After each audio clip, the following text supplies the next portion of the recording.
but we must persevere, strengthen our collaborations, and continue to build on achievements recorded in the previous sessions in confronting the continuing and evolving human rights challenges on our continent.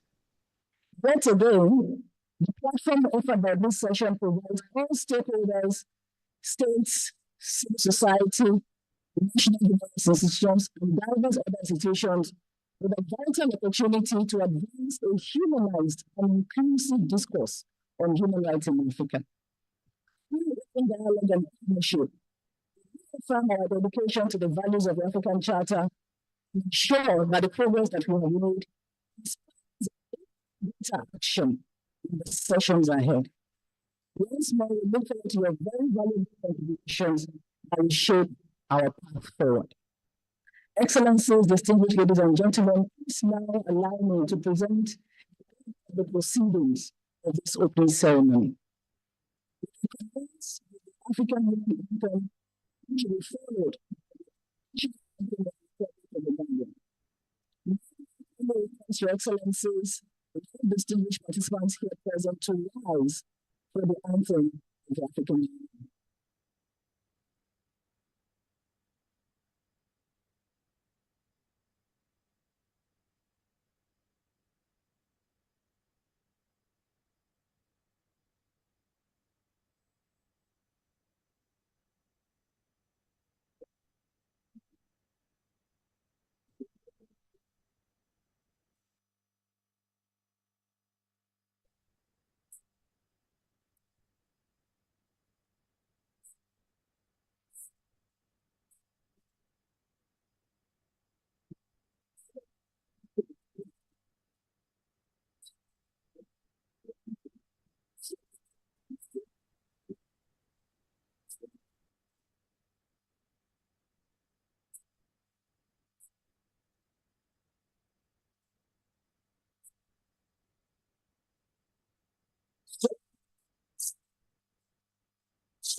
Thank you. Please let us remain standing for the national anthem of the Republic of the Gambia.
Thank you very much.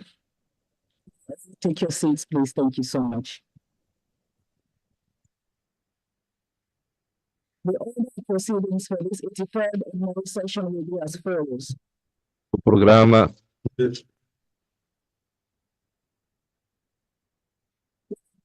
statement delivered on behalf of the NGO Steering Committee by the Executive Director of the African Center for Democracy and Human Rights Studies. This will be followed by a statement by the chairperson of the Network of African National Human Rights Institutions. Following that, we will receive the statement of the Office of the European Union Special Representative for Human Rights. This will be followed by the statement from the Office of the United Nations High Commissioner for Human Rights, joining us online. We will then have the statement of the chairperson of the African Committee of Experts on the Rights and Welfare of the Child. Following that, we will receive the statement of the President, African Court of Human and People's Rights, also joining us online. After that, we will listen to the statement of the President of the African Parliament. Also, this will be followed by a statement delivered on behalf of states parties to the African Charter. Thereafter, we will have the statement of the chairperson of the African Commission on Human and People's Rights. After, we will have the honor of listening to the statement of the chairperson of the African Union Commission.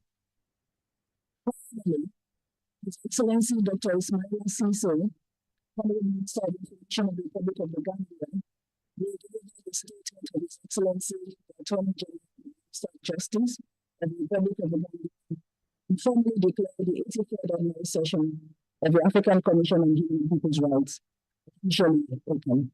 And that will bring us to the end of the ceremony. It is now my distinct honor to invite the first speaker, Mrs. Hannah Foster, Executive Director of the African Center for Democracy and Human Rights Studies, to deliver a statement on behalf of the NGO Steering Committee. Mrs. Foster, kindly come to the podium.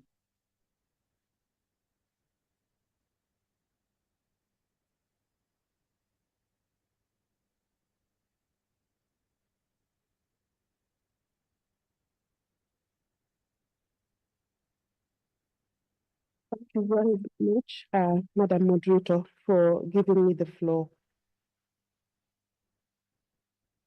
Honorable Minister of Information, representing the Attorney General and Minister of Justice of the Republic of the Gambia, Your Excellency Mohamed Ali Yusuf, Honorable Commissioner Remy Ngoy, Chairperson of the African Commission on Human and People's Rights. And I would like to start on existing protocol. All protocols respectfully observed.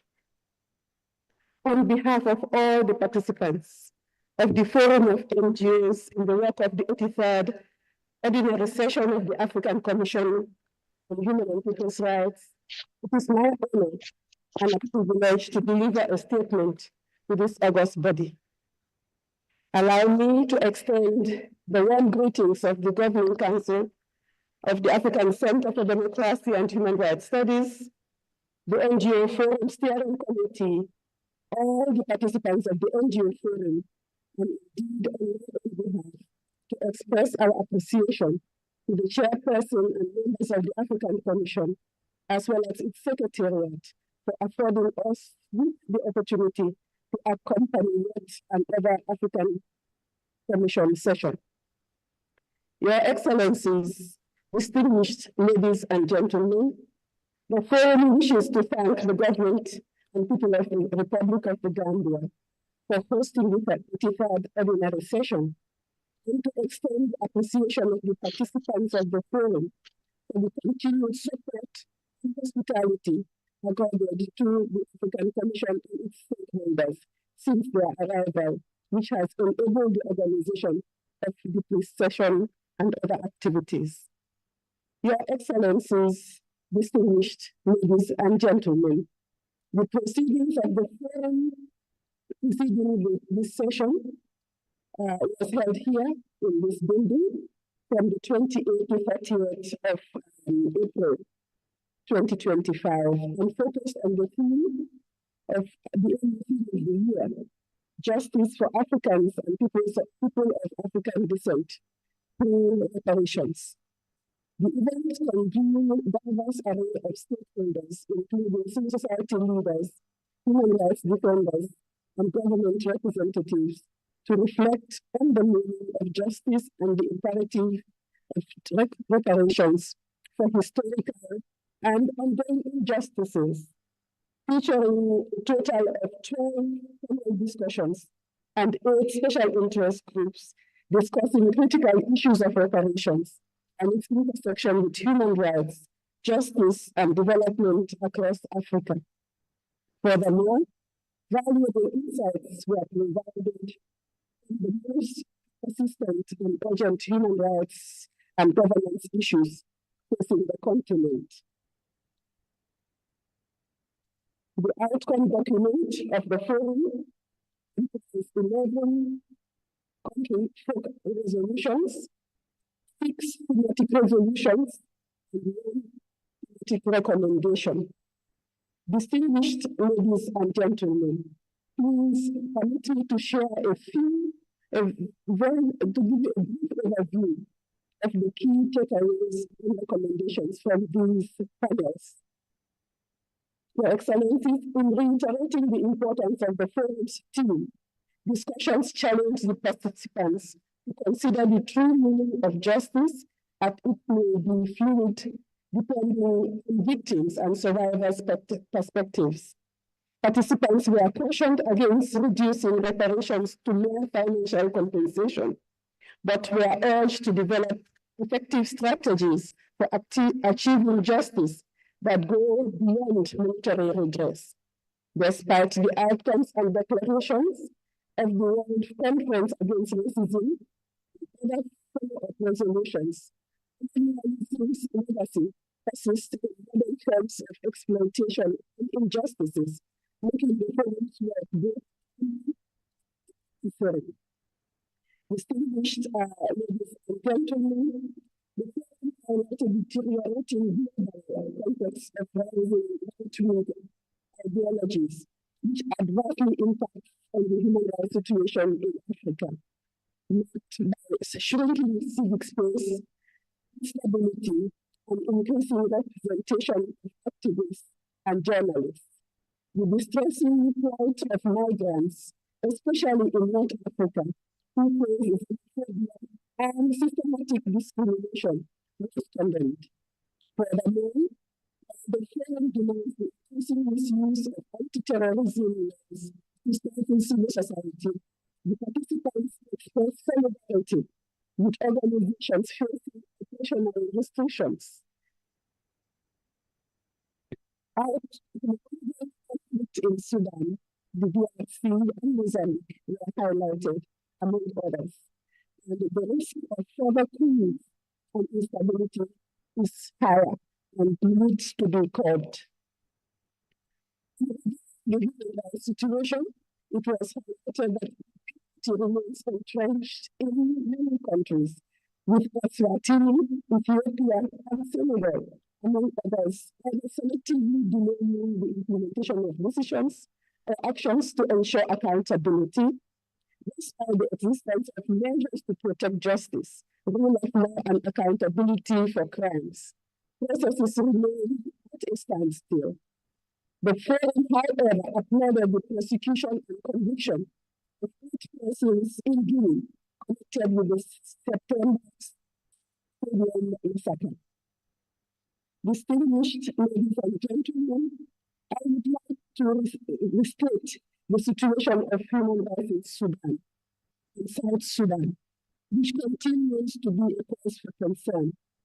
Concern was raised about human rights abuses, including unlawful arrests and extrajudicial killings in these and other countries, including Mali, Niger, Nigeria, and many others. The forum were applauding the decision of the African Commission to dispatch a mission to Sudan, urged this eminent body to collaborate with the independent International Fact Foundation of Sudan, set up by the United Nations Human Rights Council, in order to maximize their collective efforts as provided by the Addis Ababa roadmap. I would like to also highlight the situation of women human rights defenders, which continues to be hazardous and unstable according to the challenges faced by women human rights defenders who shared yet again the importance of networks in safeguarding their rights, and among others, to call on the Commission to update the 2015 Situation of Women Human Rights report. The forum is also concerned with the limited access to the African court by civil society, and hereby urge the African Commission to call on states parties, especially Benin, Kololi, and Rwanda, to reintegrate Article 44.6 of the court protocol to provide access to the regional system.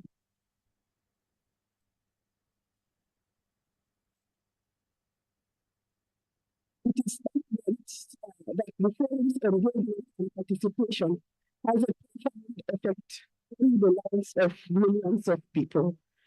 And the importance of collaboration and building strong networks is crucial for success. We want to encourage the African Commission. We want to congratulate the African Commission for being the focal point for monitoring the implementation of the ONU Convention on violence against women. We would want to assure the Commission of the readiness of civil society to join them in this endeavor. As the Maputo Protocol celebrates 20 years, we want to encourage the mechanism to engage and with states to ensure that those states that have not ratified will do so, and those that have ratified will implement. It is also important that those who have reservations will be requested to consider lifting those reservations. I want to end in conclusion to say that the civil society, they are determined and we are ready to accompany the Commission, and we continue to witness the determined dedication of participants, facilitators, and partners.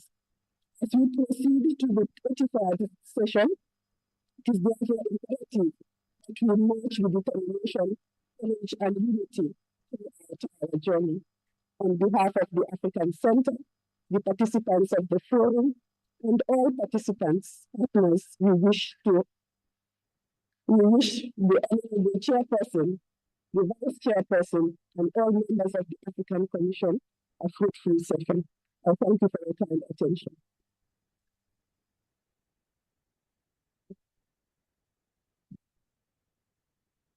Thank you very much, Foster, for presenting the vital perspective of civil society and giving us a highlight of the outcomes of the NGO forum, which will feed into the deliberations of the 83rd ordinary session of the African Commission.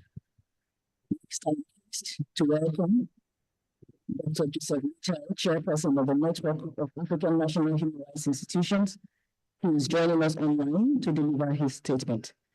Dr. Mitchell, please proceed with your statement.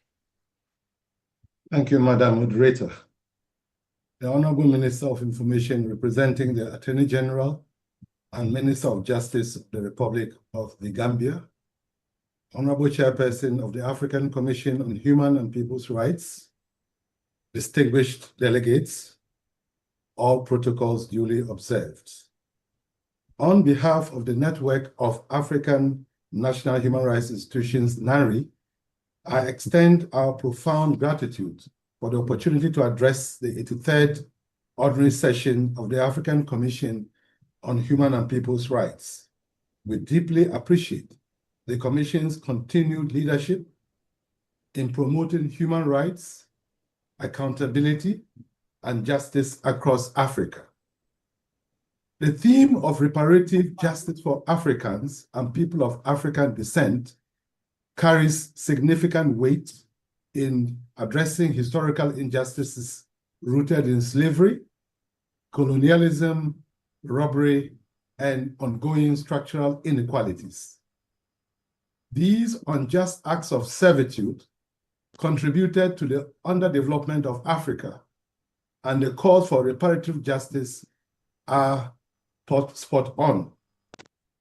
Reparations serve as a critical acknowledgement of the profound harms inflicted upon African societies, recognizing the enduring legacy of discrimination, marginalization, and economic disenfranchisement that continues to affect millions across the continent and the diaspora today.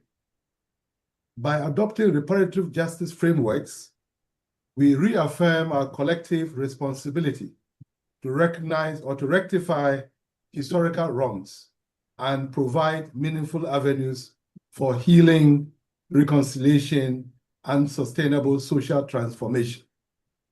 As Antonio Guterres, the UN Secretary General, affirmed, quote, "There can be no justice, reparation without truth," unquote. NARI emphasizes that effective reparations must transcend mere monetary compensation to comprehensively addressing underlying structural injustices. This entails transformative institutional reforms that dismantle discriminatory practices, that enhance accountability, and promote equitable governance.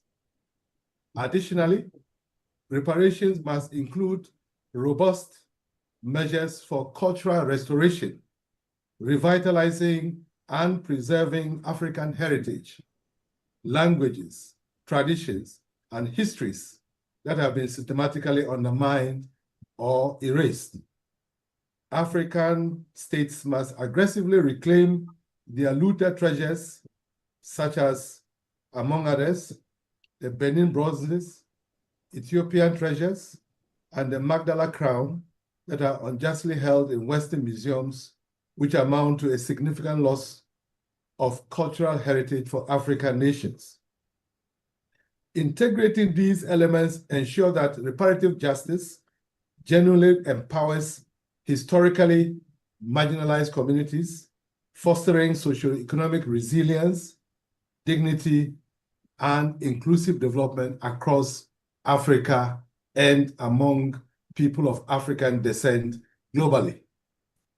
Honorable Chairperson, distinguished delegates, issues such as extrajudicial killings, threats and violence against human rights defenders, and severe humanitarian and human rights crises in various regions, including the DRC and Sudan, demand urgent holistic attention. In the year 2024, during some protests in Kenya, Amnesty International reports that over 100 people were extrajudicially executed. These numbers would easily run into thousands if aggregated across the entire continent. NARI emphasizes the need for protection of human rights defenders, rigorous accountability mechanisms for violations, and sustainable solutions to address the underlying drivers of conflict and insecurity on the continent. Furthermore, we recognize the significant intersection between human rights and economic governance. It is essential that economic policies and practices consistently uphold and embed human rights standards, ensuring that development initiatives and trade agreements do not perpetuate exploitation, forced labor, torture, or other forms of human rights abuses. NARI strongly encourages member states, civil society, and private sector to work collaboratively toward establishing and maintaining normative frameworks that respect human dignity, promote equitable participation, and contribute to inclusive and rights-based growth. To this effect, we acknowledge the ongoing advocacy efforts for a torture-free trade treaty. Honorable Chairperson, distinguished guests, national human rights institutions have endeavored to advance accountability and strengthening human rights protection mechanisms across Africa. NHRIs have been instrumental in monitoring violations as well as implementing recommendations from Truth and Reconciliation Commissions, as demonstrated by the NHRIs in Kenya, South Africa, the Gambia, Morocco, among others.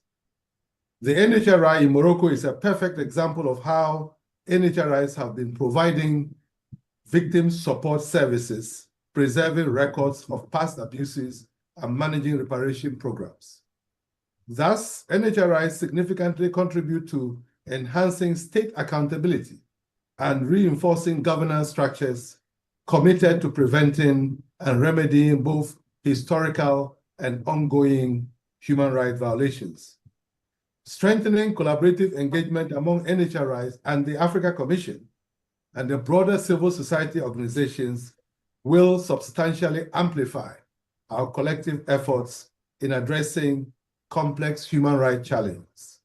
Such partnerships should leverage complementary roles, shared resources, technical expertise, and grassroots perspectives to enhance the effectiveness and reach of human rights interventions. Chairperson, in conclusion, NANRI warmly welcomes continued collaboration and strengthened partnerships with the Africa Commission, member states, NGOs, and all other stakeholders represented at this session. We strongly encourage increased engagement with NHRIs to collectively advance comprehensive, meaningful, and effective human rights protection, including reparative justice initiatives. I wish you fruitful deliberations during this 83rd honorary session of the Africa Commission, and I look forward to ongoing collaboration, collective action, and concrete outcomes in our shared commitment to justice, accountability, and human dignity across our continent. I thank you.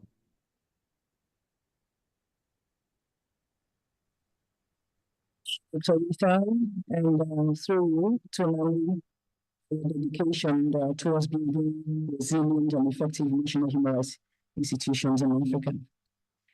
I wish to call upon Your Excellency, in the direction, European Ambassador to the Gambia, Special Representative for Human Rights to the Access Statement. Your Excellency, please come up to the podium. Thank you.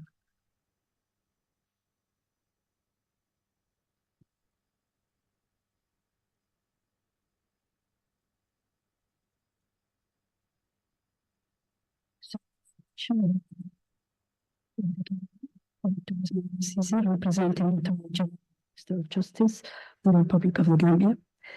Director General, Mr. Fatani Sajamansi, representing His Excellency and Yusuf, Chairperson of the African Union Commission, Chairperson of the African Commission of Human People Rights, Mr. Esteemed Commissioners of the CHP, Your Excellencies, representative of the state parties of the ACHP, Chairperson of the Union of African Commission of Human Rights Institutions, Dr. Dawda Kairaba, Mrs. Hannah Foster, representing the NGO Steering Committee, Executive Secretary of the African Commission of Human and People's Rights, members of the diplomatic and the consular corps, friends of the media, ladies and gentlemen, protocol respectful and duly observed. It is a time for me to be here today to convey the warm greetings of the new Special Representative, Mrs. Kyle Gallas, the former new Special Representative of Human Rights of SCOC that was here in October. It is a special privilege because this year, 2025, marks the 25th anniversary of the European Union and the African Union Convention. It is a symbolic moment for us to reaffirm our commitments to share values, peace, prosperity, and human rights. This year, we will mark by multiple occasions with the European Union and African Union together, and we will look forward for the ministerial meeting in May in Brussels, and of course for the summit before the end of the year in the championship. Just as Agenda 2063 envisions a prosperous, peaceful, and integrated Africa, the EU was founded on the same principles to promote peace, democracy, prosperity, and well-being. Human rights are the compass that guides all our unions. They have to continue doing so, but we need to have it done for the whole world. The European Union is proud to be a long-standing partner in supporting the African government, the African Commission for Human Rights.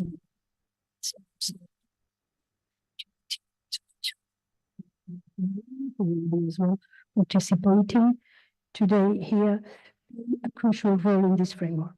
We also commend the APRM, ECOSOC, and the AGABSA Secretariat for the critical contributions. The European Union supports the African Union vision to invest in conflict prevention, not only in conflict resolution.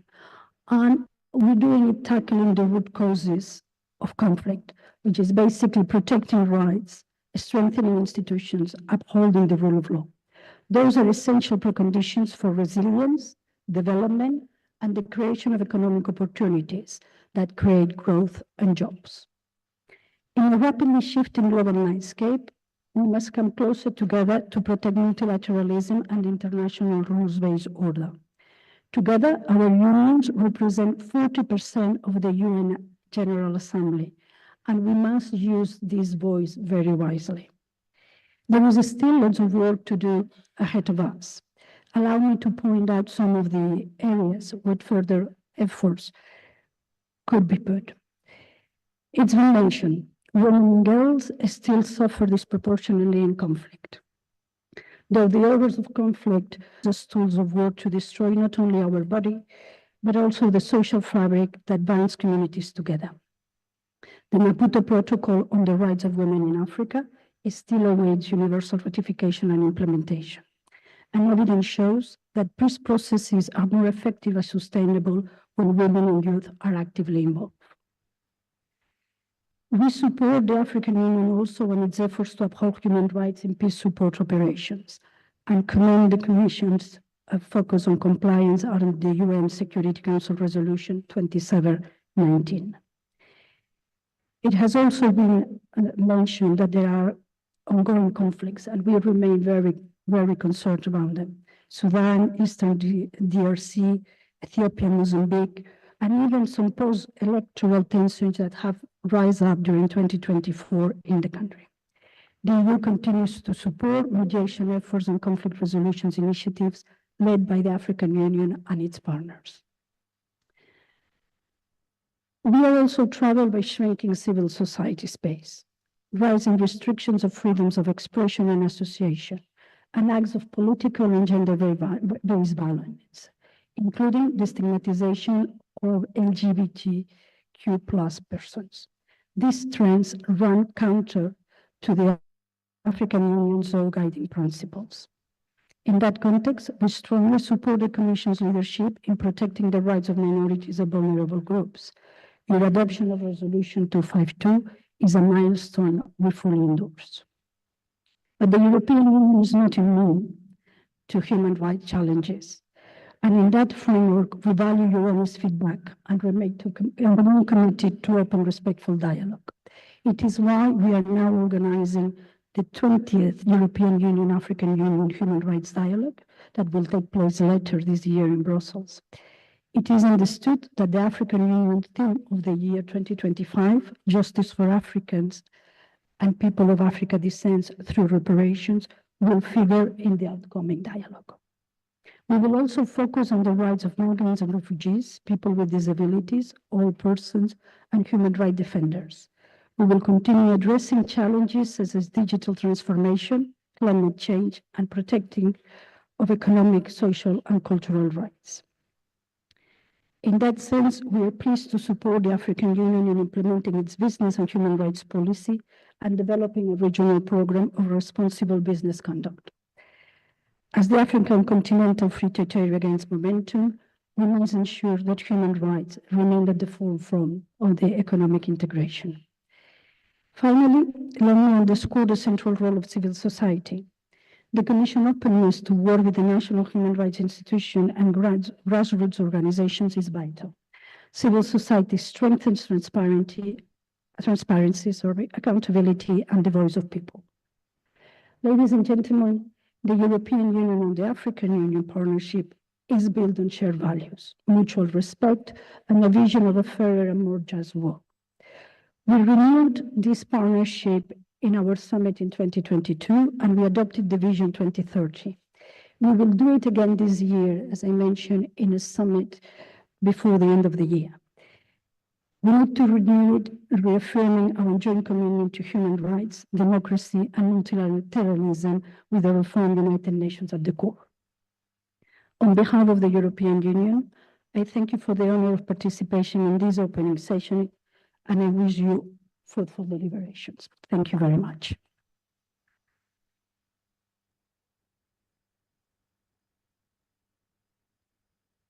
Thank you, Your Excellency, for your message of partnership and reiterated commitment to shared values. Thank you. Representing His Excellency, Mr. Volker Turk, United Nations High Commissioner for Human Rights, I now have the honor to invite Mr. Marcela Plevo, Regional Representative of the Office of the United Nations High Commissioner for Human Rights in East Africa and to the African Union, to deliver his statement. He is also joining us online. Mr. Plevo, kindly proceed with your statement. Thank you. Thank you. Thank you very much. Allow me to stand by the established protocol and acknowledge the Honorable Chairperson of the Commission, distinguished commissioners, esteemed representative and member states, and then all the colleagues and delegates there. I extend warm greetings on behalf of Mr. Volker Turk, the United Nations High Commissioner for Human Rights that I represent here. As you know, it is always an honor for the Office of the High Commissioner for Human Rights to contribute to this esteemed forum, which brings together human rights experts who are committed to human rights, advancing human rights on the continent. Honorable Chairperson, we gather today, even if I'm speaking to you virtually, we gather today at a momentum time in our history, a time when multilateralism is under enormous attack, and with a concrete risk to the loss of gains made through decades of international human rights cooperation. It is at moments like this that we should remain steadfast and resolute to the cause of our human rights by resisting the erosion of years of investment in the human rights movement and an institutional international architecture.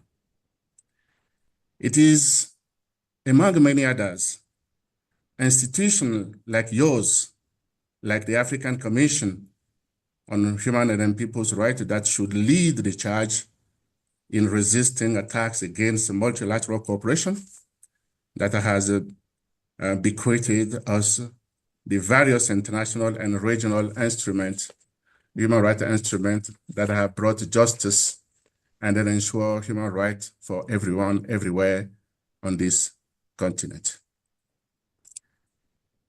Honorable Chairperson, the African Union's 2025 theme of the year, Justice for African and People and African Descent Through Reparation, reminds us of the critical importance of reparative justice in addressing the long-lasting effect of enslavement, colonialism, and exploitation.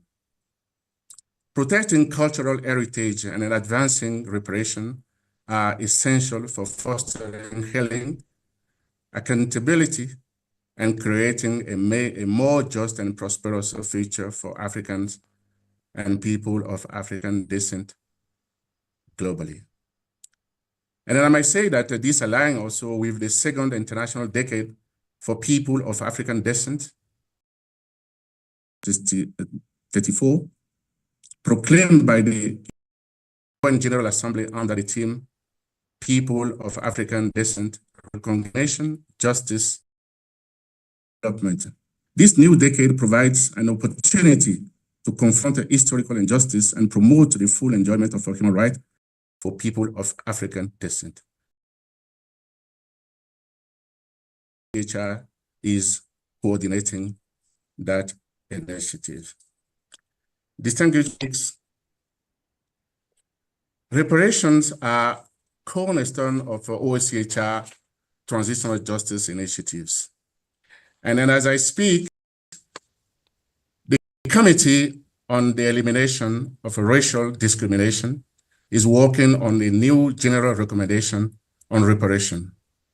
They have made and held some conversation of general discussion on reparation for injustice from transatlantic trade and an enslaved African, their treatment as chattel, and the ongoing harms and a crime against the people of African descent. This year also is the 60th anniversary of the convention, and then all of you are invited to join the campaign. As you know, accountability for past injustice is central to achieving comprehensive reparation. The African Court on Human and People Rights and national courts should play their role in ensuring justice is accessible at all levels. National human rights institutions and then civil society organizations are equally vital in raising awareness, documenting violations, advocating for accountability, and providing legal and then technical assistance. Inclusive and collaborative reparative justice address vulnerability of women, persons with disability, migrant, and other disadvantaged groups.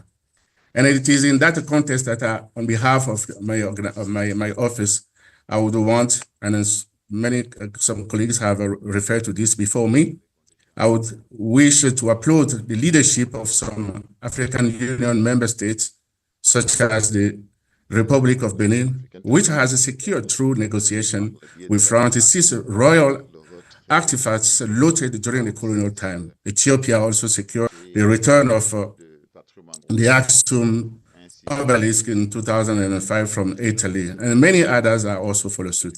The formal restitution, however, it is essential to remember that true reparation go beyond restitution, representing a broader framework of accountability and reconciliation. Measures taken to address the past should seek to transform the future of our societies. Reparative justice is crucial to dismantle systemic racism today and to build a stronger, more resilient future of dignity, equality, and a non-discrimination for all. Structures and systems at national, regional, and an international level, which were designed and shaped by enslavement, colonialism, and successive racially discriminatory policies and systems, must be transformed or completely disappear. Honorable Chairperson, distinguished friends and colleagues, participants, I would want to end this take by reaffirming OSCHR unwavering commitment to continue supporting the African Union initiative through partnership that promotes justice, accountability, and reconciliation for all. Together, let us seize this moment to champion justice, restore dignity, and then leave a legacy of accountability for future generations. I thank you and God bless you.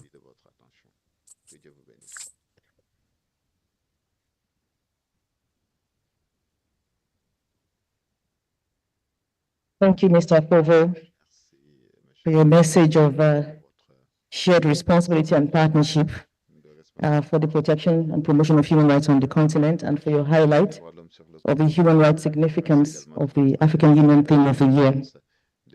Next, I am pleased to welcome to the podium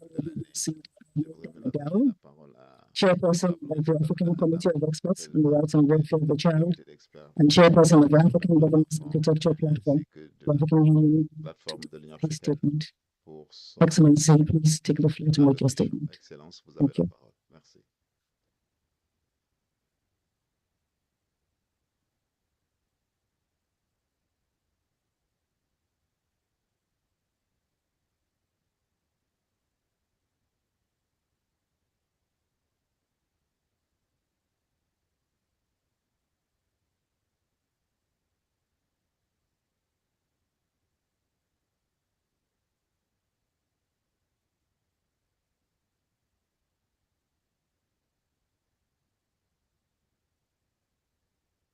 Bonjour à tous, embaixador, representante do presidente da Comissão Executiva da União Africana,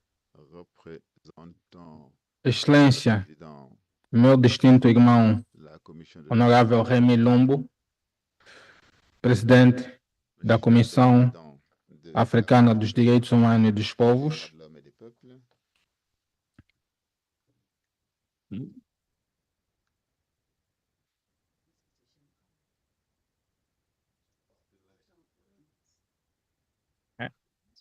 Can we continue? Ok. Excelência, Lady Justice Imani Aboud, presidente do Tribunal Africano dos Direitos Humanos dos Povos, Honorável Chefe Fortune Chambeira, presidente do Parlamento Pan-Africano, Excelências, representantes dos Estados-membros, distintos comissários da Comissão Africana do Comitê dos Direitos Humanos e dos Povos, Excelência Imaculada Cortes, embaixadora da União Europeia na Gâmbia, Excelentíssimo Senhor Marcel Povo, diretor regional das Nações do Alto Comissário das Nações Unidas para a África Central e a União Africana, distintos convidados, representantes dos Estados-membros, das organizações da sociedade civil, das instituições nacionais de direitos humanos, minhas senhoras e meus senhores, todos os protocolos observados.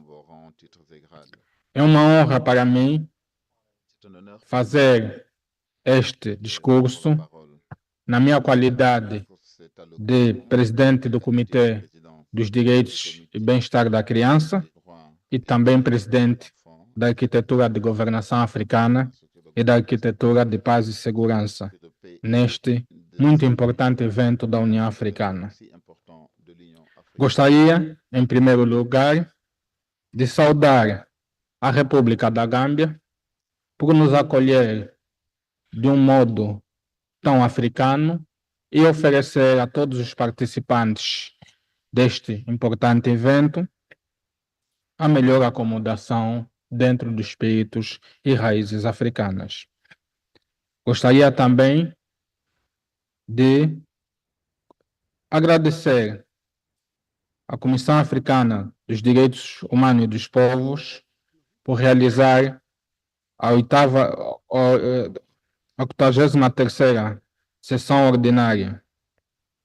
O contributo da Comissão para a promoção dos direitos humanos em África tem sido inspirador e que produz verdadeira diferença na vida das pessoas. Excelências, minhas senhoras e meus senhores, o Comitê tem o orgulho de trabalhar numa relação de grande proximidade com a Comissão Africana dos Direitos Humanos. Ok.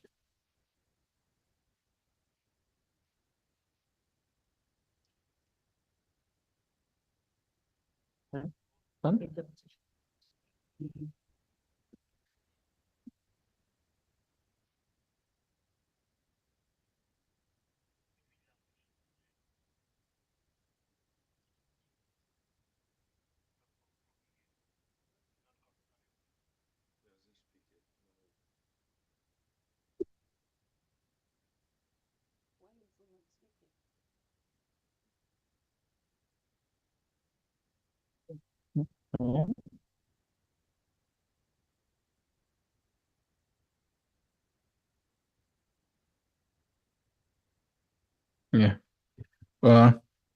O Comitê tem orgulho de trabalhar com a Comissão Africana dos Direitos Humanos dos Povos em um conjunto de iniciativas que produzem resultados concretos para a promoção dos direitos humanos em África.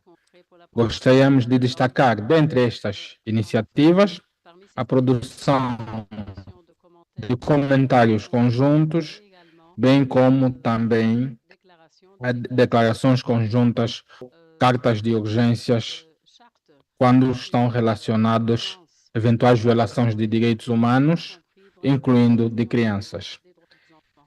No mesmo sentido, estes dois órgãos têm estado a trabalhar para a clarificação de normas importantes no capítulo da proteção dos direitos humanos.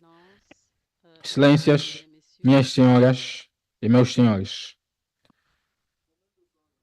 como um dos órgãos de direitos humanos da União Africana, o Comitê permanece e mantém o seu compromisso em promover e proteger direitos das crianças em África.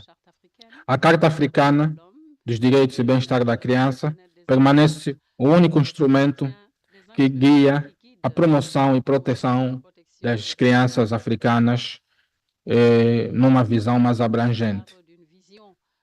Devemos dar nota que o continente africano, até 2050, terá aproximadamente 900 milhões de crianças e há necessidade dos Estados-membros promoverem este engajamento para assegurar um continente que todas as crianças merecem e desejam. É neste sentido que a implementação da Carta torna-se um instrumento fundamental Recording in progress.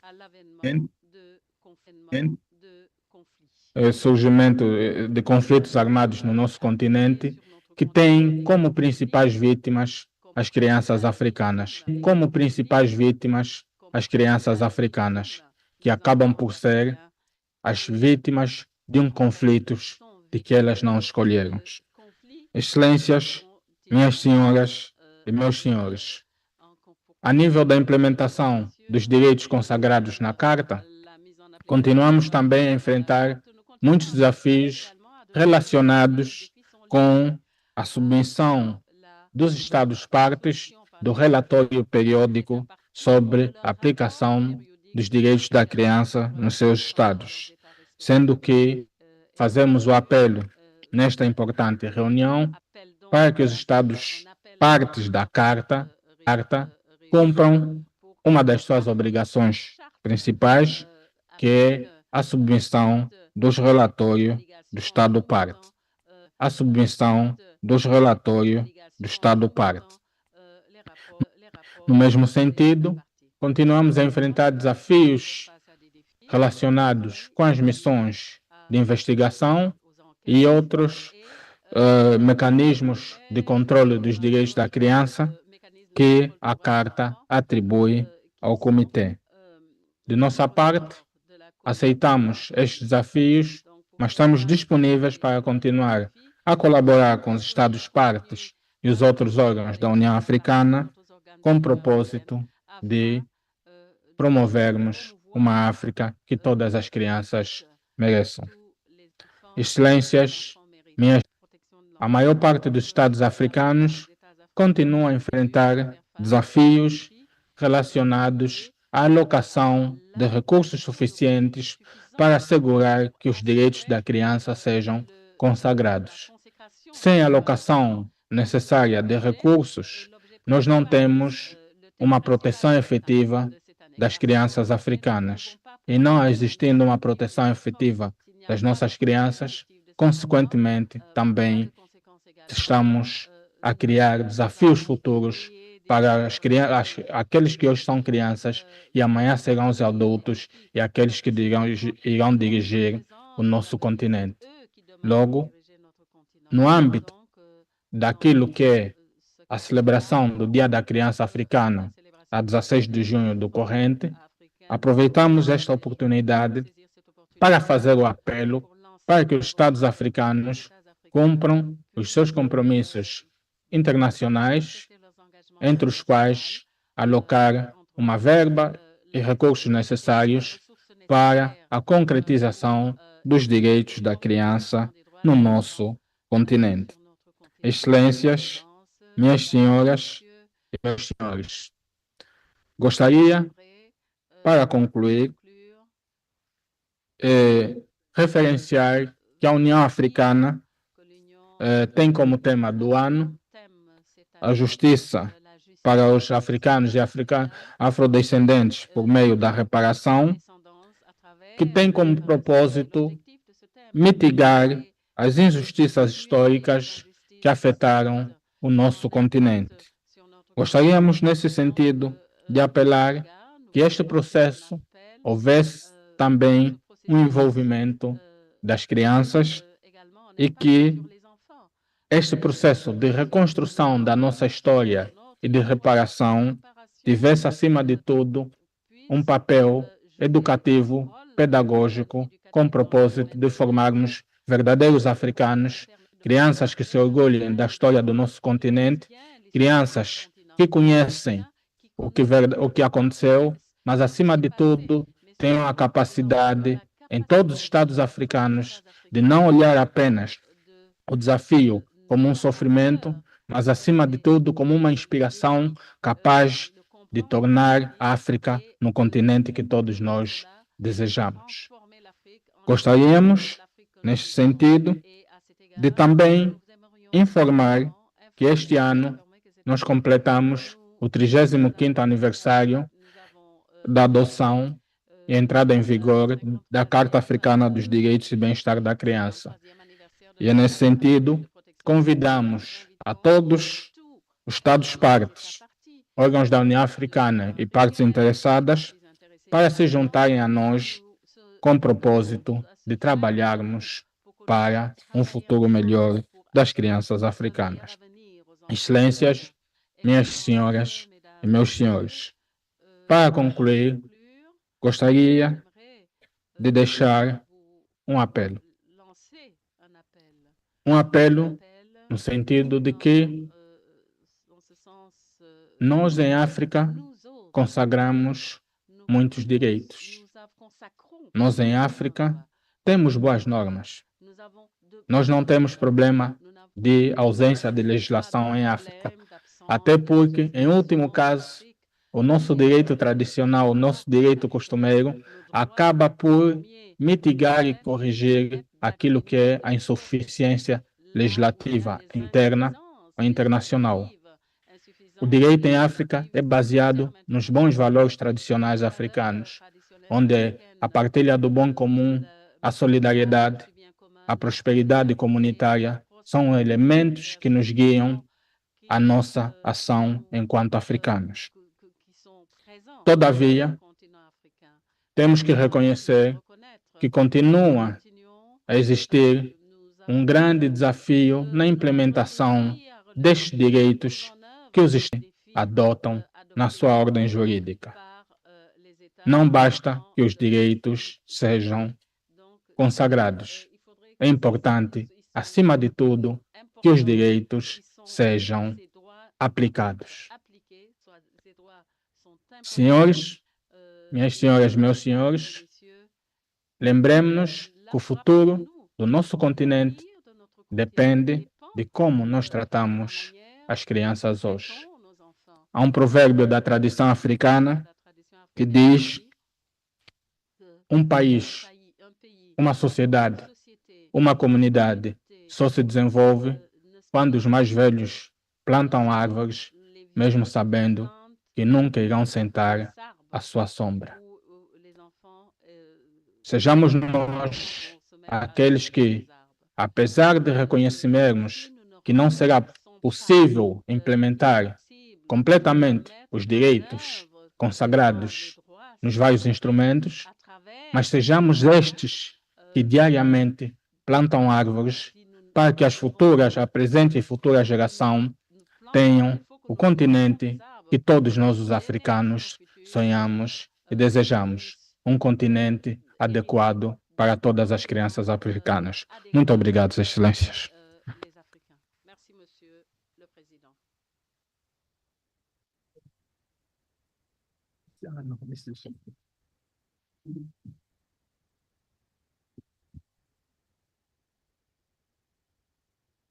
Obrigada, Excellency. Thank you very much for your statement, highlighting among others the collaborations between the African Commission and the Committee on shared purpose of promoting and protecting the rights of our peoples, including the children of Africa, and for the clarion call on how we strengthen the protection of the African children who are tomorrow's leaders of the continent. I now wish to invite the President of the African Court on Human and People's Rights, Honorable Justice Imani Aboud, joining us online to deliver her statement. Honorable President, please proceed to deliver your statement. Thank you.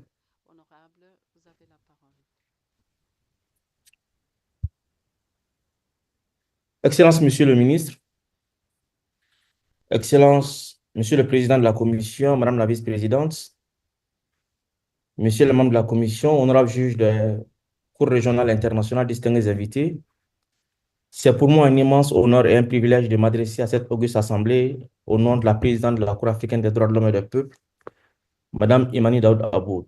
Je me nomme Modibo Sako, je suis le vice-président de la Cour. À l'occasion de la cérémonie de cette 83e ordinaire de la Commission africaine des droits de l'homme et des peuples,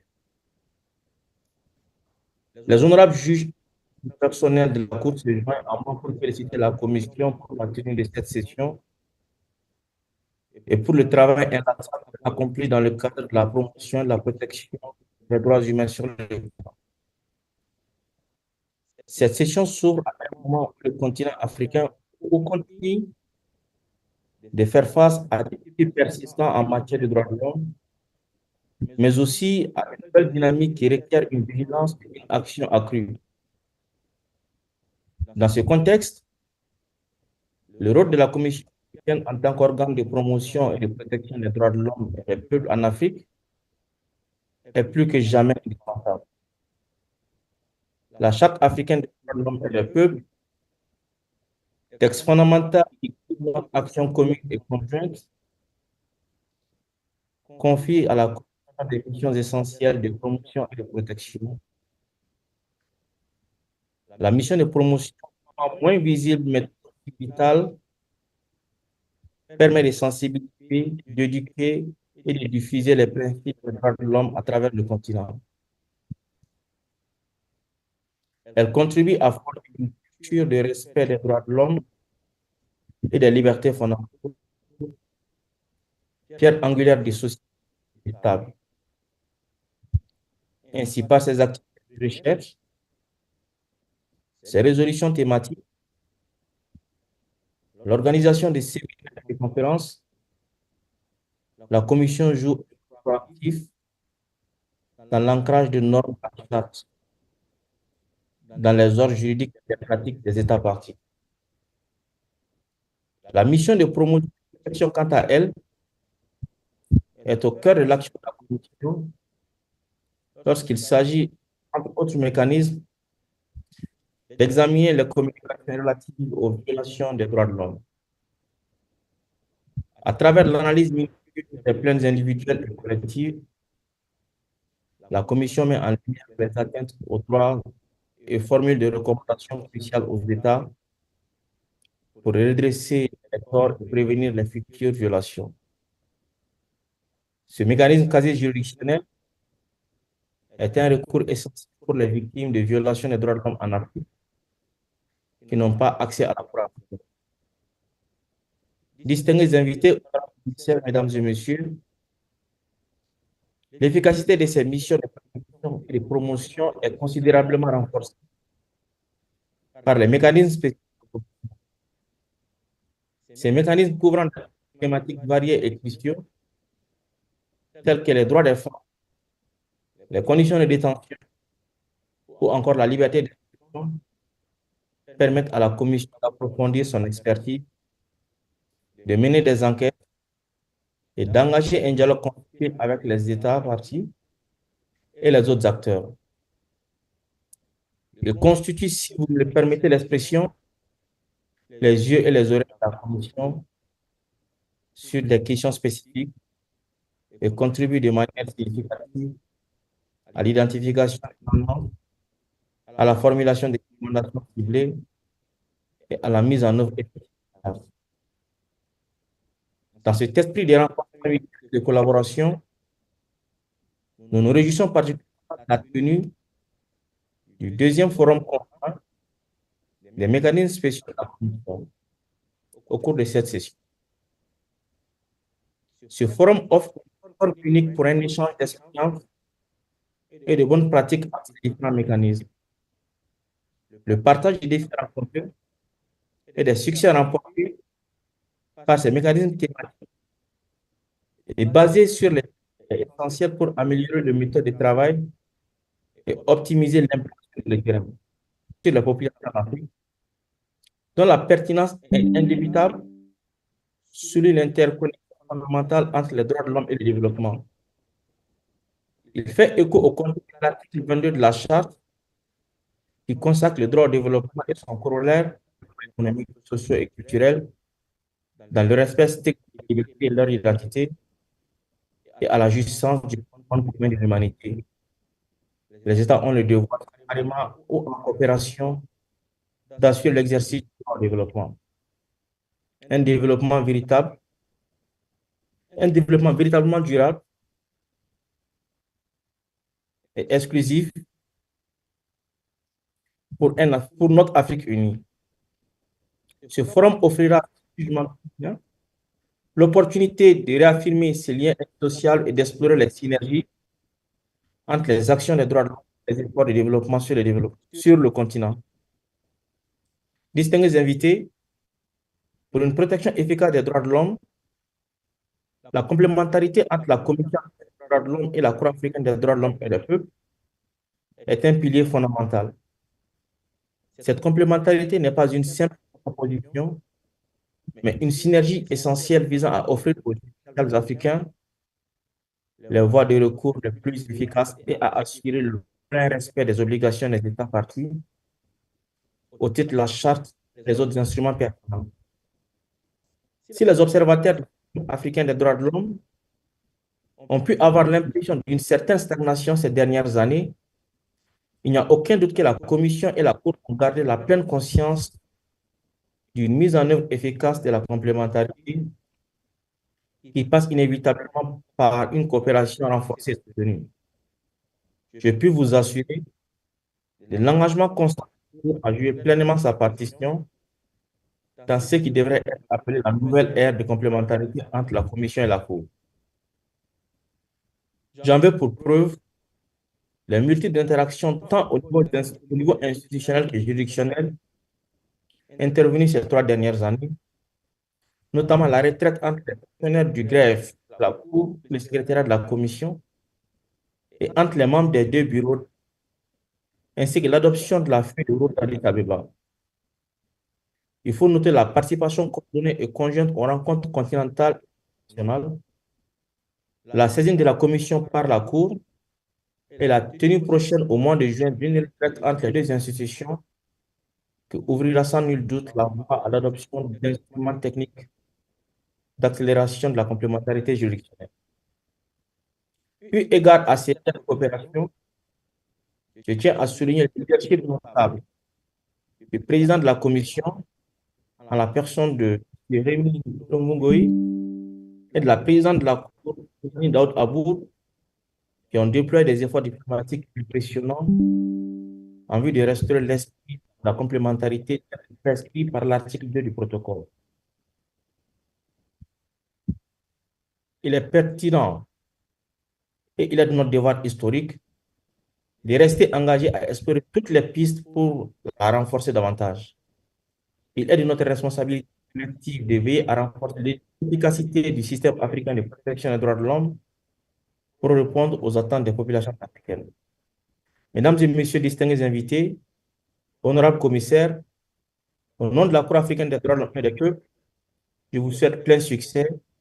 La Cour est convaincue que vos délibérations seront fructueuses et contribueront de manière significative au renforcement du système africain de protection des droits de l'homme et subséquemment à l'amélioration de la jouissance effective des droits et des libertés de tous les Africains et par tous les Africains. Je vous remercie de votre aimable attention.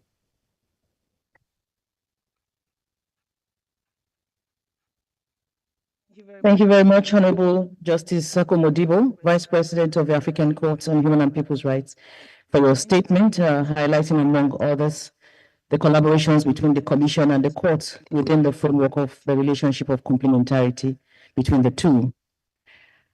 I am now pleased to invite Her Excellency Lucia dos Passos, Third Vice President of the Pan-African Parliament, to deliver the statement of the President of the Pan-African Parliament, Honorable Chief Fortune Charango.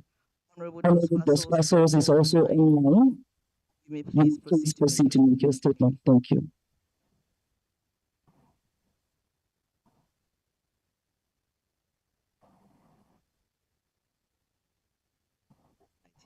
Please assist.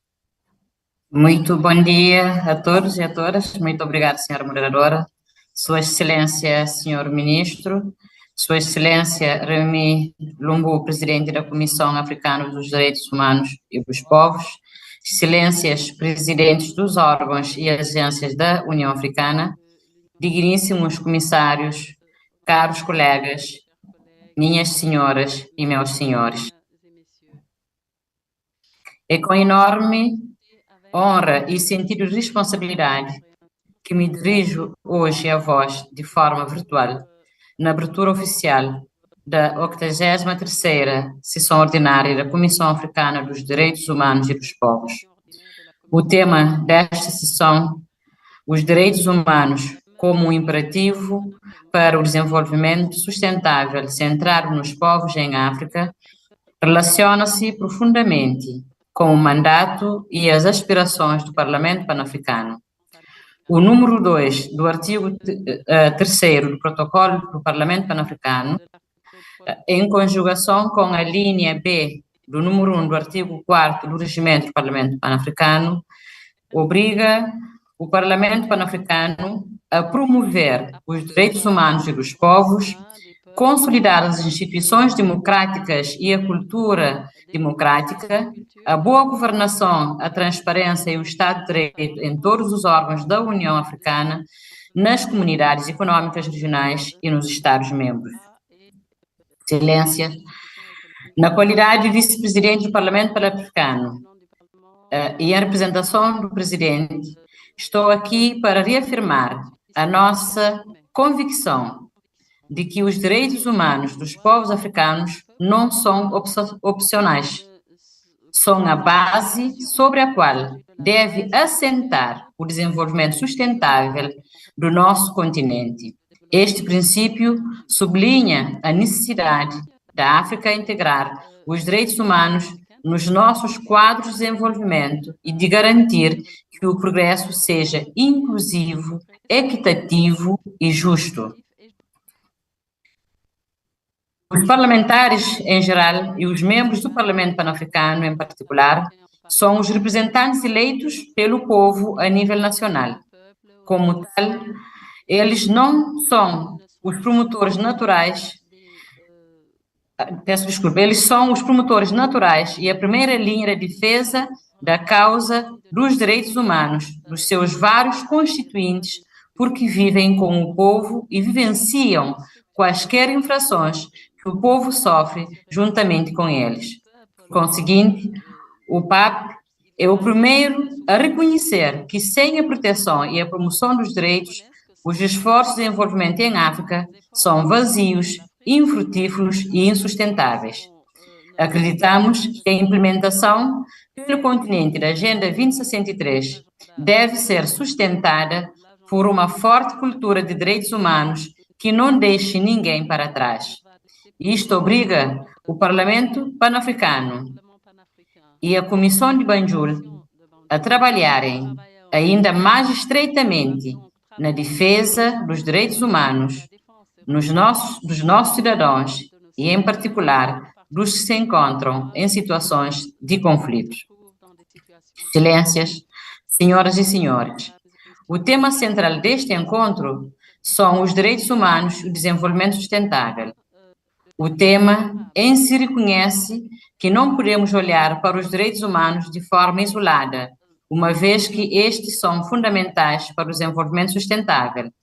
A este respeito, a África enfrenta uma multiplicidade de desafios fundamentais que têm impacto no desenvolvimento sustentável e, por extensão, dos seus direitos humanos, entre eles. O nosso povo continua a enfrentar a ameaça iminente da insegurança alimentar e da subnutrição. O recrudescimento de conflitos e de mudanças inconstitucionais de governo. A ameaça crescente do terrorismo e do extremismo violento. A crescente crise dos refugiados, o deslocamento forçado dos nossos cidadãos e a apatria resultante dos conflitos. A insegurança energética, que se traduziu numa subida vertiginosa dos preços dos combustíveis e na instabilidade econômica. As réplicas da pandemia da Covid-19, que agravaram a pobreza, o desemprego e a agitação juvenil. Os fluxos financeiros ilícitos que privam o continente dos seus tão grandes e necessários recursos financeiros. O duplo flagelo da toxicodependência e do tráfico de seres humanos, que está a dizimar o dividendo demográfico que deveríamos obter da juventude. Se não resolvermos estes desafios, não resolvermos os problemas dos direitos humanos e do desenvolvimento que afeta a África. Excelências, concordarão comigo que se registrou uma escalada sem precedentes dos conflitos no continente ao longo destes anos. Apesar do compromisso declarado da União Africana de silenciar das armas até 2030, o aumento de golpes de Estado e dos golpes dentro dos Estados da África Ocidental, bem como a escalada dos conflitos no Sudão e na República Democrática do Congo, apontam para o fracasso de todas as medidas de intervenção tentadas até a data, tanto pela União Africana como por outras partes interessadas. O conflito no leste da RDC levou a que mais de 1 milhão de pessoas procurassem refúgio no estrangeiro e mais de 21 milhões a necessitarem urgente de assistência humanitária. Do mesmo modo, no Sudão, mais de 15 mil pessoas foram mortas e 8,2 milhões foram deslocadas, desencadeando a pior crise de refugiados da atualidade no mundo. As situações de conflito comprometem a proteção e a defesa dos direitos humanos, especialmente das mulheres e das crianças. Deste modo, a este respeito, a Comissão de Banjul deve colaborar com um vasto leque de instituições que lidam com a paz e a segurança, entre outros desafios, incluindo o Parlamento Pan-Africano, se quisermos fazer progressos significativos na promoção da observância dos direitos humanos no continente. É apropriado, nesta ocasião, destacar que o Parlamento Pan-Africano, no ano passado, adotou um novo plano estratégico 2024-2028, que coloca uma forte ênfase no papel do PAP em amplificar as vozes dos cidadãos africanos nos esforços continentais.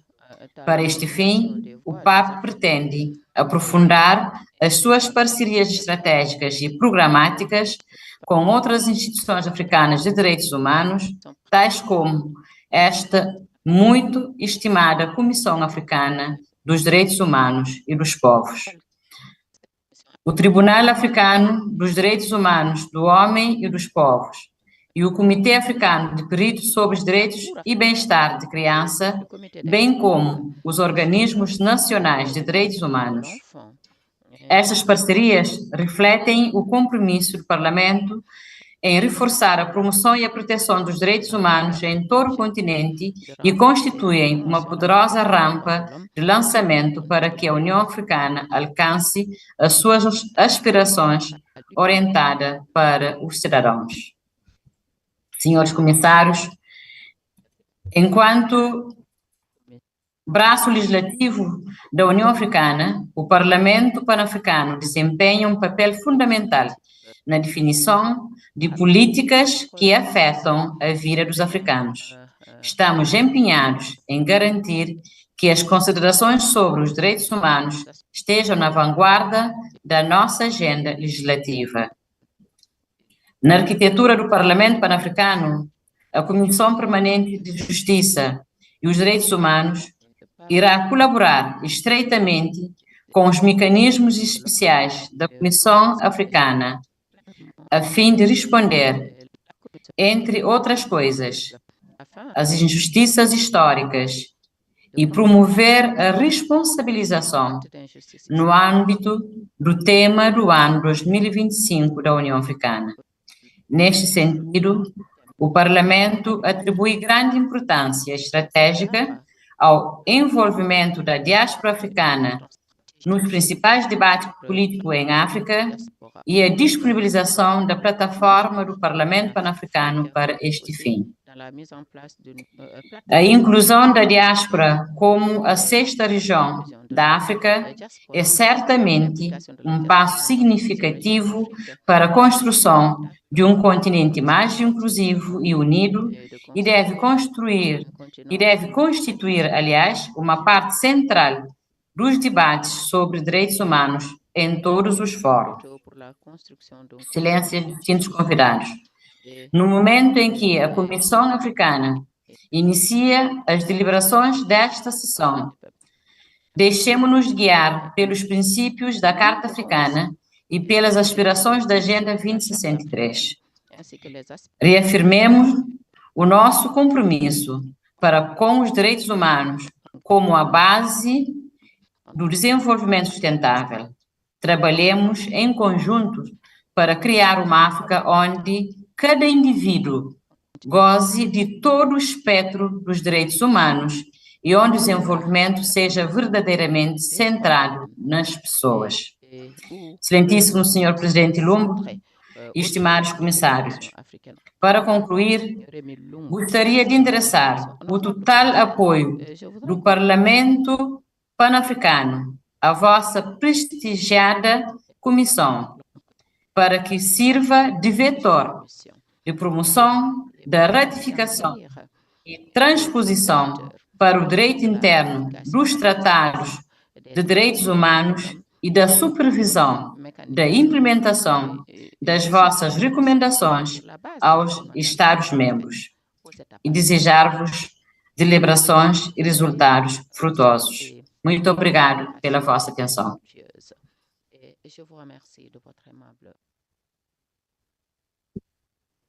Thank you very much, Your Excellency, for your statement of solidarity in our common resolve as AU human rights and governance mechanisms to advance the situation of human rights on the continent. At this juncture, Excellencies, distinguished participants, we will have a short interlude. We will have a performance by a cultural troupe from the Gambia to share with us part of the rich culture of this beautiful country for 5 minutes. Protocol, kindly assist. Est-ce que vous pouvez aider? L'interlude va durer 5 minutes.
Thank you so much.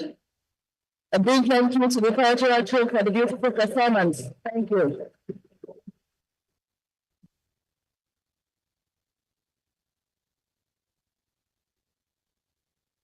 After this beautiful interlude, I have the distinct honor to now invite Her Excellency Antonio Simão da Cruz Jawara, Secretary of State for Human Rights and Citizenship of the Republic of Angola, to deliver a statement on behalf of state parties to the African Charter on Human and People's Rights.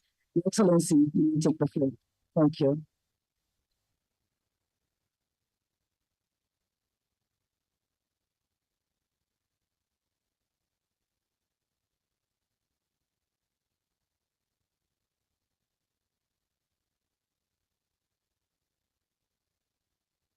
Excelência, Ministro da Informação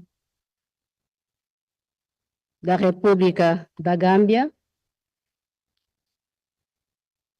digníssimo Presidente da Comissão Africana dos Direitos Humanos e dos Povos, honoráveis comissários, esmos representantes dos Estados, ilustres representantes das instituições nacionais de direitos humanos e das organizações da sociedade civil, minhas senhoras e meus senhores, distintos convidados, todo o protocolo observado. É para nós uma honra participar nesta 83ª sessão ordinária da Comissão Africana dos Direitos Humanos e dos Povos e representa para mim uma enorme responsabilidade pronunciar-me em nome de todos os Estados-parte desta Comissão. Excelências, numa época em que, infelizmente, ainda se assistem conflitos em alguns países e regiões do nosso continente, se afigura essencial abordar aspectos ligados aos danos causados não só pelos conflitos, mas também pelos largos anos de exploração e saque que o nosso continente sofre e sofreu. Por esta razão, mais do que certeira, a abordagem que se pretende com o tema da União Africana para este ano é necessária e inequívoca.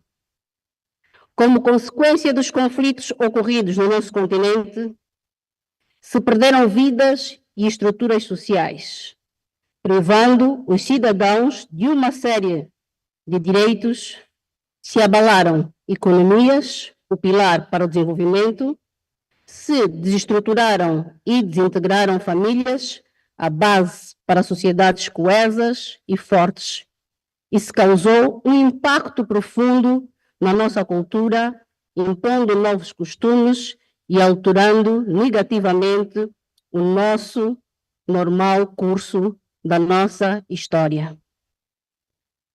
Honorável Presidente, minhas senhoras e meus senhores, neste ano, a República de Angola comemora os seus 50 anos de independência e libertação do colonialismo, que foi uma luta pelos e para os direitos dos angolanos. Como é do conhecimento desta comissão, Angola, através de Sua Excelência, Presidente da República, João Manuel Gonçalves Lourenço, exerce a presidência temporária da União Africana e, neste sentido, coordena um vasto programa da organização. Recentemente, Sua Excelência, Ministro das Relações Exteriores, Dr. Tete Antônio, esteve em Nova Iorque na qualidade de Presidente Executivo da União Africana para participar de um evento especial dedicado ao parentesco africano entre a sociedade nativa americana, atividade que se insere nas prioridades da agenda da presidência de Angola na União Africana. A primeira Conferência Pan-Africana sobre as Reparações, realizada de 27 a 29 de abril de 1993, em Abuja, Nigéria, resultou na proclamação de Abuja sobre reparações, conhecida como a primeira posição comum tomada pela liderança política africana. O continente africano era o que hoje ficou conhecido como justiça transnacional. Este processo complexo tem por objetivo a promoção da reconciliação, a responsabilização e a reparação das vítimas e visa, de igual modo, garantir a não repetição dos abusos e atropelos do passado, que se circunscrevem em invasão, dominação e exploração. Excelências, as reparações devem servir para alavancar os setores-chave, como saúde e educação, proporcionando o bem-estar e o conhecimento, impulsionando o desenvolvimento, sem esquecer a cultura, pela recuperação do patrimônio histórico africano, acervo cultural espalhado pelos diferentes continentes. A recuperação do patrimônio africano nos devolverá a memória coletiva, contribuindo para a preservação e maior valorização da nossa rica diversidade cultural. Apesar de 30% das reservas minerais existentes no mundo, fosfato, urânio, ouro, diamante, cobre, bauxita, cobalto, prata, zinco, ferro, dentre outros, encontrarem-se em África e 65% das terras aráveis adequadas para o cultivo também serem solo africano, o continente africano é ainda considerado economicamente pobre, pela forma como os nossos recursos são explorados, sendo que o superior interesse visado beneficia a terceiros estados. A nossa riqueza não pode e nem deve continuar a remeter-nos em contrapartida à pobreza econômica. E é isso que se pretende resgatar, a riqueza da África para o desenvolvimento e benefício dos africanos. Precisamos continuar a dialogar internamente, alinhar perspectivas e definir posições comuns. Falar em uma única voz nos grandes foros mundiais, até que a nossa voz seja audível e perceptível ao ponto de ser lembrada, como a voz do continente berço da humanidade e, como tal, quer de volta a dignidade e o respeito que lhe é devido. Honorável Presidente, minhas senhoras e meus senhores, antes de terminar, quero mais uma vez agradecer a oportunidade de pronunciar-me em nome dos demais Estados e agradecer pelo acolhimento e reiterar o compromisso e engajamento da República de Angola com o programa da União Africana, plenamente alinhado ao lema escolhido para este ano: justiça para os afrodescendentes e as pessoas de ascendência africana através das reparações. Muito obrigado.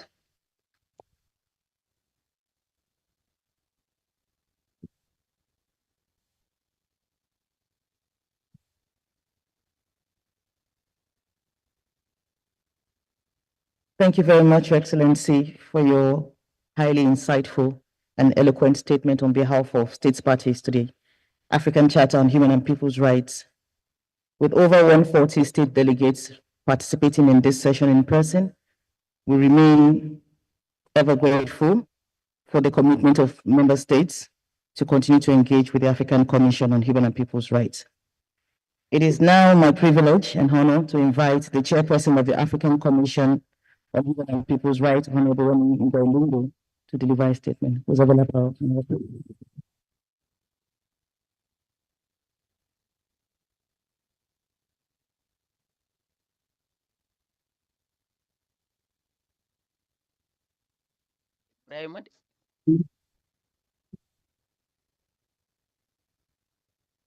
Excellence, Monsieur le ministre Ismaïla Cissé, représentant du gouvernement de Gambie, Excellence Madame Antonia Simao da Cruz Iaba, secrétaire d'État en charge des droits humains et de la citoyenneté en République d'Angola, Mesdames et Messieurs les ambassadeurs ici représentés, je n'oublie pas non plus de citer les collègues qui dirigent les différentes institutions au sein de l'Union africaine, Chief Fortune Charumbira, les collègues en leur titre et qualité respectifs, Chief Fortune Charumbira, honorable juge Modibo Sako, qui a présenté le discours au nom de Madame la juge Imani Aboud, Monsieur Wilson de Almeida Dao, qui est présent dans la salle. Je n'oublie pas non plus les institutions partenaires, Monsieur Marcel Apovo, qui représente le Haut Commissariat des Nations Unies aux droits de l'homme, l'ambassadeur de l'Union européenne en Gambie, son Excellence Madame Immaculada Rosa y Cortés. Je mentionne également le représentant des institutions nationales des droits de l'homme, M. Joseph Whittal, et je n'oublie pas Mme Anna Foster, qui représente les organisations de la société civile. J'ai oublié de mentionner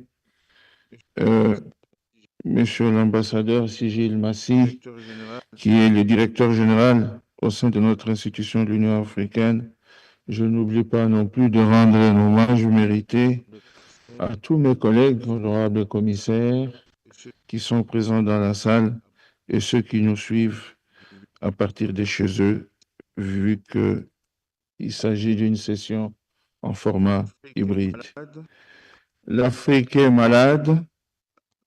Le mal dont elle souffre a un nom, le non-respect des droits de l'homme et des peuples par les gouvernements d'ici et d'ailleurs. Elle est tellement malade que si nous ne la mettons pas en soins intensifs, son pronostic vital va être engagé. Nous sommes ici dans cette salle réunis principalement pour cette question-là.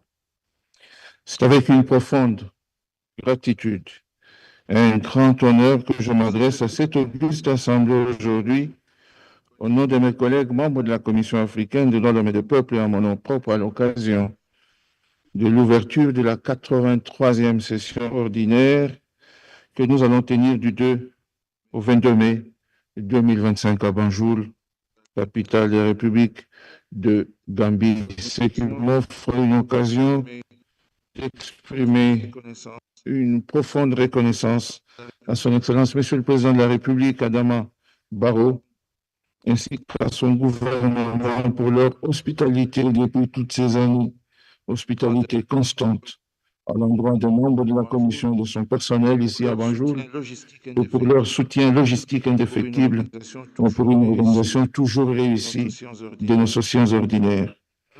À l'occasion de cette 83e session ordinaire, notre institution s'est réunie une fois de plus, guidée par la même aspiration à la dignité, à la justice et à la paix. Par ma modeste voix, la Commission adresse ses salutations empreintes de respect et de gratitude à l'ensemble des dignitaires ici présents, aux invités de marque ainsi qu'à tous les acteurs engagés dans la promotion et la protection des droits de l'homme et des peuples sur notre continent. La Commission voudrait également souhaiter une chaleureuse bienvenue à toutes les personnalités qui se sont virtuellement jointes à nous et vous remercier pour votre présence à ce grand rassemblement. Votre participation régulière de votre attachement au service de notre continent et votre volonté de contribuer à l'amélioration de la situation des droits de l'homme et au bien-être des populations africaines. Excellences, Monsieur le ministre, distingués invités, chers participants, Mesdames et Messieurs, comme nous le signalons souvent, la promotion et la protection des droits de l'homme et des peuples reste un idéal à atteindre, exigeant de nous tous vigilance, engagement et coopération. Cette 83e session ordinaire offre aux différentes parties prenantes une bonne occasion de dresser un état des lieux critique, honnête et collectif de la situation des droits de l'homme sur notre continent. Les représentants du comité de pilotage du Forum des ONG et du réseau des institutions nationales des droits de l'homme ont déjà présenté un premier diagnostic. Nous poursuivrons et approfondirons cette démarche tout au long des prochains jours en nous engageant de manière approfondie, responsable et collective sur les progrès réalisés lors de l'intercession, tout en identifiant les obstacles et les défis sans complaisance qui entravent la pleine réalisation des droits de l'homme garantis par la Charte africaine des droits de l'homme et des peuples et d'autres instruments pertinents des droits de l'homme ratifiés par nos États. Je voudrais à ce stade partager avec vous quelques domaines de préoccupation d'une part et de développement positif constatés depuis la 81e session ordinaire d'autre part. S'agissant des domaines de préoccupation, la Commission reste extrêmement inquiète par la dégradation continue de la situation sécuritaire en Afrique, notamment la persistance des attaques terroristes dans la région du Sahel, particulièrement au Mali, au Burkina Faso et au Niger. Elle est également préoccupée par l'intensification des conflits armés persistants à l'est de la République démocratique du Congo, opposant le groupe AFC M23 RDF et les forces armées gouvernementales de ce pays, conflits qui ont été condamnés par la résolution 627 adoptée au cours de la 82e session de la Commission africaine des droits de l'homme et des peuples. Il est maintenant plus que temps d'arrêter ces massacres qui ont duré pendant 30 ans et de sécuriser durablement la région des Grands Lacs pour que notre génocide ne puisse y avoir lieu. La Commission est aussi préoccupée par la guerre civile au Soudan, qui a plongé le pays dans une crise humanitaire sans précédent. Ce conflit fait actuellement l'objet d'une enquête très sérieuse de la Commission africaine pour essayer d'établir des responsabilités. Ici aussi, une pacification durable est nécessaire pour éviter un autre génocide juste à quelques kilomètres du conflit que j'ai cité précédemment. La Commission demeure inquiète par le conflit en cours dans la région d'Amara en Éthiopie, et d'autant plus que le conflit du Tigré, pour lequel elle a eu à mener des investigations, avait abouti à un important accord de cessez-le-feu, les accords d'Afrique du Sud que vous connaissez, une justice transitionnelle pour laquelle la Commission n'a plus eu d'écho. Ce pays a également inquiété ces dernières années avec le risque aussi de génocide. Bref, beaucoup de pays en Afrique sont devenus des territoires à risque élevé pour les crimes de guerre, les crimes contre l'humanité et le génocide. La Commission, avec raison, s'en inquiète et n'hésitera pas, en prenant appui sur l'article 58 de la Charte africaine des droits de l'homme et des peuples, à attirer l'attention de l'Assemblée générale de l'Union africaine, souvent connue sous le nom de conférence des chefs d'État et de gouvernement.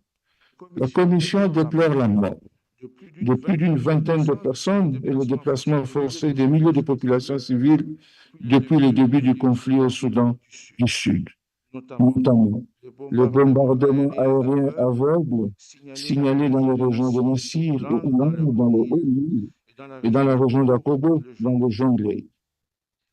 Elle s'indigne de l'exécution sommaire extrajudiciaire de plusieurs dizaines d'hommes, pour la plupart issus de la communauté peul, après leur arrestation par les forces armées, sur un marché qu'on appelle le marché de Sebabougou, dans la région de Kayes. La Commission exprime en outre son indignation face au racisme anti-subsaharien qui sévit dans la région du Nord au niveau des pays du Maghreb. Le tragique sort de nombreux migrants, qu'ils soient portés disparus en mer Méditerranée ou au large des côtes africaines, qu'ils périssent sur les routes migratoires ou soient victimes d'expulsions forcées dans les conditions inhumaines par le pays de destination, met en évidence une fois de plus l'urgence pour nos pays d'élaborer des stratégies, des politiques publiques et programmes concertés de développement visant à améliorer le bien-être de leurs citoyens et à prévenir de telles tragédies qui sont dues par des mouvements de population. En ce qui concerne les droits des femmes, la Commission déplore la persistance des violences sexuelles, les discriminations fondées sur le genre, ainsi que la faible représentation des femmes dans les instances de prise de décision. La Commission exprime une vive préoccupation concernant les pays qui n'ont pas encore adopté des lois spécifiques criminalisant les mutilations génitales féminines et rappelle aux États concernés les graves conséquences que cette omission entraîne pour le droit des femmes. Elle appelle instamment les autorités compétentes à instaurer des mécanismes de protection robustes pour garantir les droits fondamentaux des femmes. De surcroît, plusieurs défis persistent sur le continent, notamment l'instabilité politique liée au changement anticonstitutionnel du gouvernement, aux conflits internes et aux révisions de constitution dans un but personnel. Le nombre croissant de coupures d'Internet et la suspension des médias, particulièrement en période électorale, soulignent une tendance inquiétante aux restrictions des libertés fondamentales. Les libertés d'expression, d'association et de réunion continuent d'être restreintes dans certains pays. La Commission déplore la fermeture et la suspension des organisations de la société civile, notamment au Cameroun, en Éthiopie et au Mali. Les défenseurs des droits de l'homme et des peuples, les journalistes et d'autres professionnels des médias sont constamment exposés à des attaques et des représailles, qu'elles soient en ligne ou physiques. La Commission souligne également des défis majeurs tels que la pratique persistante de la torture et des mauvais traitements dans les prisons et autres lieux de détention, la surpopulation carcérale, l'insécurité alimentaire, surtout dans les prisons d'ailleurs, la pauvreté, le chômage ainsi que le dysfonctionnement persistant du système judiciaire dans de nombreux pays.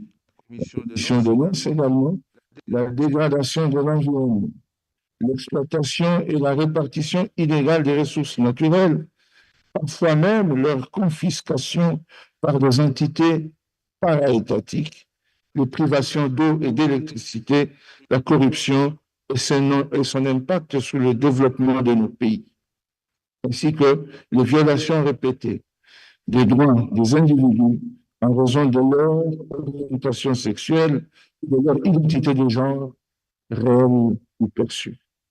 De plus, l'expulsion des communautés autochtones de leurs terres ancestrales constitue une autre forme manifeste de violation des droits de l'homme, documentée à travers des rapports de victimes et des acteurs engagés dans la défense des droits de l'homme. L'objectif visé à travers ce passage en revue est de mettre en lumière ces défis dans toute leur complexité. Il ne s'agit pas de chercher à accuser, mais d'interpeller les États parties, les décideurs politiques, ainsi que toutes les parties prenantes, afin qu'ils adoptent des mesures appropriées pour préserver les droits garantis par la Charte africaine des droits de l'homme et des peuples et les autres instruments pertinents des droits de l'homme. C'est si, et seulement si, cette interpellation est faite de cette manière que voilà, qu'il est possible d'accompagner les États auteurs victimes de violations des droits de l'homme et des peuples suivant leurs vœux souverains maintes fois exprimés. Excellences, Monsieur le ministre, distingués invités, chers participants, Mesdames et Messieurs, malgré les nombreuses préoccupations qui subsistent, des améliorations significatives ont été observées dans le domaine de la promotion et de la protection des droits de l'homme et des peuples au cours de la période d'intercession. Ce développement positif témoigne d'une volonté persistante de renforcer les droits de l'homme malgré les défis auxquels nous sommes confrontés. C'est dans ce contexte que la Commission salue l'adoption par l'Union africaine de la Convention de l'Union africaine visant à mettre fin à la violence à l'égard de femmes et de filles, tout en félicitant d'ailleurs la République du Djibouti, qui est le premier pays à l'avoir signé en date du 9 avril 2025. La Commission félicite la République de la Zambie pour son adhésion au deuxième protocole facultatif se rapportant au pacte international relatif aux droits civils et politiques, abolissant la peine de mort. La Commission félicite également la République du Zimbabwe pour la promulgation de la loi abolissant la peine de mort. J'ai saisi cette occasion pour réitérer ma demande et inviter les États partis à soutenir la Commission africaine en vue de l'adoption par l'Union africaine du protocole à la Charte africaine sur l'abolition de la peine de mort. Le commissaire Idrissa Sow, en charge de cette problématique, continue à faire un plaidoyer dans ce sens auprès de tous les gouvernements qui l'appliquent. La Commission se réjouit de l'élection de son Excellence Netumbo Nandi-Ndaitwah en tant que première femme présidente de la Namibie en mars dernier et de la nomination de son Excellence Lucia Witboul en qualité de vice-présidente du pays. Cette grande représentation féminine, cette grande représentation de femmes aux plus hautes fonctions du pays, complétée par un cabinet composé de 50% de femmes, fait de la Namibie le pionnier de l'Afrique en matière de gouvernance équilibrée entre les hommes et les femmes.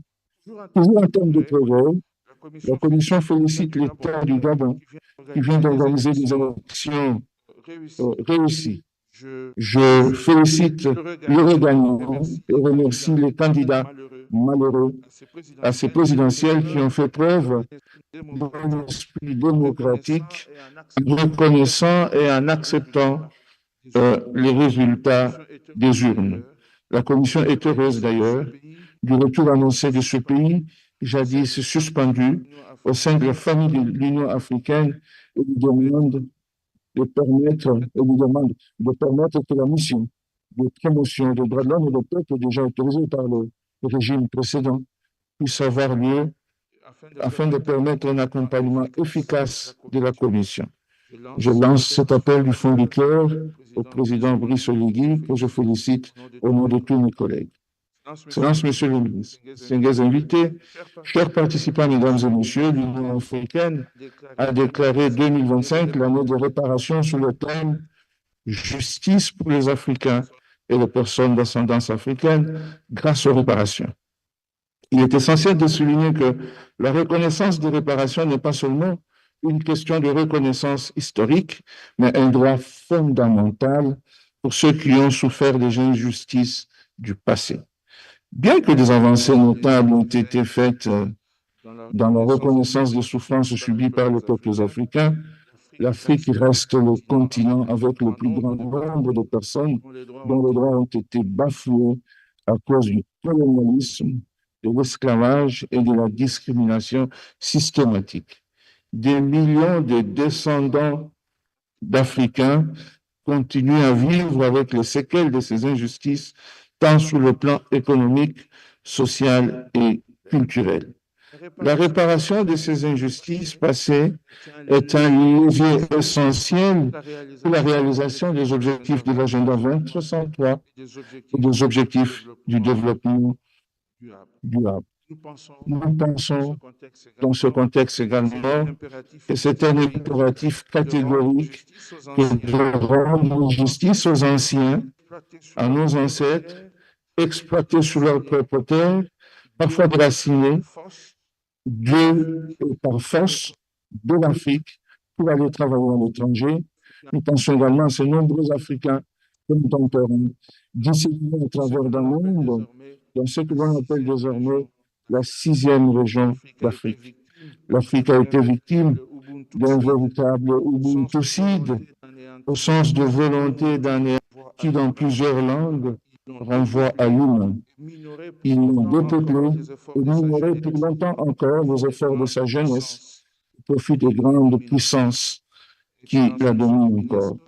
Excellence, Monsieur le Ministre, à la lumière de ce bilan indicatif, la Commission est convaincue que les discussions, les échanges d'idées, le partage d'expériences et de bonnes pratiques, ainsi que les recommandations formulées dans un esprit de respect, de tolérance et de dialogue constructif, joueront un rôle pour surmonter, même partiellement, les défis identifiés. Avant de conclure, et conformément à la tradition de nos sessions tenues durant la période de 100 jours de commémoration du génocide contre les Tutsis au Rwanda, la Commission voudrait se joindre au gouvernement et au peuple rwandais pour commémorer le 31e anniversaire du génocide de 1993 contre les Tutsis au Rwanda et saisir ainsi cette occasion pour rendre un hommage solennel aux victimes et pour réitérer l'expression de sa profonde et sincère solidarité aux survivants. Avant de conclure, permettez-moi que je partage avec vous le message que j'ai prononcé au cours du dialogue de haut niveau au cours de la 58e session ordinaire du Conseil des droits de l'homme à Genève en date du 24 mars 2025. L'Afrique en a marre de tendre sa main pour réclamer le respect des droits de l'homme et des peuples. Il faut que nous cessions avec ce régime honteux de charité des droits de l'homme. Je pense du fond de mon cœur que les droits de l'homme et des peuples sont des droits subjectifs et collectifs. Ce sont des biens, ce sont des éléments appartenant à des patrimoines protégés de chacun d'entre nous. Il ne s'agit pas des offrandes offertes par le gouvernement. Au nom de tous mes collègues, je souhaite plein succès à cette 83e session ordinaire et je vous remercie chaleureusement pour votre attention bienveillante. Je vous remercie.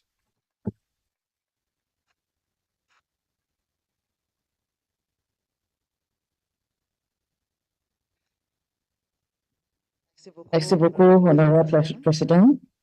Thank you, Chair, for your statements and for your leadership. With utmost honor and immense appreciation, we will at this point listen to the video recorded statement of the Chairperson of the African Union Commission, His Excellency, Mr. Mahmoud Ali Yusuf. ITT, kindly play the video. Thank you.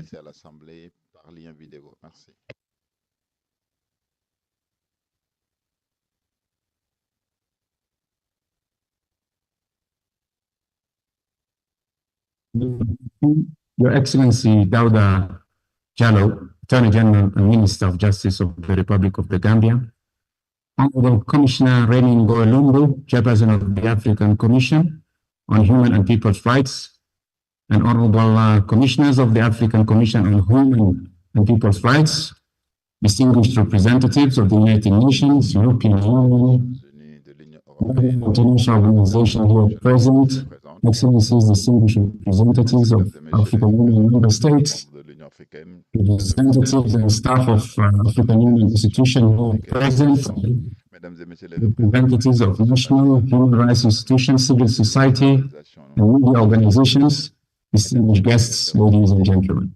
It is with a deep sense of responsibility and with the purpose that I address you today as Chairperson of the African Union Commission on the occasion of the 83rd ordinary session of the African Commission on Human and People's Rights.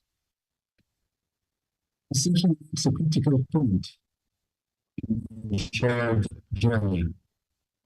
As the African Union enters a phase of leadership with the appointment of a new leader, we do so with full awareness of the needs of the present and the weight of the expectations placed on us. We are committed to responding with focus, consistency, and ambition. The Commission today is continues to play a vital role in defining the continent's legal and moral compass. It has stood for decades as the voice of principle, guided by shifting political needs, but by the standards of the African Charter. Its contribution through jurisprudence, dialogue, and cooperation have shaped the African human rights system into one of the most respected on the global stage. It's a time for reflection. It is a moment for a moment. The African Commission recognizes the importance of reinforcing the link between the work of the African Union Commission on People's Rights and the broader continental agenda. Our commitment to good governance, rule of law, and human rights is not rhetorical, it is structural. It is embedded in the aspirations of Agenda 2063 and in every framework that aims to bring peace, stability, and dignity for our citizens. This session reaffirms the African Union Commission's full support for the African Commission on Human and People's Rights mandate and its independence. At the same time, I call upon all actors, member states, regional bodies, institutions, and civil society to strengthen coordination, share responsibilities, and translate our collective commitment into action. Africa cannot afford fragmentation, where coherence is needed, and delay where urgency is clear. In this context, the African Charter on Human and People's Rights remains a cornerstone of a collective legal and moral framework, and the African Commission on Human Rights and People's Rights and country arrangements plays a critical role in translating the Charter's principles into meaningful action. Your Excellencies, to conclude, I wish to commend the African Commission on Human and People's Rights for its unwavering dedication, and to thank all the stakeholders contributing to the realization of this mission. I encourage the commissioners to approach the deliberations of this session with confidence and clarity of purpose. The African Commission stands beside you as a partner and advocate, and an institution committed to upholding the ideals upon which this union was founded. I wish a successful and productive 83rd ordinary session. I thank you.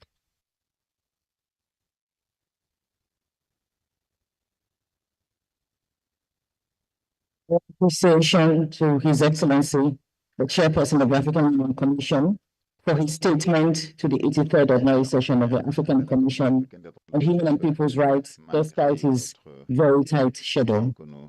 Finally, and with great honor, please join me in welcoming His Excellency Dr. Ismaila Cissé, Honorable Minister of Information of the Republic of the Gambia, to deliver the statement of His Excellency Mr. Dawda Kairaba, Attorney General, Minister of Justice of the Republic of the Gambia, to declare the 83rd session of the African Commission officially open. The floor is now yours, Your Excellency. Thank you.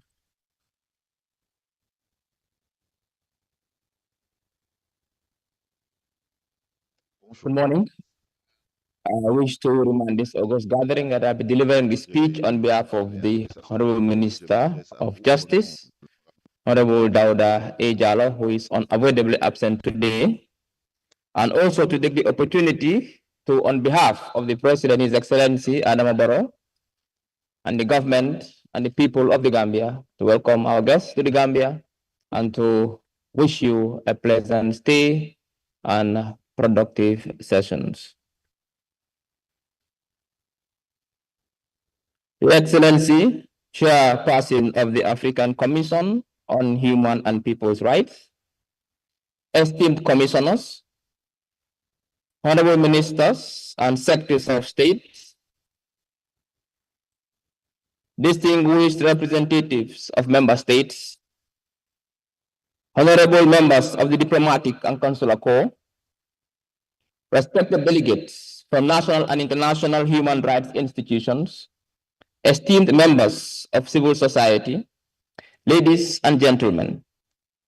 On behalf of His Excellency, President Adama Barrow, the President of the Republic of the Gambia, the government and the peoples of our nation, it is with great honor that I extend a very warm welcome to all participants of this significant session of the African Commission on Human and People's Rights.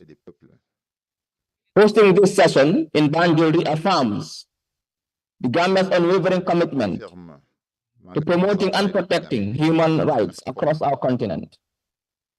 We are privileged to provide a platform for critical discussions and decisions to advance the rights and freedom of all African people. This gathering brings together diverse stakeholders, governments, civil society, human rights organizations, national human rights commissions, human rights defenders, and international partners, each playing a vital role in our collective mission for advancing human rights in our continent. Your presence here underscores our shared responsibility in upholding the principles enshrined under the Universal Declaration on Human Rights and the African Charter on Human and People's Rights. Excellencies, ladies and gentlemen, as we mark the 83rd session, it is evident that we are living in a tumultuous world, characterized by international wars and widespread violence across the continent, leading to mass displacement of citizens, as well as the traumatic effects of sexual and gender-based violence against women and children. The situation of the globe today amounts to a threat to international stability.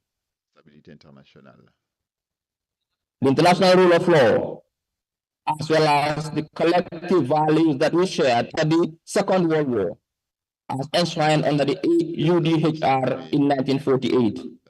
Today, the threat to human dignity, life, property, and humanity is manifested all over the globe. We therefore, as a people, need to recommit ourselves to the protection and preservation of the sanctity of life and the dignity of the human person.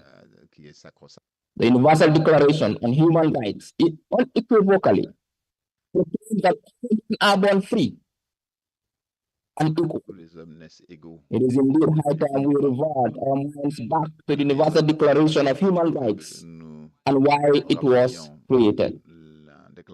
As a milestone document, it demands that we resist the globalized, transnational, and localized attacks against our rights. We can and we must be bold, encourage visionary leadership, institutions and systems that can protect our planet for future generations, together with our economic, social, and political rights as a whole. While human rights development in Africa has shown significant progress with the establishment of key institutions and agreements, challenges still do remain. The African Charter on Human and People's Rights, the African Commission on Human and People's Rights, and the African Court on Human and People's Rights have all contributed to a more robust human rights framework. However, the enforcement of these rights and the level of protection vary across the continent, with persistent challenges in areas like democracy, governance, and the rights of marginalized groups, such as migrants, stateless persons, refugees, and internally displaced persons. Most importantly, the African Court on Human and People's Rights has taken positive actions in promoting and protecting human rights in Africa. It has issued landmark rulings on issues like women's rights and the rights of the child, influencing legal and societal norms. The court has also held corporations accountable for human rights violations, expanding the scope of human rights accountability. Furthermore, it has helped to raise awareness about human rights issues and promote a culture of respect for human dignity. Excellencies, ladies and gentlemen, fighting corruption and impunity in society and within the state is vital. As in equal vein, respect for democratic norms and processes. Corruption significantly undermines human rights by creating conditions that allow or exacerbate violations impacting a wide range of rights, particularly those related to social, economic, and political participation. Corruption diverts public resources, undermines institutions, erodes trust in governance, and severely hampers the realization of economic, social, and cultural rights. Corruption should not be seen only as a financial crime. It is one that affects the very fabric of our society, including women and children, migrants and refugees, as well as marginalized and vulnerable groups in our society. Excellencies, ladies and gentlemen, and we also take this opportunity to complement the initiative behind the African Continental Free Trade, which is one of the flagship projects of Agenda 2063, and a landmark initiative aimed at creating a single market for goods and services across the African continent. It seeks to promote the African trade by eliminating tariffs on most goods, facilitating the movement of capital and people, fostering economic integration, and enhancing competitiveness. Thus, the vision of the AFCFTA is to create a single liberalized market for goods and services, facilitated by the movement of persons to deepen the economic integration of the African continent. Coming to the African Union theme for this year, slavery and the slave trade, including the transatlantic slave trade, were appalling tragedies in the history of humanity, not only because of their abhorrent barbarism, but also in terms of their magnitude. As crimes against humanity, they are therefore among the major sources and manifestations of racism, racial discrimination, xenophobia, and related intolerance that seriously affect the lives of Africans and the people of African descent. It is therefore fitting and widely recognized that Africans and people of African descent are entitled to reparations. Evidence abounds and precedents of reparations granted for past abuses. It is significant to the present generation of Africans that the issue is brought to remedy historical injustices.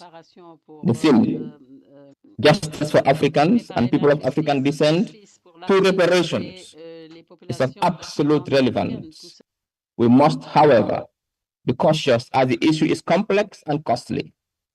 We need to be very comprehensive as well as calculative in terms of what we want, bearing in mind that reparations involve more than just financial compensation. Excellencies, ladies and gentlemen, this year's theme on reparations is indeed very timely. Reparation, as we know, comes in many forms. And applying reparations at home, the government of the Gambia has initiated its reparations process. We passed the Victims Reparations Act 2023, which establishes a framework for reparations as recommended by the TRRC.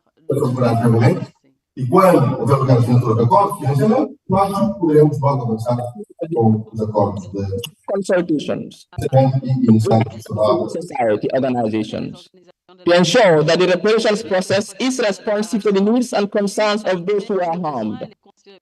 Reparations as envisaged under our law include financial compensation, healthcare, education, and psychological support. The intention is to address both material and non-material harms suffered by victims of the 22-year dictatorship of the past regime. For purposes of administration, the Act creates a reparations commission with the mandate to manage and administer the reparations process. This includes receiving and processing claims from victims, determining eligibility for reparations, and overseeing the disbursement of funds and other forms of support. The commission is headed by 7 commissioners and an executive secretary who is responsible for the day-to-day administration and financial management of the commission. The Act in its totality underscores the government's commitment to acknowledging the suffering of victims and survivors, in taking concrete steps towards ensuring closure for victims. Civil society organizations and human rights defenders have played a critical role in the Gambia's human rights advancement. Their advocacy and engagement have been vital in promoting transparency, accountability, and citizen participation in governance. While significant progress has been made, the Gambia continues to face challenges in fully realizing human rights for all citizens. Issues such as gender-based violence and the need for comprehensive legal reforms remain areas requiring ongoing attention and action. The government of the Gambia recognizes that the values of human protection, promotion, and fulfillment are essential pillars for the achievement of our much cherished development. We must therefore vigorously guard these values zealously. In the same vein, create the necessary space and environment for human rights defenders to operate. No longer should we sit idly while they continue to be targeted with violence and assassinations as they continue on their duties. We must never relent in pursuing their assailants for justice. To those who oppress them, I say loudly, stop your cowardly acts. And remember, you can never escape justice in this day, in this era.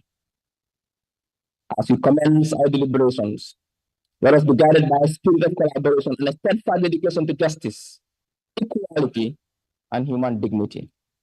May our discussions be fruitful and lead to actionable outcomes that will positively impact the lives of individuals across the African continent. In this spirit, I hereby declare the 83rd session officially open and wish you all productive and insightful engagements. Thank you. Délibération fructueuse et positive. Merci.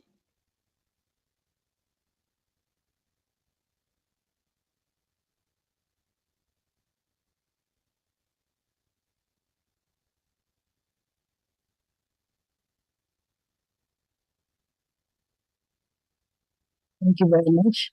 Thank you, Your Excellency, for your statement and for declaring the 83rd session of the African Commission officially open.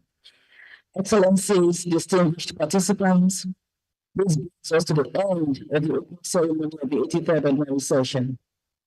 Now, members of the whole table will leave the hall to take a family photo, to which all dignitaries, delegates, and participants will observe tea and coffee break. Ushers are on standby to lead Excellencies, distinguished delegates, and distinguished participants to the respective service points for the tea and coffee break, and I will announce shortly. Invité à aller prendre la pause et après la pause, nous aurons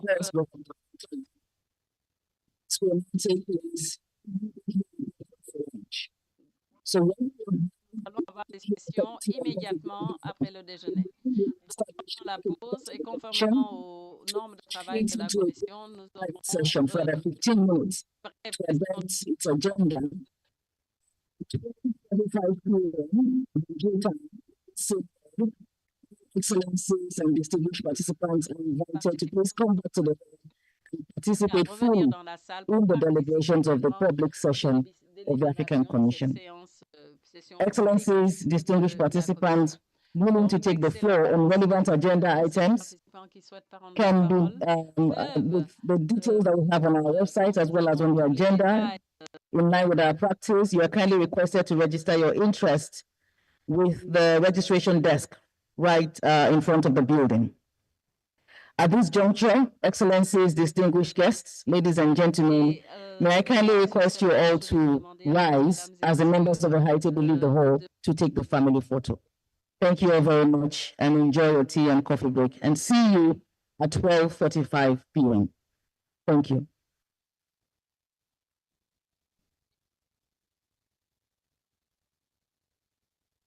The protocol officers will lead us to the point of the family photo. Nous conduire For the tea and à coffee l'endroit break, où nous devons prendre for member states, it will take place in the banquet hall on the ground floor. The banquet hall on the ground floor for delegates from member states for the tea and coffee break. For the distinguished delegates and participants, to do the banquet hall on the first floor. The banquet hall on the first floor for other delegates and participants. For the commissioners, honorable ministers, and excellencies, ambassadors, who will guide the protocol to the service grounds for the tea and coffee break. Thank you so much and see you shortly.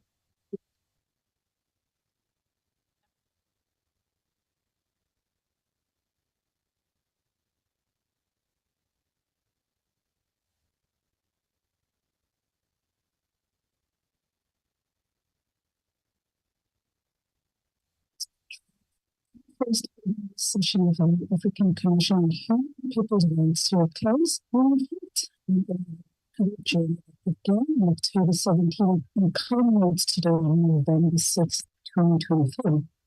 Please 21 days. Welcome to state delegates, representatives of NHRIs and NGOs, as well as esteemed participants who have witnessed valuable discussions, shared profound insights, and forged connections that transcend borders. Forming opening statements that set the tone for our deliberations, so the passionate debate on pressing human rights issues in Africa each moment has underscored our collective commitment to the promotion and protection of human rights across our continent. We also celebrated Africa Human Rights Day on the 21st of October with a joint curriculum on realizing economic, social, and cultural rights in Africa. We held various panels that addressed critical topics essential to the promotion and protection of human rights, in which diversity of voices represented strengthened our resolve and enriched our understanding of the challenges we face. As we celebrate our achievements, let us also remember the work that lies ahead, guiding us as we strive to create a future where the rights of every individual are respected and upheld. Extend our heartfelt gratitude to all participants, advocates of human rights, and organizations who contributed their time, expertise, and passion to the 81st Ordinary Session. Your dedication is the heartbeat of our mission. When we draw to a close, we must carry forward the spirit of collaboration and solidarity that has defined these discussions. Together, we can build a brighter future for all Africans, ensuring that the principles of human dignity, equality, and justice remain at the forefront of our efforts. Thank you for your invaluable contributions and for your unwavering commitment to human rights. Safe travels, and we look forward to reconvening in the spirit of progress and unity. And as we plead, may we always remember that human rights is our collective responsibility.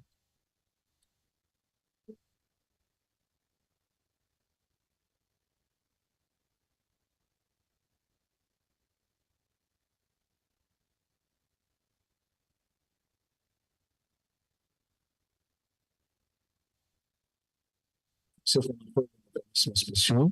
Il s'agit d'une espèce de sous-division du travail.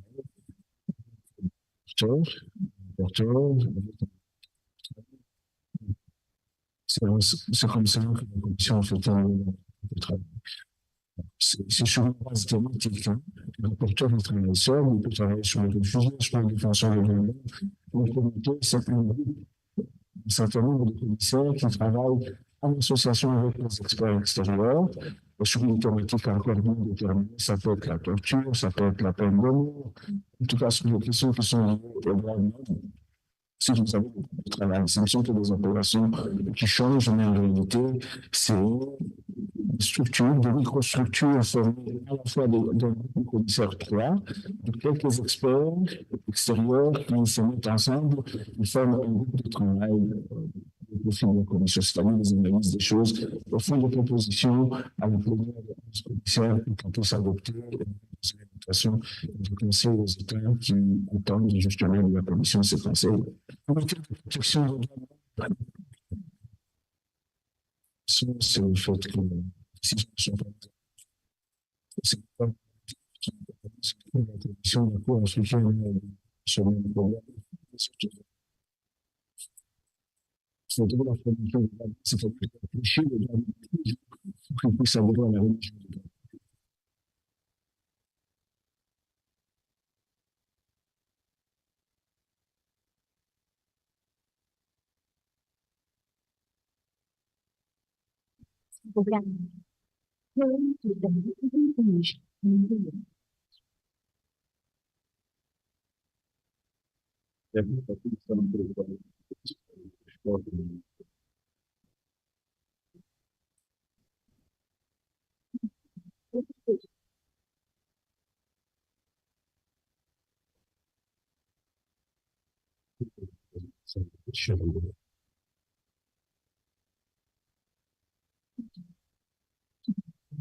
Merci beaucoup.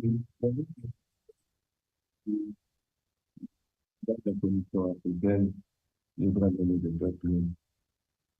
Quand je suis entré à la commission en 2017, AGA était pour moi une structure, une organisation lointaine. J'avoue que je ne savais pas grand-chose de quoi il s'agissait. Mais il a fallu que nous puissions en assumer la présidence, qui avait commencé par celui qui était l'ancien président de la commission, Solomon Berceau, dont j'ai hérité le mandat pour que je puisse bien comprendre de quoi il s'agissait.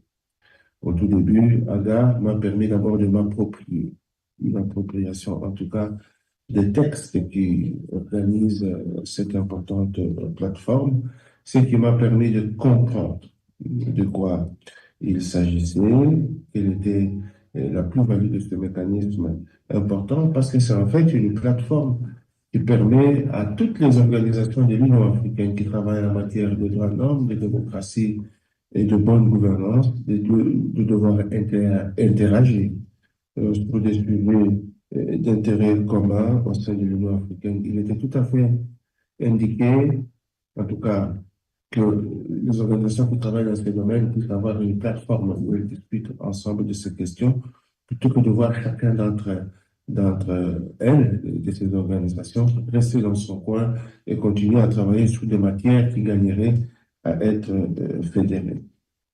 Et depuis lors, je pense que nous avons fait une excellent mandat, une excellente présidence en tant que membre de la Commission africaine de droits de l'homme et des peuples, mais le temps est court. Il ne nous a pas permis de mettre en œuvre toutes les idées que nous avions proposées jusqu'à ce que nous avons cédé le bâton de commandement au Comité africain des experts sur le droit et le bien-être des enfants. Merci beaucoup.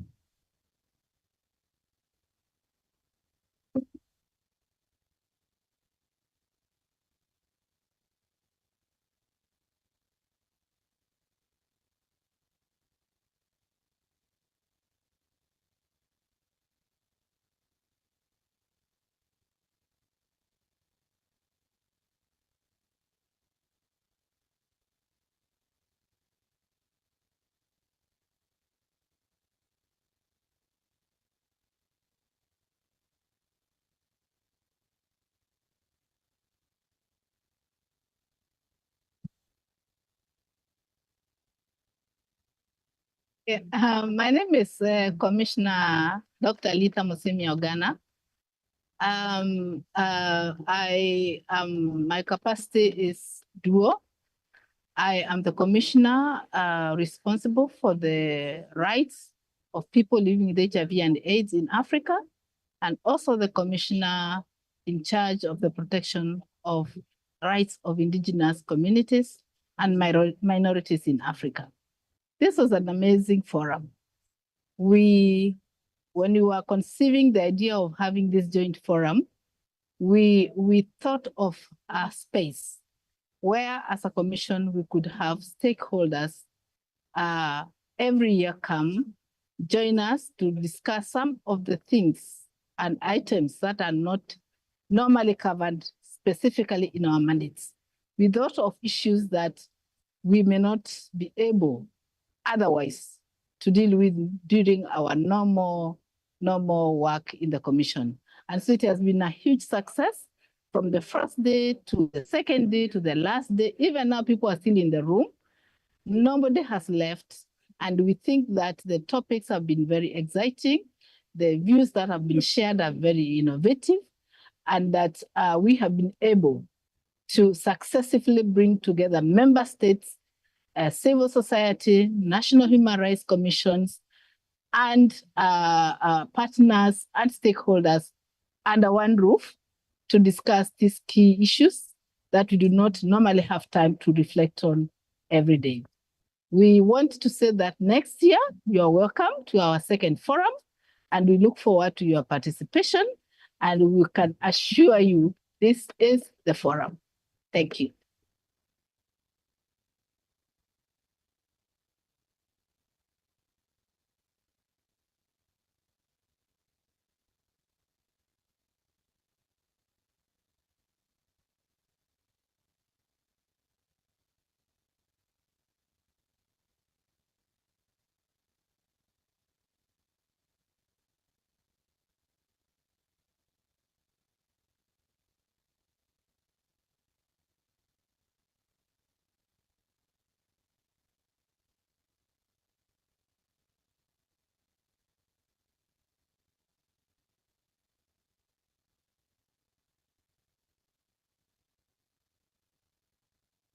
Hello, my name is Abiola Idowu, and I'm the Acting Executive Secretary to the African Commission on Human and People's Rights.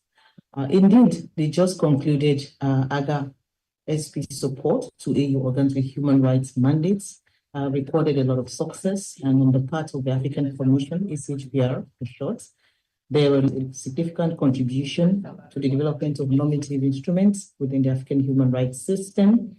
There was enhanced public awareness of the work that we do, increased visibility, and we were also able to have institutional capacity strengthening through the provision of technical assistance, technical experts who contributed to the core business of the work of the African Commission. On normative frameworks, as you know, one of the things that we do is to increasingly interpret the provisions of the African Charter and to develop knowledge products, knowledge tools that help member states to better implement the human rights obligations that they have under the African Charter. Two key knowledge products that emerged from this support would include the alert and reporting mechanism for torture victims and the guidelines for the protection of persons from enforced disappearances in Africa. These tools provide clear directives to state parties on implementing AU shared value treaties. On increased visibility and through numerous activities such as regional conferences and validation meetings, the ACHPR significantly raised its profile and enhanced citizens' access to its services. Notable events include the conference that we had on the impact of COVID-19 on HIV responses in Africa, and the development of a use of force training module for police and prison officers in Africa. And lastly, on capacity building, the ACHPR through this support recruited 6 staff members to strengthen its operational capacity and contribute to its core businesses. This included senior litigation officers, a senior monitoring and evaluation, accountability and learning officer for the first time in the history of the African Commission, and a finance officer that was also committed to overseeing the financial aspect of this support project. These were all core capacities that were contributed to the daily and ongoing businesses of the African Commission, enhancing its capacity to better protect and promote human and people's rights on the continent. We're grateful for the support. I thank you.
Bom dia, boa tarde ou boa noite. Meu nome é Maria Teresa Manuela. Estou na comissão de 2017 e sou responsável pelo mecanismo das prisões, das condições de detenção e da ação policial em África. Integro também o grupo de trabalho sobre a pena de morte, integro o Comitê de Prevenção de Tortura em África e integro também o grupo de trabalho das comunicações.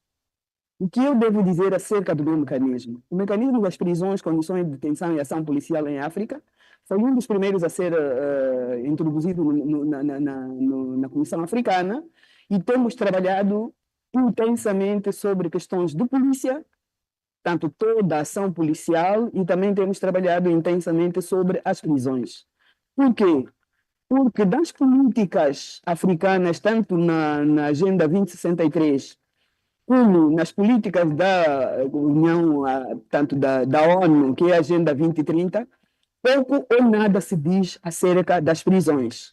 Mas todos nós sabemos que são homens, mulheres e algumas crianças que se encontram nesses locais e precisam que os seus direitos humanos sejam protegidos, que seja respeitada a sua dignidade como pessoa humana. E sobre a polícia, precisamos trabalhar num equilíbrio entre o respeito pelos direitos humanos e a manutenção da ordem e segurança públicas. Então, o meu mecanismo trabalha sobre estes dois aspectos cruciais na vida dos países que integram o continente africano. E apelamos a todos os que possam ajudar-nos a trabalhar para que as prisões sejam um local para correção e não para dupla punição, bem como trabalhar no sentido de que a nossa polícia possa efetivamente ser o garante do respeito pela dignidade das pessoas e o garante do respeito pela ordem e segurança públicas. Muito obrigada.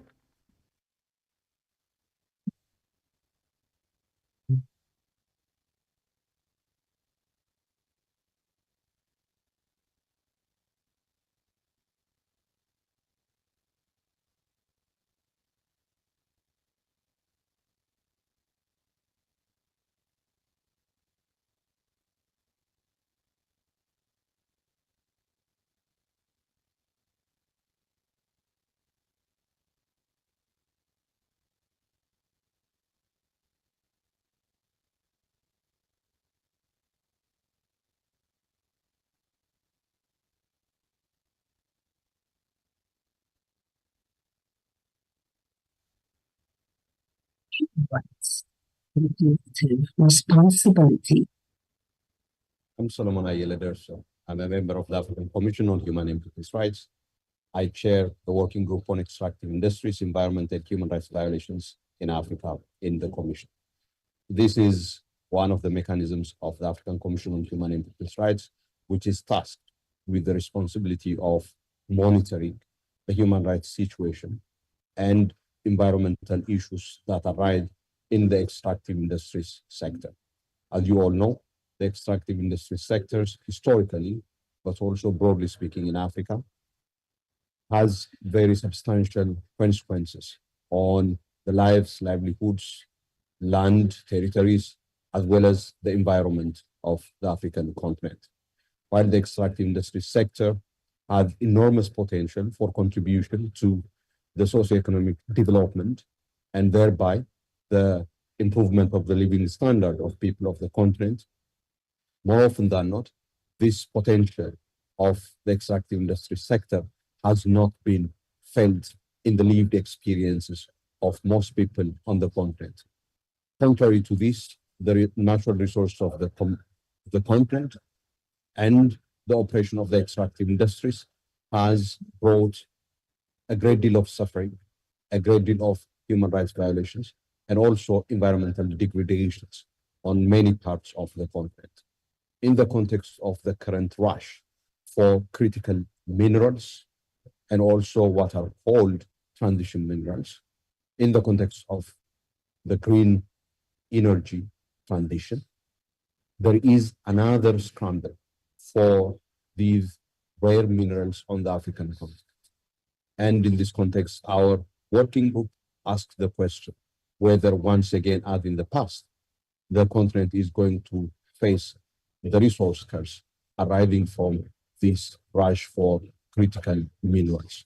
So our work as the working group is to promote the respect for and observance of the human rights standards of the African Charter on Human and People's Rights, particularly as they relate to the exploitation and extraction of natural resources that the continent is enormously endowed with.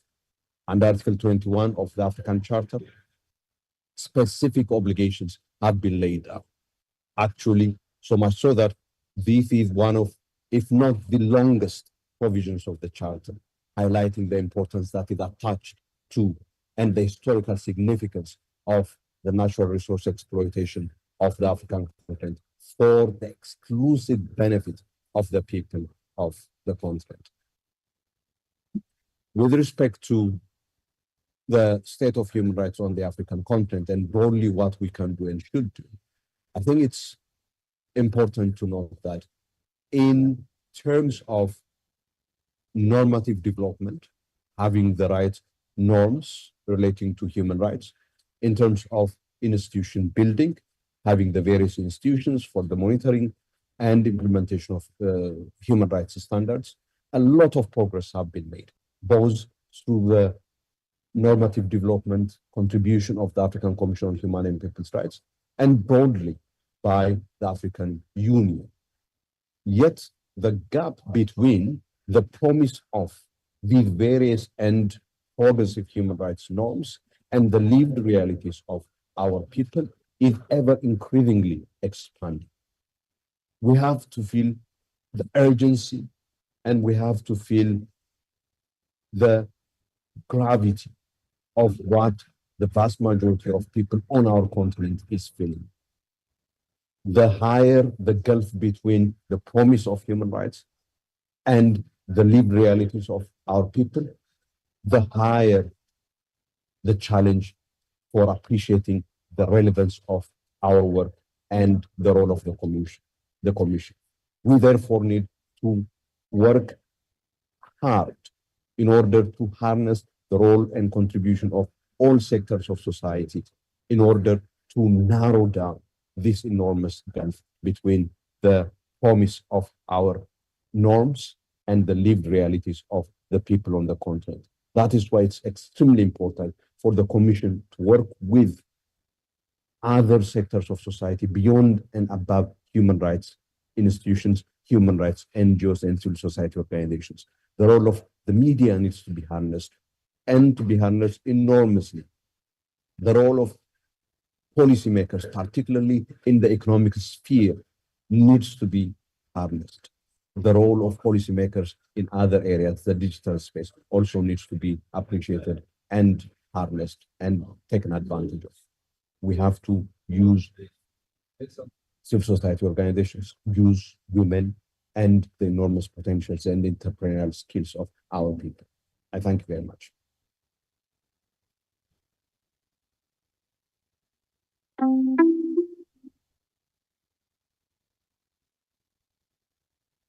Bom dia, boa tarde ou boa noite. Meu nome é Maria Teresa Manuela.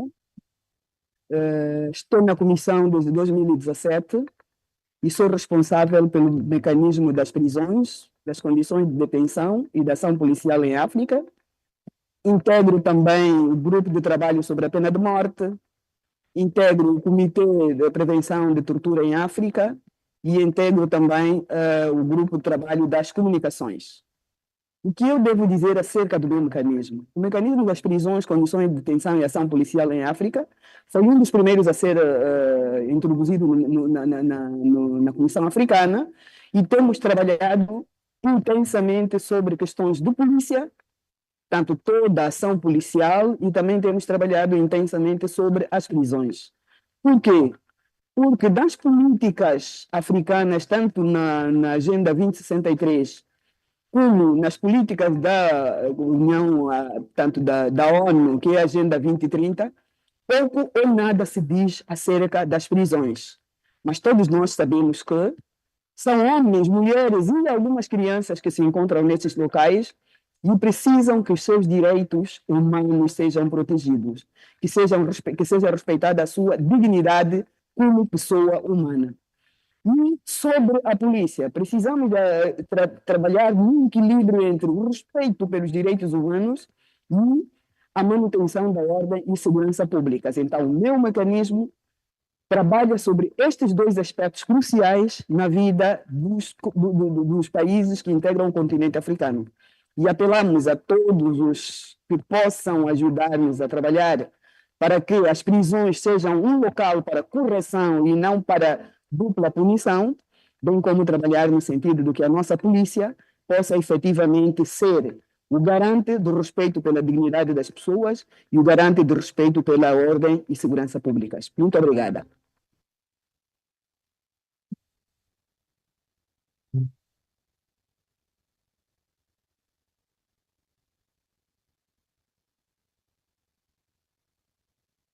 Je suis Marie-Louise Aboumou.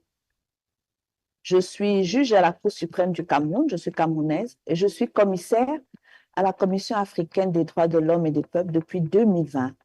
Au sein de cette commission, je suis la présidente du groupe de travail sur les droits des personnes âgées et des personnes handicapées et la présidente du groupe de travail sur les communications. S'agissant du groupe de travail sur les droits des personnes âgées et des personnes handicapées, j'ai le plaisir de vous annoncer que cette 81e session ordinaire est spéciale. Elle est spéciale parce que au cours de cette session, nous avons eu l'honneur d'annoncer, de célébrer l'entrée en vigueur du protocole sur les droits des personnes handicapées et d'annoncer l'entrée en vigueur prochaine à la fin de cette session, soit le 6 novembre, du protocole sur les droits des personnes âgées. Ce qui fait que je suis un commissaire comblé.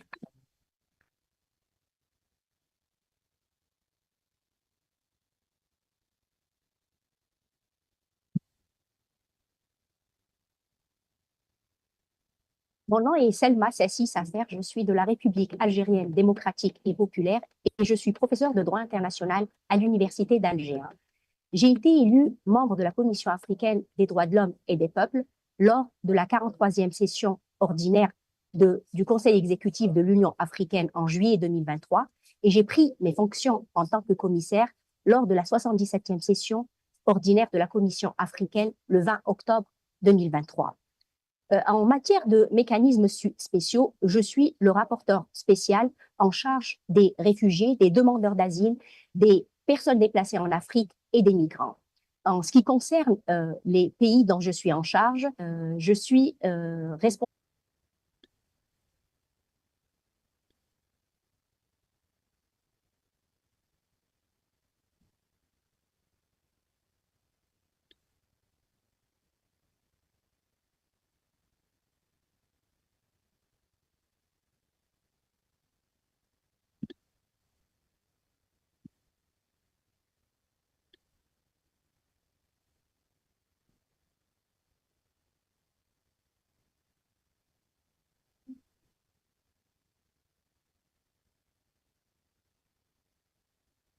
My name is Michael Janyakun, Deputy Executive Director of the Institute for Human Rights and Development in Africa, here in Banjul, the Gambia. Today, I participated in a panel discussion on the implications of Article 59(1) with regards to confidentiality for the communications procedure of the Commission and how it impacts on litigants. I also, prior to that, delivered a statement on the human rights.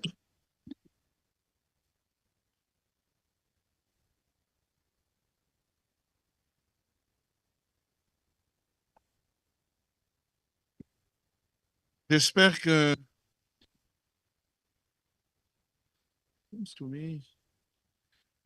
allô. J'espère que vous m'entendez bien dans la salle et que l'interprétation fonctionne à merveille. Votre attention, s'il vous plaît. Demandons à ceux qui se promènent encore dans la salle de bien vouloir prendre place pour que nous puissions redémarrer avec nos activités.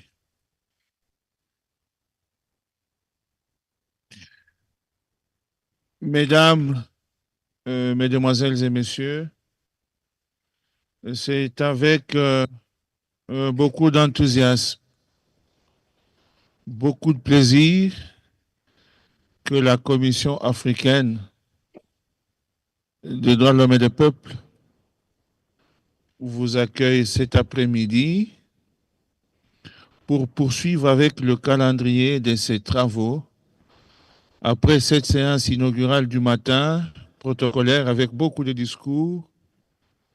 Cette petite pause qu'il y a eu, la Commission a dû se retirer pour adopter son agenda et poursuivre avec ses activités. L'agenda étant adopté, nous nous retrouvons encore devant vous pour entamer le premier point qui figure à notre agenda. Il s'agit des statements on the human rights situation in Africa. C'est un exercice auquel beaucoup sont habitués. Pour ceux qui sont là pour la première fois, c'est à cette occasion que toutes les parties prenantes ont la possibilité de demander la parole pour les États d'abord, pour les INDH ensuite qui ont le statut d'affiliés et pour les organisations de la société civile qui ont le statut d'observateur. Demander la parole pour nous présenter l'état général de la situation des droits de l'homme sur notre continent, à l'effet de permettre à la Commission de mettre à jour ces informations, aux rapporteurs pays de prendre note et de faire le suivi. C'est ça le but de cet exercice. Nous n'avons pas encore la possibilité d'accorder aux individus la possibilité de prendre la parole directement, mais nous espérons que les ONG qui le feront à leur nom rendent fidèlement compte de ce qu'ils ont pris au niveau de nos communautés respectives. Je vais rappeler les règles de procédure. Les délégués des États qui prendront la parole en premier lieu ont 7 minutes. Chaque délégation aura droit à 7 minutes. Pour les organes de l'Union africaine qui ont un mandat en matière de droits de l'homme, ils ont également 7 minutes. Pour les organisations internationales et intergouvernementales, 7 minutes. Les institutions nationales des droits de l'homme, ils ont droit à 5 minutes. Et puis les ONG ont également droit à 5 minutes. Mais il n'est pas dit que vous devez nécessairement utiliser les minutes qui vous sont accordées. Si vous nous faites grâce de quelques minutes, vous nous permettrez, en tout cas, vous permettrez à d'autres personnes de parler et vous nous permettrez à nous de gagner aussi du temps. Sans tarder, je vais commencer avec la liste des États. J'appelle Embassy of Egypt in Sénégal, Son Excellence l'ambassadeur Khaled Aref. 7 minutes maximum. Et la technique aide l'ambassadeur Khaled à ouvrir son micro.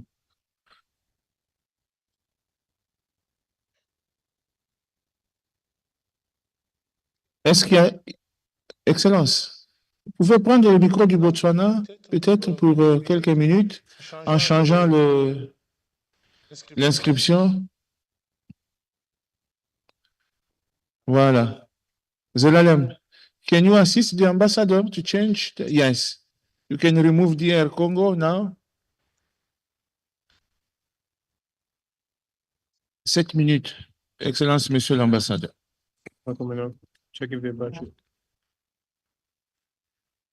Monsieur le Président, cher ريمي لونغو، السادة المقررون، أعضاء اللجنة الكرام، السيدات والسادة الحضور، أستهل كلمتي بالتعبير عن خالص الامتنان لحكومة جمهورية جامبيا الشقيقة على ما تقدمه من دعم كريم ومتواصل لاستضافة اجتماعات هذه الدورة.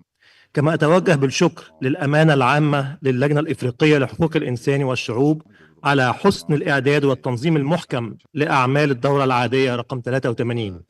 وأود التأكيد على التزام جمهورية مصر العربية بتعزيز علاقاتها مع اللجنة الإفريقية باعتبارها الآلية الإقليمية الرئيسية المعنية بتعزيز وحماية حقوق الإنسان في قارتنا الحبيبة إفريقيا. السيد الرئيس، انطلاقا من كون مصر إحدى الدول المؤسسة للاتحاد الإفريقي والتزاما منها بالمبادئ السامية المنصوص عليها في الميثاق الإفريقي لحقوق الإنسان والشعوب، فقد اتخذت الدولة المصرية خطوات مهمة خلال الفترة الماضية لتعزيز حقوق الإنسان لكافة المواطنين والمقيمين على أراضيها.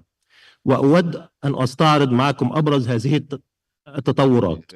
في يناير الماضي ناقشت مصر تقريرها ضمن آلية الاستعراض الدوري الشامل بمجلس حقوق الإنسان، تأكيدا على تفاعلها الدائم مع هذه الآلية وحرصها على تعزيز تبادل الخبرات وأفضل الممارسات من خلال حوار بناء يقوم على الاحترام المتبادل.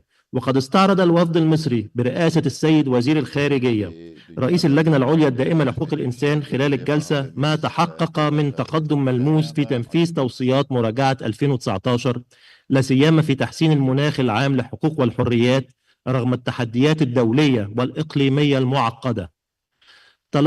تلقت مصر خلال جلسة الاستعراض 343 توصية، حيث أشادت العديد من الدول وفي مقدمتها الدول الإفريقية الشقيقة بما حققته مصر من إنجازات ملحوظة في مجال حقوق الإنسان منذ عام 2019. وجاري في هذا الصدد إعداد التقرير الوطني بشأن الموقف من هذه التوصيات. واصلت مصر تعزيز مفهوم شامل لحقوق الإنسان دون تمييز، مع التأكيد على إشراك كافة أطياف المجتمع في جلسات الحوار الوطني وإجراء مراجعات مستمرة لقوائم الإرهاب شملت رفع أسماء عدد من المدرجين خاصة من الشباب بهدف منحهم فرصة لإعادة الاندماج الإيجابي بالمجتمع. وفي إطار تحديث المنظومة التشريعية لمواكبة التطورات الداخلية والإقليمية وموائمة التشريعات الوطنية مع التزامات مصر الدولية، فقد قام مجلس النواب المصري بمناقشة مشروع قانون الإجراءات الجنائية الجديد بما يشكل نقلة نوعية في مجال العدالة الجنائية، خاصة فيما يتعلق بالدفاع وضوابط ومدد الحبس الاحتياط، فضلا عن قانون اللجوء وقانون العمل. كذلك تواصل مصر أداء دورها الريادي الإنساني في استضافة أكثر من 10 ملايين أجنبي من 62 جنسية وضمان تمتعهم بكافة الخدمات الأساسية من تعليم وصحة ونفاذ إلى سوق العمل، إلى جانب دمجهم بالمجتمع المصري دون إلزامهم بالبقاء في مخيمات رغم التحديات الاقتصادية وضعف الدعم الدولي. سيد الرئيس، السيدات والسادة الحضور، تقوم الرؤية المصرية لحقوق الإنسان على مبادئ جوهرية أبرزها الترابط والتكامل بين جميع الحقوق والحريات والتلازم بين الديمقراطية وحقوق الإنسان، وأهمية تحقيق التوازن بين حقوق الفرد وحقوق المجتمع مع مكافحة الفساد كضمان رئيسي لحماية الحقوق. وتؤمن مصر بأن تعزيز حقوق الإنسان هو عملية تراكمية مستمرة تبذل فيها جهودا وطنية صادقة دون ادعاء الكمال بهدف تحقيق الأهداف التي نصت عليها الاستراتيجية الوطنية لحقوق الإنسان وبما يتماشى مع مبادئ الميثاق الإفريقي. تنعقد دورتنا الحالية وسط استمرار الأوضاع الإنسانية الكارثية خاصة في قطاع غزة، حيث تتواصل الحرب للعام الثاني رغم العديد من القرارات الدولية وكذا صدور أكثر من بيان من لجنتكم الموقرة. وتشهد غزة انتهاكات جسيمة للقانون الدولي الإنساني ولحقوق الإنسان. وتواصل مصر جهودها الحثيثة لإيقاف نزيف الدم وعلاج الجرحى والمصابين بالمستشفيات المصرية وتقديم وضمان تدفق المساعدات الإنسانية والعمل على إحياء مسار السلام. كما أجدد الدعوة للدول الإفريقية إلى دعم الجهود وقف إطلاق النار وإقامة الدولة الفلسطينية المستقلة وفق مقررات الشرعية الدولية. وفي هذا السياق أشدد مجددا على موقف مصر الثابت الرافض لكافة مساعي التهجير أو تشجيع النقل واقتلاع الشعوب من أراضيهم سواء كان بشكل مؤقت أو طويل الأجل وبما يهدد الاستقرار ويقوض فرص السلام والتعايش بين الشعوب، وهو الموقف الذي أدعو لجنتكم الموقرة لأهمية إعادة التأكيد عليه. كذلك تواصل مصر دعمها الكامل لكافة المبادرات الإقليمية والدولية الرامية إلى إنهاء النزاع في السودان وتقديم العون اللازم لتعزيز استقراره والحفاظ على مؤسسات الدولة السودانية الحيوية. أود الإشارة إلى أن مصر ترحب بما اعتمدته قمة الاتحاد الإفريقي مؤخرا بشأن قضية التعويضات للأفارقة والأشخاص المنحدرين من أصل إفريقي عن الحقبة الاستعمارية وتاريخ العبودية عبر الأطلسي. إن مصر تدعم هذا التوجه العادل وترى أن معالجة هذه المظالم التاريخية تمثل خطوة أساسية لتعزيز المصالحة والعدالة بين الشعوب، وتأكد استعدادها الكامل للتعاون مع أشقائها الأفارقة لدفع هذا الملف الهام إلى الأمام في كافة المحافل الدولية. كما تعتبر مصر أن قضية استرداد الآثار المنهوبة تمثل أولوية محورية انطلاقا من إيمانها بحق الشعوب الإفريقية في استعادة تراثها الثقافي والحضاري الذي تعرض للنهب خلال فترة الاستعمار. وتؤكد مصر أن استرداد هذه الكنوز الثقافية يشكل مكونا أساسيا من مسار معالجة المظالم التاريخية وتحقيق العدالة الثقافية بما يسهم في تعزيز الهوية الوطنية وتحقيق المصالحة التاريخية بين الشعوب. وتعمل مصر على التعامل مع القضايا الدولية الناشئة وعلاقتها بحقوق الإنسان، وذلك مثل التغير المناخ والذكاء الاصطناعي، وذلك بالتنسيق مع فرق العمل الإفريقي في كل من جنيف ونيويورك، وبما يحافظ على مصالح قارتنا الإفريقية ومستقبل أبنائها. ختاما، وبرغم التحديات الجسيمة تواصل مصر السير بثبات نحو تحقيق هدفها المتمثل في ترسيخ منظومة متكاملة للحقوق والحريات لصالح جميع المواطنين المقيمين على أراضيها. وتجدد مصر انفتاحها التام على التعاون مع كافة الدول الإفريقية الشقيقة ودعمها الكامل لدور اللجنة الإفريقية لحقوق الإنسان والشعوب، إيمانا منها بأن تعزيز حقوق الإنسان هو مسؤولية جماعية وشراكة إفريقية أصيلة. شكرا سيادة الرئيس. Merci beaucoup. Merci beaucoup. Nous demandons au ministre des Affaires étrangères de l'Algérie, en tout cas au ministère. C'est le conseiller Sharif Deymi qui a droit à la parole pour 7 minutes maximum. Nous rappelons le respect du temps imparti. شكرا سيد الرئيس، السيدات والسادة المحافظون، السيدات والسادة ممثلو الدول الأطراف والمؤسسات الوطنية لحقوق الإنسان وممثلو المجتمع المدني، السيدات والسادة الحضور، يطيب لي أن أتقدم باسم الوفد الجزائري بالشكر الجزيل إلى حكومة وشعب غامبيا الشقيقة على كرم استضافة أشغال الدورة 83 للجنة الإفريقية لحقوق الإنسان والشعوب وعلى التسهيلات التي قدمت لنا منذ وصولنا إلى بانجول. كما يتوجه وفد بلادي بخالص التقدير والاحترام لأعضاء وأمانة اللجنة الموقرة على المجهودات المبذولة قصد ترقية وحماية حقوق الإنسان والشعوب في قارتنا الإفريقية.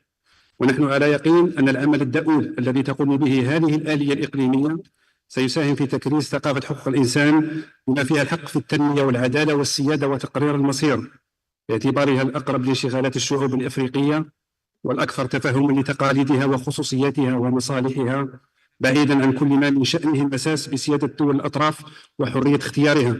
سيد الرئيس، إن انعقاد هذه الدورة يأتي في لحظة دقيقة يمر بها عالمنا اليوم، حيث يعيش المجتمع الدولي ظروفا عصيبة تثقله أزمات متداخلة من نزاعات مسلحة وانقلابات وتدخلات أجنبية إلى انتشار الإرهاب العابر للحدود وتفشي شبكات المرتزقة الذين يغذون الصراعات ويفاقمون المعاناة السكان المدنيين عبر النزوح واللجوء القسري، وهو ما ينعكس مباشرة على حقوق الإنسان وعلى السلم والأمن في قارتنا.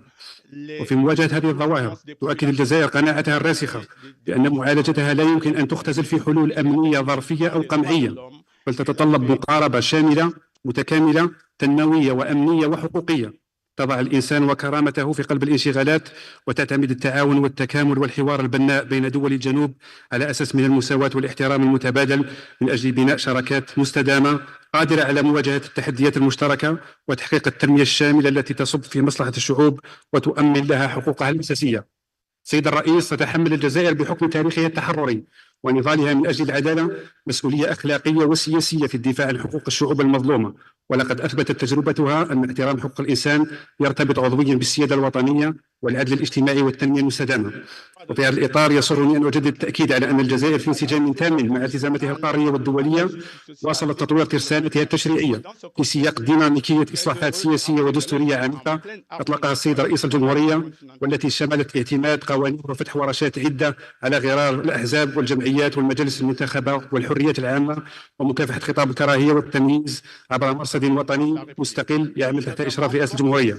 فيما يتعلق بحقوق المرأة، فقد خطت الجزائر خطوات متقدمة عبر قوانين تضمن حمايتها من العنف وتدابير خاصة لصون حقوقها الاقتصادية والاجتماعية، وتفعيل خطة وطنية لتنفيذ القرار 1325 لمجلس الأمن حول المرأة والأمن والسلام، التي تعزز حضور النساء في الحياة السياسية وتحميهن من كافة أشكال التمييز والعنف. وفي إطار تحقيق حقوق المرأة العاملة وحفاظنا على حقها وحق الإنجاب، تم تعديل القانون الخاص بعطلة الأمومة حيث تم تمديدها من 3 إلى 5 أشهر. وفي مجال الطفولة، وضعت الجزائر حماية الأطفال في صدارة أولوياتها، لا سيما من خلال إعداد خطة وطنية 2025-2030 تهدف إلى تعزيز منظومة حقوق الطفل ومناهضة كل أشكال الاستغلال وسوء المعاملة، خصوصا لفئة الأطفال ذوي الاحتياجات الخاصة. أما في قطاع التعليم، فقد رسخت الجزائر مجانية وإلزامية التعليم دستوريا، وبلغت نسبة التمدرس 99%، بما يشكل قفزة نوعية، مؤكدا التزامها بضمان تعليم ذي جودة لكل الأطفال دون تمييز. وفي الشأن الصحي، صادقت الجزائر على استراتيجية وطنية طموحة للأمن الصحي للفترة 2025-2030 تعتمد مقاربة استباقية تهدف إلى تعزيز مرونة النظام الصحي وضمان حق كل مواطن في التمتع بخدمات صحية فعالة في مواجهة الأوبئة والتغيرات المناخية والتحديات الغذائية العالمية. سيد الرئيس، إن الجزائر بحكم مسؤوليتها الإقليمية وصلت تثبيت موقعها كصوت للشعوب المضطهدة، خاصة على مستوى مجلس الأمن ومجلس حقوق الإنسان، حيث لا تزال تشهد الإنسانية في فلسطين المحتلة انتهاكات فادحة ترتكبها القوى القائمة بالاحتلال، من تهجير قسري، تدميرا للبنى التحتية، استيطان واعتداءات متكررة وممنهجة على المقدسات. إن الجزائر تجدد من هذا المنبر رفضها لهذه الانتهاكات ودعمها المطلق لحق الشعب الفلسطيني في إقامة دولته المستقلة وعاصمتها القدس الشريف دولة حرة كاملة السيادة طبقا للشرعية الدولية. كما تجدد الجزائر موقفها الثابت بدعم حق الشعب الصحراوي غير القابل للتصرف أو التقادم في تقرير مصيره، وتدعو اللجنة الإفريقية إلى ممارسة ولايته الكاملة لمتابعة وتوثيق انتهاكات حقوق الإنسان المرتكبة داخل الأراضي الصحراوية المحتلة، والعمل على إرساء آلية دائمة ومحايدة لرصد هذه الانتهاكات وضمان مساءلة مرتكبيها. سيد الرئيس، وفي سياق التزام الجزائر بمبدأ التضامن الإفريقي، تفتخر بلادي بالدور الرائد الذي تلعبه في إطار التعاون مع بلدان القارة، لا سيما من خلال الوكالة الوطنية للتعاون الدولي من أجل التضامن والتنمية كإطار مؤسساتي فاعل لدعم الدول الإفريقية الشقيقة في ميادين بناء القدرات، نقل المعرفة، تطوير المهارات، وتعزيز التنمية المستدامة عبر برامج في قطاعات حيوية مثل الصحة والتعليم والزراعة والطاقة. وتجسيدا لهذا التضامن كذلك، قامت الجزائر منذ سنة 2010 بإلغاء ديون 16 دولة إفريقية شقيقة بقيمة تفوق 1.4 مليار دولار أمريكي، مساهمة في تعزيز سيادة هذه الدول على مواردها وتمكينها من استثمارها في التنمية وتحسين شروط الحياة لشعوبها.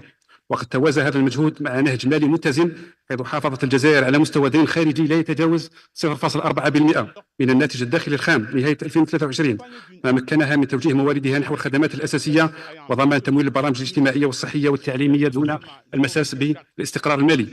في هذا السياق تؤكد الجزائر على التأثير السلبي الكبير لعدم إعادة الأموال المنهوبة إلى قاراتنا من البلدان الأجنبية، حيث استمر احتجاز هذه الأموال، حيث أن استمرار احتجاز هذه الأموال يعوق قدرة الدولة الإفريقية على تعبئة مواردها الوطنية، خاصة في أوقات الأزمات، وهذا ينعكس سلبا على تمويل أهداف التنمية المستدامة، ويزيد من الفجوة في قدرة الدول على توفير الموارد اللازمة لتحقيق رفاهية شعوبها. وبناء على ذلك تدعو الجزائر إلى تكليف الدعم للائحة الإفريقية المتعلقة بحقوق الإنسان مقدمة في جنيف، وتحث على ضرورة تفعيل الآليات الدولية المعنية لإلزام دول الوجهة بإعادة هذه الأموال في إطار التزاماتها القانونية، بما في ذلك التصدي للتحديات القانونية والتقنية التي تعترض سيرورة هذه العملية. إن استعادة هذه الأموال ليست مجرد مسألة اقتصادية، بل هي حق من حقوق الإنسان يساهم في تعزيز السيادة الاقتصادية لدولنا، ويمكنها من الوفاء بتعهداتها تجاه شعوبها وتحقيق تنمية مستدامة وعادلة. السيد الرئيس، تبقى الجزائر منفتحة بإرادة صادقة على آليات حقوق الإنسان الأممية، حيث استقبلت نهاية 2023 مقررين خاصين تابعين للأمم المتحدة في ظروف تميزت بالتعاون والشفافية، وتعتزم مواصلة هذا النهج في سبيل تعميق الثقة وترسيخ ثقافة حقوق الإنسان. في الختام، تجدد الجزائر قناعتها الثابتة أن احترام حقوق الإنسان يشكل حجر الزاوية لبناء مجتمعات مستقرة وعادلة، وأن هذه الحقوق تظل وحدة متكاملة غير قابلة للتجزئة، تعتمد على سيادة القانون، العدالة الاجتماعية، واحترام حق الشعوب في التنمية وفي تحديد مساراتها. إن تحقيق هذه الحقوق ليس فقط مسؤولية فردية أو وطنية، بل هو واجب جماعي يتطلب تعاون دولي مستمرا لتوفير الظروف الملائمة التي تتاح لشعوبنا التمتع الكافي بكافة الحقوق. شكرا سيد الرئيس. Merci beaucoup, Monsieur le conseiller Sharif. Nous avons pris bonne note. Je passe la parole maintenant à la Mauritanie, prof Rassoul Ould El Khal. Le prof Rassoul Ould. Merci, Monsieur le Président. Bismillah ar-Rahman ar-Rahim, wassalatu wassalamu ala Rasulillah. السيد رئيس اللجنة الإفريقية لحقوق الإنسان والشعوب، أصحاب السعادة السفراء ومندوبي الدول، السادة والسيدات أعضاء اللجنة الموقرة، السادة والسيدات ممثلي المنظمات الدولية والإقليمية، السادة والسيدات رؤساء وممثلو المؤسسات الوطنية لحقوق الإنسان ومنظمات المجتمع المدني، أيها السادة والسيدات، إنه لمن دواعي السرور أن أشارككم اليوم باسم حكومة الجمهورية الإسلامية الموريتانية انعقاد الدورة 83 للجنة الإفريقية لحقوق الإنسان والشعوب. كما أغتنم هذه الفرصة ليتقدم بخالص الشكر وعظيم الامتنان لحكومة جمهورية غامبيا الشقيقة على احتضانها لهذه الدورة، وعلى كرم الاستقبال وحسن الضيافة اللذين حويت بهما أنا والوفد المرافق لي منذ قدومنا إلى أرض جمهورية غامبيا الشقيقة بلد الأمن والسلام.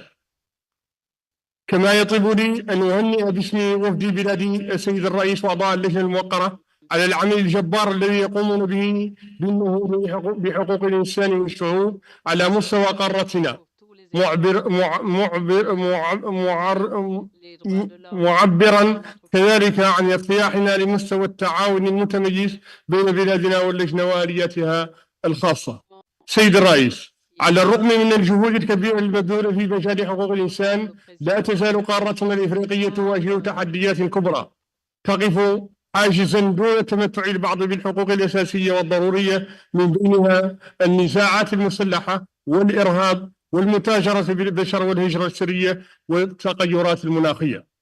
وفي هذا السياق تواصل موريتانيا جهودها الحثيثة على المستويين الدولي والإقليمي للمساهمة الفعالة في إيجاد حلول لمختلف دور النزاع في العالم، وخاصة تلك القائمة في جوارنا الإقليمي، باستقبال وإيواء النازحين وطالبي اللجوء، وتنفيذ مقاربة أمنية شاملة نجحت في التصدي للإرهاب والتطرف والجريمة المنظمة العابرة للحدود.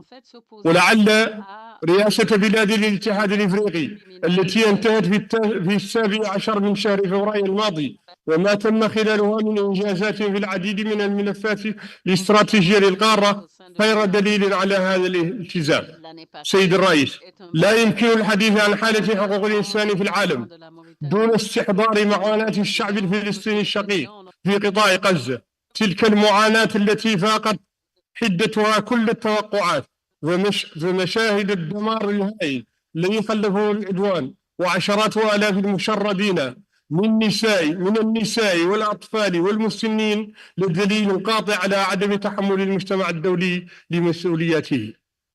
وعليه فهو مطالب اليوم أكثر من أي مواطن مضى بمضاعفة الجهود لمواصلة وقف إطلاق النار وإدخال المساعدات الإنسانية بالكم المطلوب ودعم الجهود الإغاثة والإعمار سعيا لإنهاء معاناة الشعب الفلسطيني الشقيق وفتح آفاق لحل عادل يضمن إقامة دولة فلسطينية مستقلة عاصمة القدس الشريف. سيد الرئيس، عرفت حالة حقوق الإنسان في بلادي خلال العام المنصرم إنجازات كبيرة تعززت معها المكتسبات الوطنية في مجال بناء دولة القانون والمؤسسات وترسيخ قيم الديمقراطية والحقوق والحريات. وفي هذا السياق شرعنا في تنفيذ الاستراتيجية الوطنية لترقية وحماية حقوق الإنسان 2024-2028 الأولى من نوعها في البلاد، كما عرف الإطار القانوني تطورا هاما باستصدار القانون 039/2024 المتعلق بإنشاء المحكمة المتخصصة لمحاربة العبودية والإتجار بالأشخاص وتهريب المهاجرين، الذي سمح بتوسيع نطاق اختصاص المحكمة وتغليب العدالة الجنائية من المواطنين والضحايا على وجه الخصوص، علاوة على القانون 039/2024 المتضمن الأحكام الجنائية المتعلقة بنظام الهجرة، الذي سد فراغا تشريعيا كان قائما في المنظومة القانونية الوطنية لمحاربة تهريب المهاجرين. سيد الرئيس، في مجال الحقوق المدنية والسياسية ساهم جو التهدئة والانفتاح السياسي والحوار والتشاور الذي اعتمده فخامة رئيس الجمهورية في حصر الاختلاف بين الفرقاء السياسيين، وهو ما مكن من تنظيم انتخابات رئاسية شفافة ونزيهة في يونيو الماضي في إجماع تام على قواعدها وأسس تسييرها. كما تواصل الحكومة تنفيذ الوثيقة الوطنية لإصلاح وتطوير العدالة التي تضمن عصرنة قطاع القضاء وتطوير البنى والتحتية وتحسين ظروف العاملين به ضمانا لاستدامة ما تحقق في مجالات الحكامة السياسية وترسيخ مبدأ الفصل بين السلطات.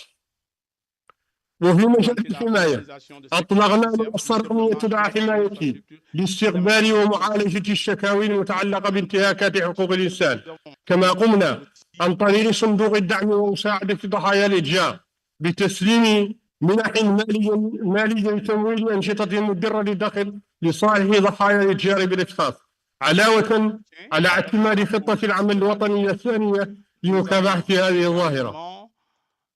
وفي إطار ترقية الحقوق الاقتصادية والاجتماعية واصلت الحكومة تنفيذ البرنامج الاجتماعي والأكاديمية خاصة لترقية وتطوير قطاعي الصحة والتعليم. وفيما يخص التعليم تواصل الحكومة السنة الثانية تنفيذ مشروع المدرسة الجمهورية الرابع في ترسيخ الصافي والمساواة وفضل الجهود القطاع. وصل معدل التمدرس الابتدائي إلى 81% ونسبة الاستبقاء إلى 83%.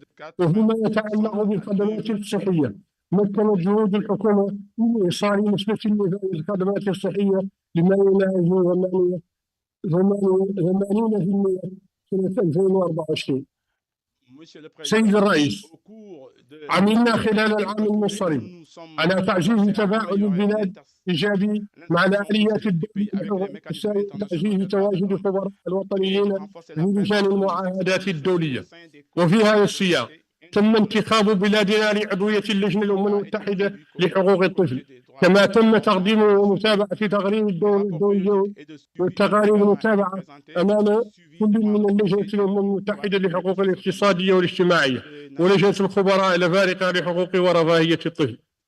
ومن المتوقع أن نستقبل نهاية العام الجاري زيارة المقرر الخاص المعني بحقوق الإنسان للمهاجرين، ومن أجل ضمان متابعة دقيقة لتنفيذ التوصيات الصادرة لبلادنا في مختلف آليات الدولية والإقليمية لحقوق الإنسان قمنا بإطلاق قاعدة بيانات إلكترونية مخصصة لرصد تنفيذ التوصيات الصادرة لبلادنا في هذا المجال.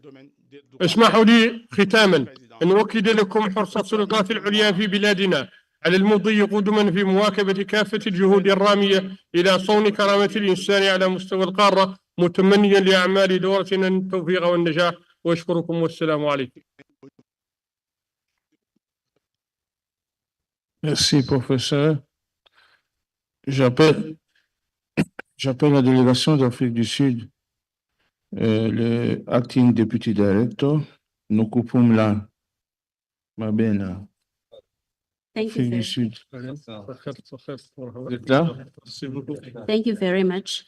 Honorable, 7 minutes. thank you very much. Honorable Remi Ngoy Lumbu, Chairperson of the African Commission on Human and People's Rights. Chair, allow me to stand on the protocol already established. It is an honor and privilege to be here with you today for the 83rd ordinary session of the African Union on People and on Human and People's Rights, and the South African delegation is grateful for the opportunity to deliver its country statement. We wish to extend our gratitude to the friendly government of the Republic of the Gambia for the warm welcome and its hospitality. Our congratulations are extended to you, Chair, and your fellow commissioners for presiding over this session. You can count on South Africa's support and cooperation towards a fruitful session. My delegation further commends the Secretariat for their work in organizing this session. Honorable Chairperson and Commissioner, this session convenes at a time when relations are declining based on the weakening of a multilateral institution, coercive measures, trade wars notably affecting the quality of life and economic development, divisions and unequal rights. In the 2025 African Union theme of the year, Justice for Africans and the People of African Descent through Reparation, recognizes the need for redress due to the burden of history of our continent and the diaspora.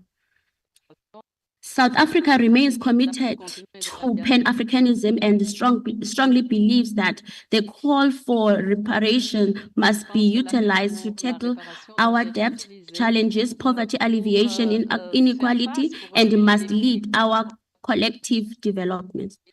A few days ago, on the 27th of April, 2025, South Africa celebrated its Freedom Day, commemorating the first post-apartheid elections, which took place on the same date in 1994. This momentous occasion moved South Africa from pariah state into a progressive democratic dispensation. On this occasion, we understood that South Africa was joining a community of nations based on friendly relations, equal rights, and self-determination.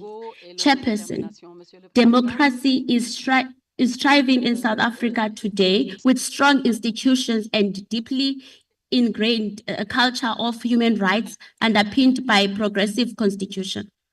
We remain committed to these constitutional obligations and affirm our pledge not only to always safeguard and uphold human rights, but to strive to ensure that all people may exercise these human rights to their fullest. Therefore, we believe that this commission must remain steadfast in its mandate to advocate human rights in line with our principal framework of Agenda 2063.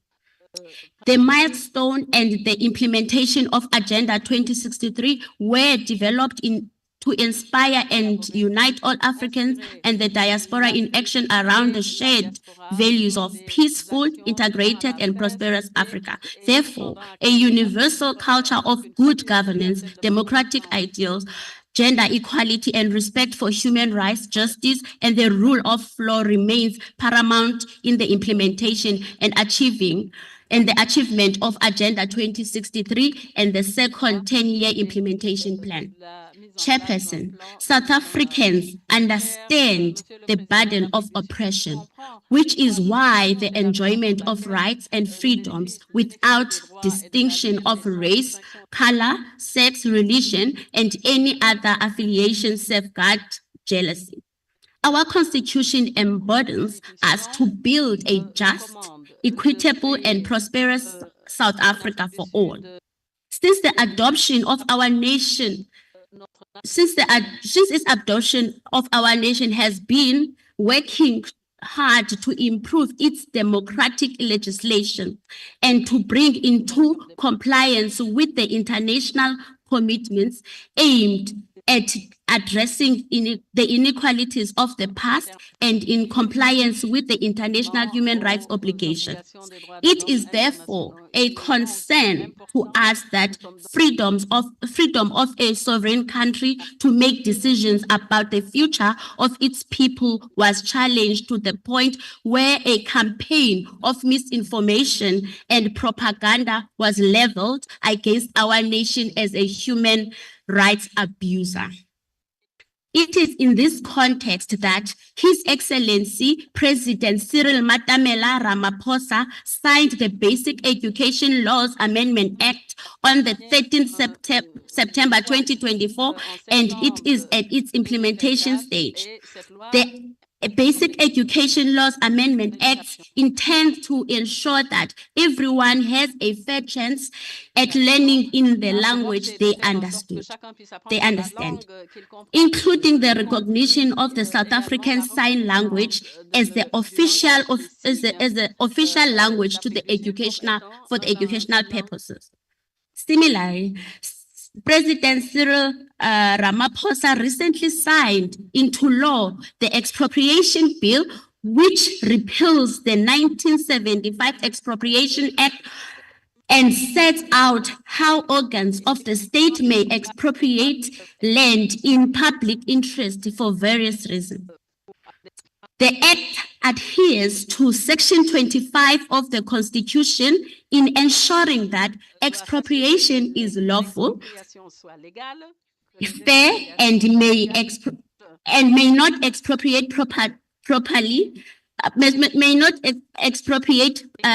properties unlawful. An expropriation authority is obliged to enter into a negotiation with the owners of property. Expropriation Act 13 of 2004 was signed into law in December 2024.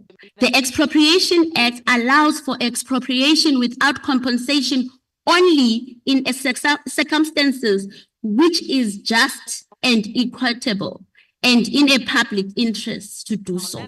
Expropriation of land, however, is prohibited until an expropriation authority negotiates and reach an agreement with the landowner. Honorable Chairperson, while we are making strides to amend our laws in ensuring that they are just, serve the public, and my delegation is concerned with the persistent propaganda, misinformation, and fake news that is peddled by some societies that could have a potential undermine our sovereignty and undermine our democracy. We urge the African Commission on Human and People's Rights to continue encouraging member states of African Union to ratify all the African Union Human Rights Treaty. These legal instruments are important in the promotion and protection of human and people's rights on the continent. I thank you, Chair. Merci. Savons que ce n'est pas facile, mais le commissaire Derso, le rapporteur pays, prendra cette note-là pour continuer à échanger avec vous sur les différentes actions à prendre. C'est une note importante.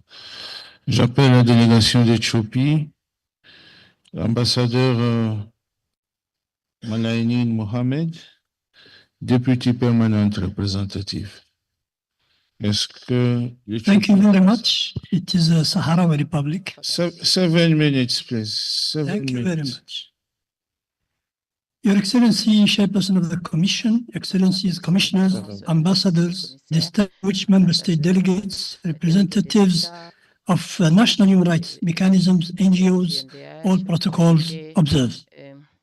Allow me first to express the Sahrawi Republic's sincere thanks to the Republic of the Gambia for its continued generosity in hosting and supporting the work of the Commission, protecting human rights across Africa.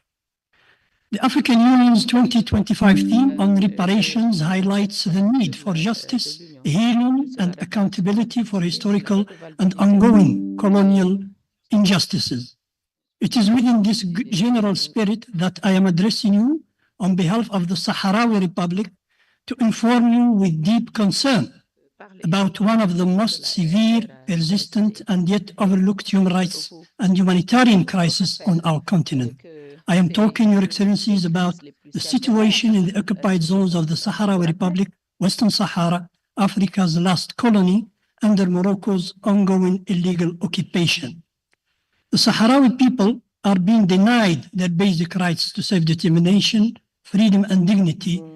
And as His Excellency, the Chairperson of the Commission, just said a few minutes ago, Africa is sick and suffering because of the non-respect of the African human and people's right. I cannot agree more on this diagnostic, Mr. Chairperson. For decades, the Sahrawi people have suffered under foreign military occupation in clear violation of African and international law, including the African Charter, the United Nations Charter, and the African Union Constitutive Act.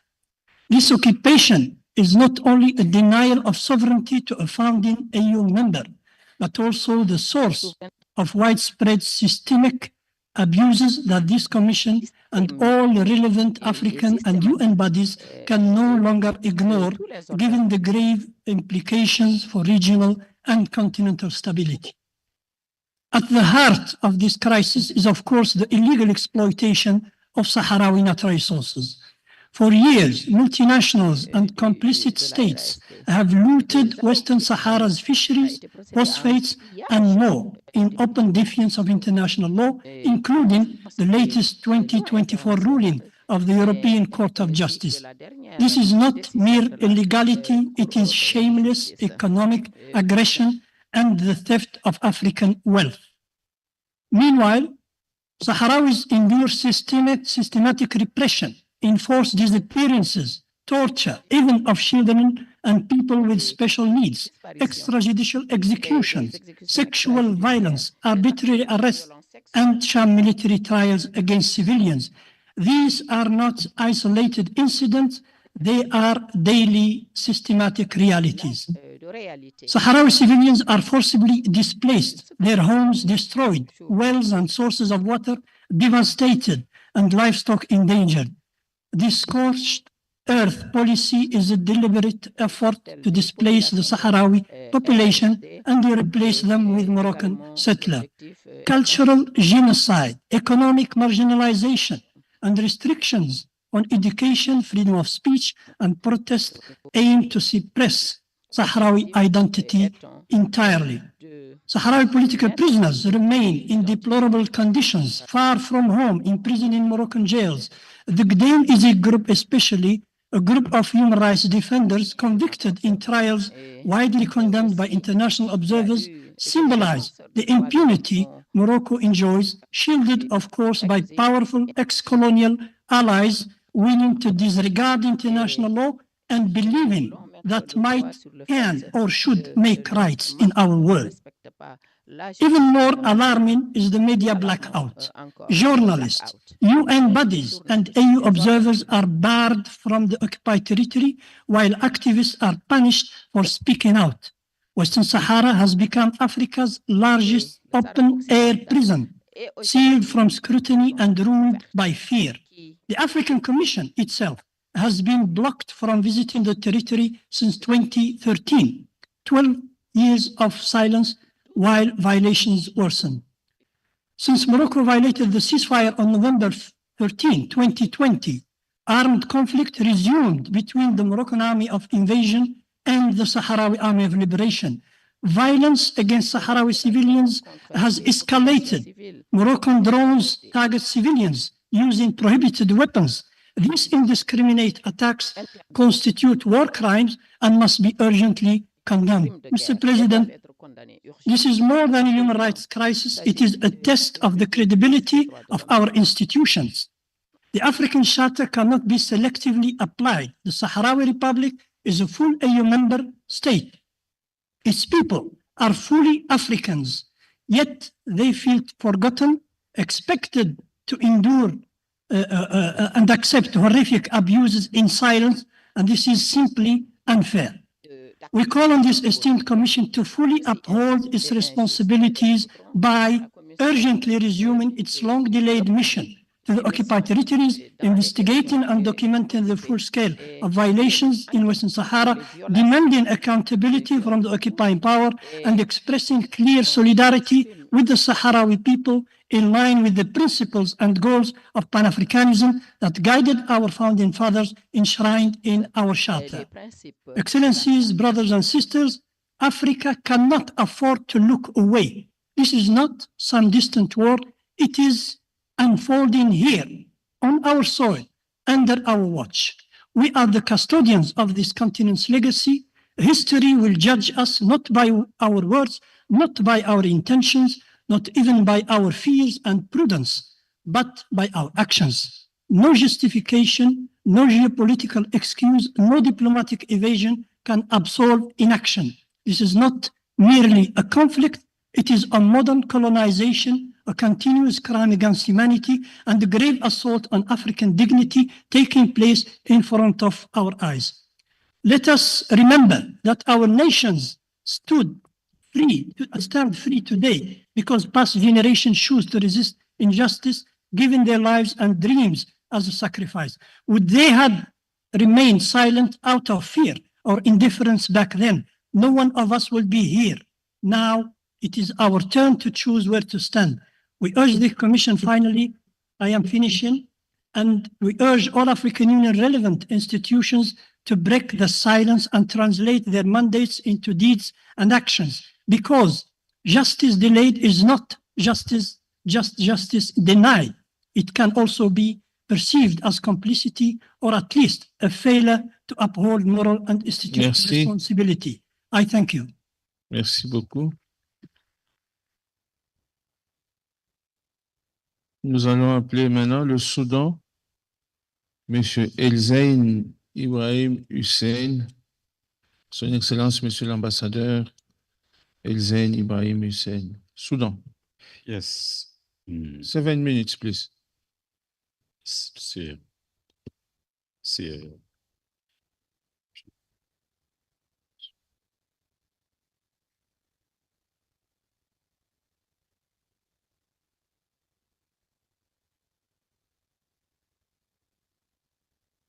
Dans ce temps, je demande à la République sahraoui de couper السيد le micro.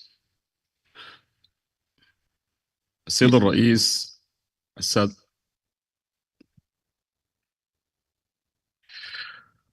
الرئيس السادة المفوضون، السادة مندوب الدول، المنظمات، السادة الضيوف بمقاماتكم المختلفة، أولا نتوجه بالشكر نيابة عن حكومة بلادي للمفوضية الأفريقية لحقوق الإنسان التي حرصت على دعوتنا للمشاركة في الجلسة العامة للدورة 83 التي تنظمها الأمانة العامة بمدينة بنجول التي رحبت بنا بشكل جيد.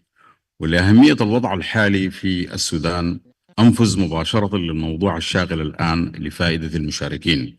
السيد الرئيس، تعود بداية الحرب الحالية في جمهورية السودان إلى انقلاب قامت به قوات الدعم السريع المتمردة في صبيحة يوم 15 أبريل عام 2023، وهو فصيل تحت مظلة قوات الشعب المسلح الرسمية، وقد هاجمت هذه القوات مقر القيادة العامة للقوات المسلحة واستهدفت القائد العام للقوات المسلحة والذي هو رئيس مجلس السيادة الانتقالي والقيادات التي معه في محاولة لقتله، وبالتالي إنهاء تطورات النظام الدستوري الانتقالي في البلاد ووقفه من بلوغ آياته.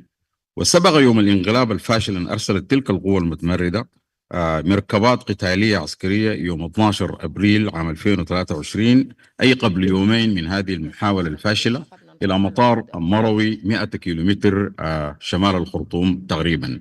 وفي بيان من الناطق الرسمي للقوات المسلحة الحكومية دعا لعودة هذه القوات إلى ثكناتها وإنهاء التمرد والتصعيد لأنها خالفت الأوامر العسكرية. لقد تحول هذا الانقلاب الفاشل إلى تمرد شامل استهدف المقار العسكرية والمدنية معا في آن واحد على امتداد القطر، واصل التمرد في ارتكاب انتهاكات كثيرة غير مسبوقة في تاريخ البلاد ضد الدولة بكامل عناصرها وقواها المدنية والعسكرية والاقتصادية والثقافية والاجتماعية. السيد الرئيس، بسبب هذه الانتهاكات تم إنشاء اللجنة الوطنية للتحقيق في جرائم وانتهاكات القانون الوطني. Okay, it's good now. Vous pouvez continuer. بسبب هذه الانتهاكات سيد الرئيس تم إنشاء اللجنة الوطنية للتحقيق في جرائم وانتهاكات القانون الوطني والقانون الدولي الإنساني للتحقيق في هذه الانتهاكات التي ترقى إلى جرائم حرب وجرائم ضد الإنسانية وجرائم تطهير عرقي وإبادة. وهي لجنة مستقلة تحت رئاسة النائب العام للدولة وتضم كفاءات مهنية وخبراء وحقوقيين وممثلين لأجهزة الدولة المعنية بإنفاذ القانون، وولايتها تنحصر في كافة الانتهاكات التي ارتكبت منذ 15 أبريل عام 2023 والتحقيق والتحري في أي انتهاك يخالف للقانون الوطني والإنساني الدولي. وقد قامت اللجنة الوطنية بحصر كافة الانتهاكات في القطر وتحصلت على الوثائق والمواد الموثقة وتلقت الدعاوى والشكاوى المختلفة وقيدت الدعاوى الجنائية المتعلقة بالحق العام والحق الخاص وزارت المواقع المختلفة. لقد تأكد اللجنة وجهات دولية عديدة مستقلة ارتكاب ميليشيا الدعم السريع المتمردة لجرائم حرب وجرائم ضد الإنسانية وجرائم تطهير عرقي وإبادة. ومن الأمثلة الواضحة ما جرى في مدينة الجنينة ضد شعب المساليت وانتهاكات كبيرة ضد معسكرات النازحين حول مدينة الفاشر في زمزم وأبو شوك، وليس آخرها ما جرى في غرب درمان الأسبوع المنصرم. هذه مجرد أمثلة لانتهاكات كثيرة. ومن الجرائم أيضا معاملة الأسرى بشكل مخالف للقانون الإنساني من تعذيب وقتل وتصوير. لقد ارتكبت الميليشيا جريمة الارتزاق باستيعاب مرتزقة أجانب من دول عديدة، وقد تم اعتقال بعض هؤلاء المرتزقة بواسطة السلطات السودانية من دول عديدة تبلغ 13 دولة، بعضها أيضا خارج القارة. ارتكبت ميليشيا الدعم السريع انتهاكات ضد الأطفال والقتل خارج نطاق القانون، عنف ضد النساء والأطفال، تهجير قسري، حرمان من حرية التنقل للمدنيين، اختفاء قسري، اعتداء على الأعيان المدنية، نهب البنوك، استهداف المطارات والبنيات الأساسية ومحولات الكهرباء واستهدافها بالمسيرات درونز، اعتداء على البعثات الدبلوماسية الأجنبية والمنظمات الدولية، وقطع الطريق أمام المساعدات الإنسانية ومصادرتها حتى لا تصل للمحتاجين، والاعتداء على مقر المفوضية الوطنية لحقوق الإنسان بالسودان، وتدمير دور العبادة ومواقع التراث الثقافي المادي والمتاحف والإرشيف الوطني والمكتبات، ونهب القطع الأثرية النادرة، الاعتداء على قطاع الإنتاج البترول، وقطع الأنبوب الناقل الذي يربط دولة جنوب السودان ومراكز الإنتاج في السودان. اعتدت هذه الميليشيا على مقار الشرطة المدنية والسجون، مما أدى لهروب آلاف المسجونين في جرائم متنوعة. الاعتداء أيضا على محميات الحياة البرية وقطع الاتصالات. السيد الرئيس، إن حكومة السودان لديها أدلة وشواهد على وجود دعم خارجي كبير لا زال مستمرا من جهات خارجية، على رأسها دولة الإمارات العربية المتحدة، يتم عبر بعض مطارات دول الإقليم، وعلى رأسها مطارات دولة تشاد المجاورة، وكذلك قاعدة بوساسو في الصومال، حيث تقدم الدعم بالعتاد العسكري والمعينات وتمررها عن طريق البر من تشاد ومناطق أخرى في الإقليم. السيد الرئيس، لقد رفعت حكومة بلادي شكوى موثقة ضد تدخل دولة الإمارات العربية إلى محكمة العدل الدولية في انتظار القرار، كما قدمت شكوى ضد ضلوع دولة تشاد إلى مفوضية حقوق الإنسان والشعوب هنا. وسيواصل السودان في طرق باب العدالة الدولية وتطبيق أسس العدالة الوطنية أيضا في الداخل عبر مؤسسات إنفاذ القانون، وتقديم التقارير إلى منظومة الأمم المتحدة عبر مجلس الأمن والمناظر الأخرى. ختاما السيد الرئيس، أصدرت اللجنة الوطنية للتحقيق في جرائم انتهاكات القانون الوطني والقانون الدولي الإنساني تقاريرها، وهي متاحة باللغتين العربية والإنجليزية ولا زالت منعقدة وفق اختصاصها. السيد الرئيس، آخر ما قامت به الميليشيا ميليشيا الدعم السريع المتمردة بعد فشلها في السيطرة على البلاد هو اللجوء إلى التحالف مع بعض القوى المساندة لها وبدعم خارجي بصياغة ترتيبات لإقامة حكومة موازية في مناطق سيطرتها عبر ما يعرف بتحالف نيروبي، الأمر الذي أدانه مجلس السلم والأمن الأفريقي ببيان قوي صادر في 11 مارس عام 2025 رافضا أي ترتيبات انفصالية داخل القطر الموحد، وكذلك مجلس الأمن الدولي. وفي تقديرنا إن لجوء ميليشيا الدعم السريع والقوى المساندة لها إلى تلك الترتيبات يؤكد أن هناك أهداف خارجية تريد تفتيت السودان ودول الإقليم وخلق بؤر لصراع دائم. يؤكد السودان مجددا في الختام صيغ الرئيس بالتزامه بالحلول الإفريقية لقضايا وتحديات القارة، ومنها الوضع في السودان عبر عملية يقودها السودانيون ويدعمها الاتحاد الأفريقي حتى يخرج السودان من هذه الأزمة. ولكم الشكر للاستماع. شكرا جزيلا. Merci beaucoup, Monsieur l'Ambassadeur. Nous allons appeler la dernière intervention avant de suspendre les travaux pour 1 heure, pour permettre à ceux qui doivent aller à la mosquée d'aller prier, à ceux qui veulent aller manger, de manger.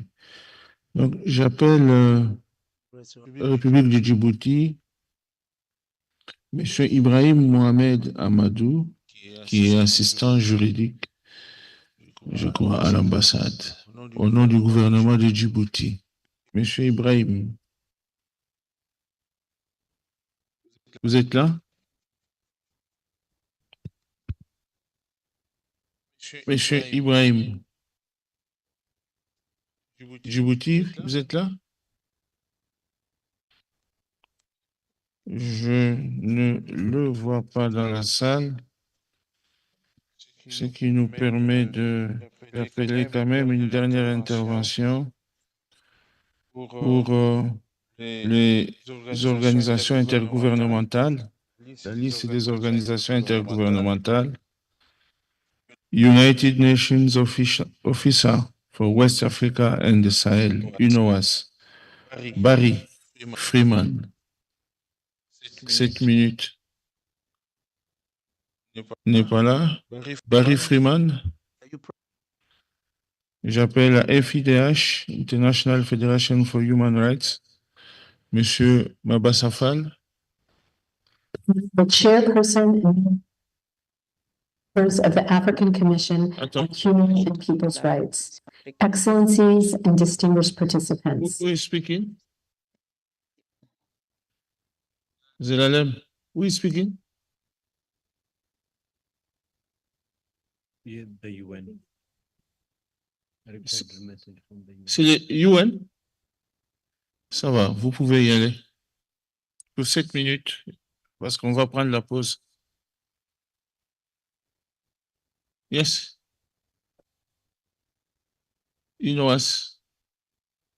The chairperson and members of the African Commission on Human and People's Rights, Excellencies, distinguished participants, ladies and gentlemen, all protocols observed. The Special Representative of the United Nations Secretary General for West Africa and the Sahel, Leonardo Santos Shimano, regrets very much not being able to join this annual ordinary session of the African Commission on Human and People's Rights due to prior engagements. I need to address you and share our goodwill message. Ladies and gentlemen, UNOWAS commends the chairperson and members of the African Commission on Human and People's Rights for organizing this 83rd ordinary session. All over the world, respect for human rights continues to be challenged. In Africa and beyond, our urgent attention and effective action is required. Despite laudable strides made by many African states, including through this commission and other organizations, vigilance is required to safeguard human rights and the rule of law. Terrorism threatens lives in West Africa and the Sahel region. Shrinking civic space and other grave human rights violations have sadly become too common in some countries. Innocent victims of atrocities, including children and women, deserve an end to their suffering and to see justice served. Protection and promotion of human rights are the bedrock of sustainable peace and critical as well to inclusive socioeconomic development. I would like to take this opportunity to highlight positive developments in the region. State parties are contributing to the functioning of the Universal Periodic Review, to UN treaty bodies, and African Union human rights mechanisms through periodic reports to these bodies.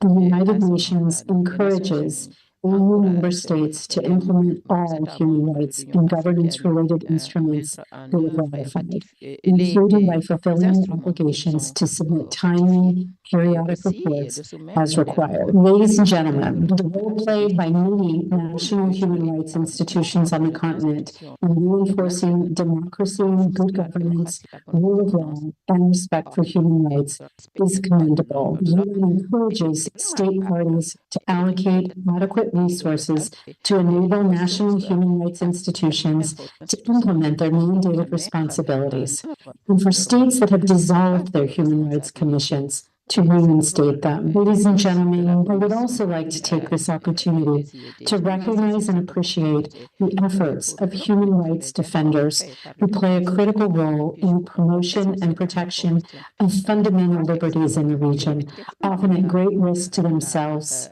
and their families. Accordingly, the UN calls upon state parties to the African Charter on Human and People's Rights to protect human rights defenders against harassment and reprisal. The UN will continue to support governments and civil society actors to foster environments in which political actors, civil society organizations, men, women, youth, indigenous people, ethnic minorities, and other excluded categories can fully and safely participate and be fairly represented in public life. We at UNIS look forward to continuing our interactions with this august commission. I wish you fruitful deliberations, and I thank you for your kind attention. Merci beaucoup. Nous allons donc, avec cette déclaration de United Nations Office for West Africa and the Sahel, suspendre les travaux pour 1 heure, parce que les gens doivent aller à la mosquée et d'autres doivent se sustenter pour revenir dans 1 heure. 1 heure vraiment, donc à 15h20, heure de Banjul. Je serai déjà ici pour continuer avec l'agenda. Merci beaucoup. Bonne prière et bon appétit pour ceux qui vont manger.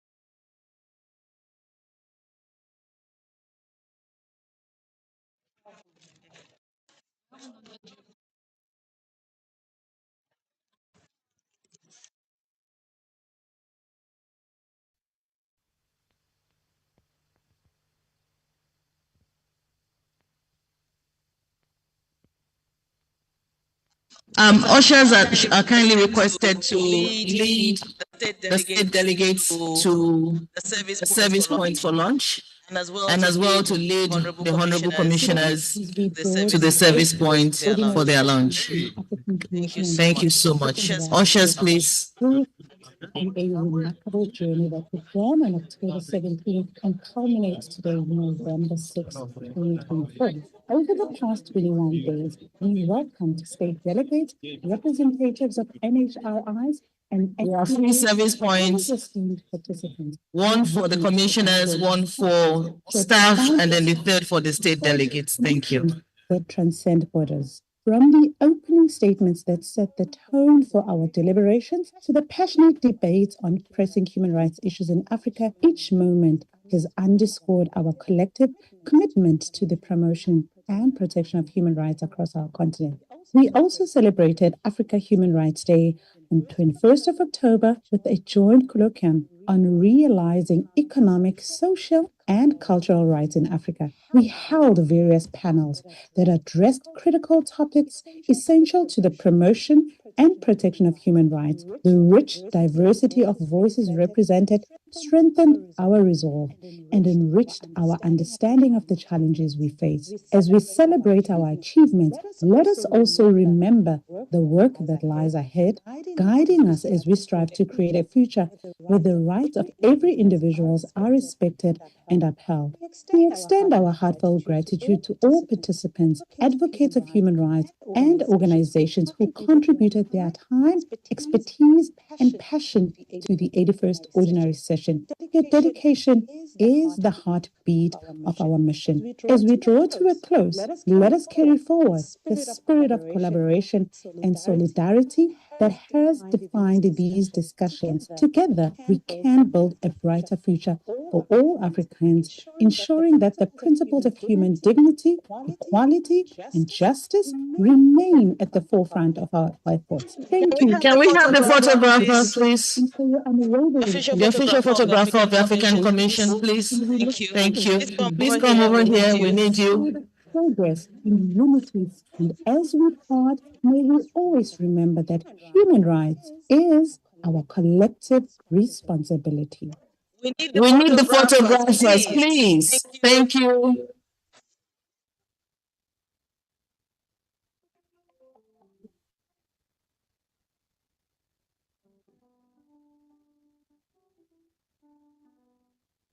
Today, as we draw the 81st Ordinary Session of the African Commission on Human and People's Rights to a close, we reflect on a remarkable journey that began on October 17 and culminates today, November 6, 2024. Over the past 21 days, we welcomed state delegates, representatives of NHRIs and NGOs, as well as esteemed participants. We witnessed vibrant discussions, shared profound insights, and forged connections that transcend borders. From the opening statements that set the tone for our deliberations to the passionate debates on pressing human rights issues in Africa, each moment has underscored our collective commitment to the promotion and protection of human rights across our continent.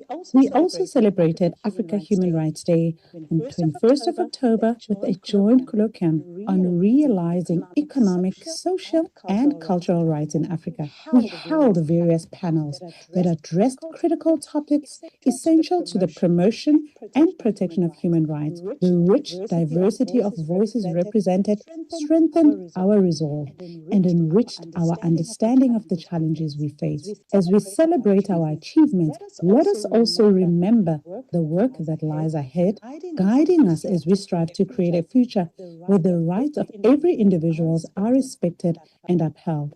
We extend our heartfelt gratitude to all participants, advocates of human rights, and organizations who contributed their time, expertise, and passion to the 81st Ordinary Session. Your dedication is the heartbeat of our mission. As we draw to a close, let us carry forward the spirit of collaboration and solidarity that has defined these discussions. Together, we can build a brighter future. Commissioners and VIPs, Banquet Hall 1. Human dignity, equality, and justice remain at the forefront of our efforts. Thank you for your invaluable contributions and for your unwavering commitment to human rights. Banquet Hall 1 on the ground floor for commissioners and VIPs. We convene in the spirit of progress and unity, and as we part, may we always remember that human rights is our collective responsibility. The banquet hall on the first floor for state delegates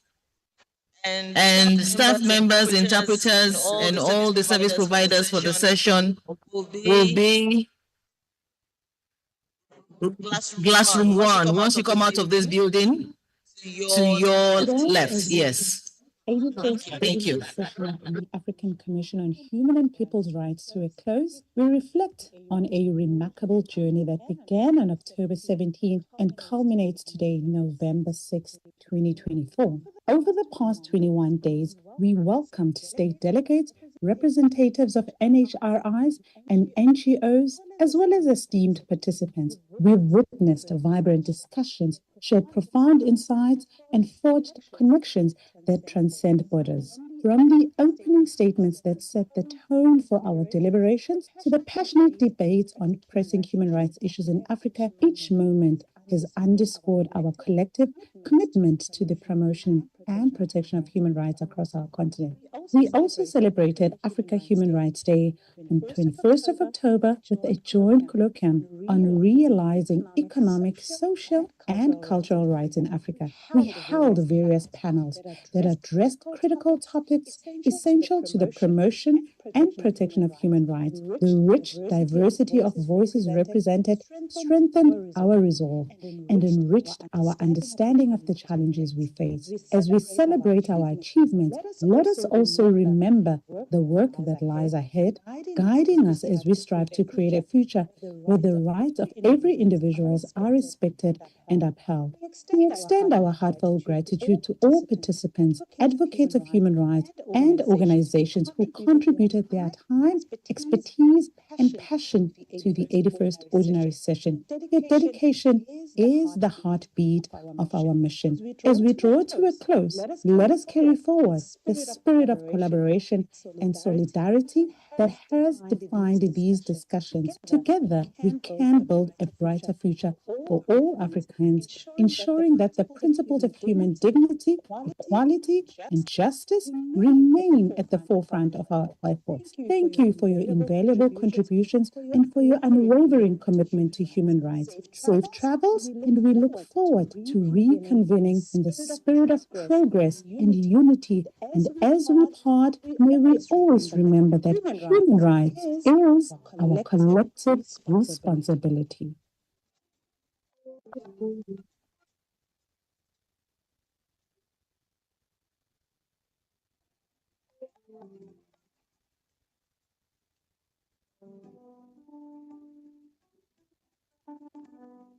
As we draw the 81st Ordinary Session of the African Commission on Human and People's Rights to a close, we reflect on a remarkable journey that began in October 17th and culminates today on November 6th, 2024. Over the past 21 days, we welcomed state delegates, representatives of NHRIs and NGOs, as well as esteemed participants. We witnessed vibrant discussions, shared profound insights, and forged connections that transcend borders. From statements that set the tone for our deliberations to the passionate debates on pressing human rights issues in Africa, each moment has underscored our collective commitment to the promotion and protection of human rights across our continent. We also celebrated Africa Human Rights Day on 21st of October with a joint colloquium on realizing economic, social, and cultural rights in Africa. We held various panels that addressed critical topics essential to the promotion and protection of human rights. The rich diversity of voices represented strengthened our resolve and enriched our understanding of the challenges we face. As we celebrate our achievements, let us also remember the work that lies ahead, guiding us as we strive to create a future where the rights of every individual are respected and upheld. Extend our heartfelt gratitude to all participants, advocates of human rights, organizations who contributed their time, expertise, and passion to the 81st Ordinary Session. Dedication is the heartbeat of our mission. We draw to a close. Let us carry forward the spirit of collaboration and solidarity that has defined these discussions. Together, we can build a brighter future for Africans, ensuring that the principles of human dignity, equality, and justice remain at the forefront of our efforts. Thank you for your invaluable contributions and for your unwavering commitment to human rights. Safe travels, and we look forward to reconvening in the spirit of progress and unity. And as we part, we always remember that human rights is our collective responsibility.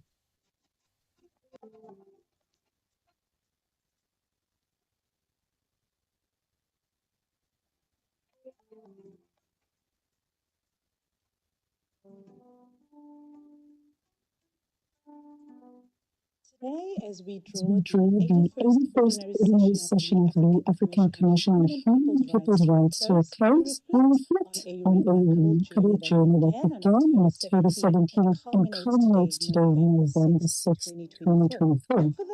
These 21 days, we welcomed state delegates, representatives of NHRIs and NGOs, as well as esteemed participants. We witnessed vibrant discussions, showed profound insights, and forged connections that transcend borders. Statements that set the tone for our deliberations to the passionate debate on pressing human rights issues in Africa each moment has underscored our collective commitment to the promotion and protection of human rights across our continent. We also celebrated Africa Human Rights Day on 21st of October with a joint weekend on rising economic, social, and cultural rights in Africa. We held various panels that addressed critical topics essential to the promotion and protection of human rights, in which diversity of voices represented strengthened our resolve and enriched our understanding of the challenges we face. As we celebrate our achievements, let us also remember the work that lies ahead, guiding us as we strive to create a future where the rights of every individual is respected and upheld. Extend our heartfelt gratitude to all participants, advocates of human rights, and organizations who contributed their time, expertise, and passion to the 81st ordinary session. Dedication is the heartbeat of our mission. As we draw to a close, let us carry forward the spirit of collaboration and solidarity that has defined these discussions. Together, we can build a brighter future for Africans, ensuring that the principles of human dignity, equality, and justice remain at the forefront of our efforts. Thank you for your invaluable contributions and for your unwavering commitment to human rights. Safe travels, and we look forward to reconvening in the spirit of progress and unity. And as we heed, always remember that human rights is our collective responsibility.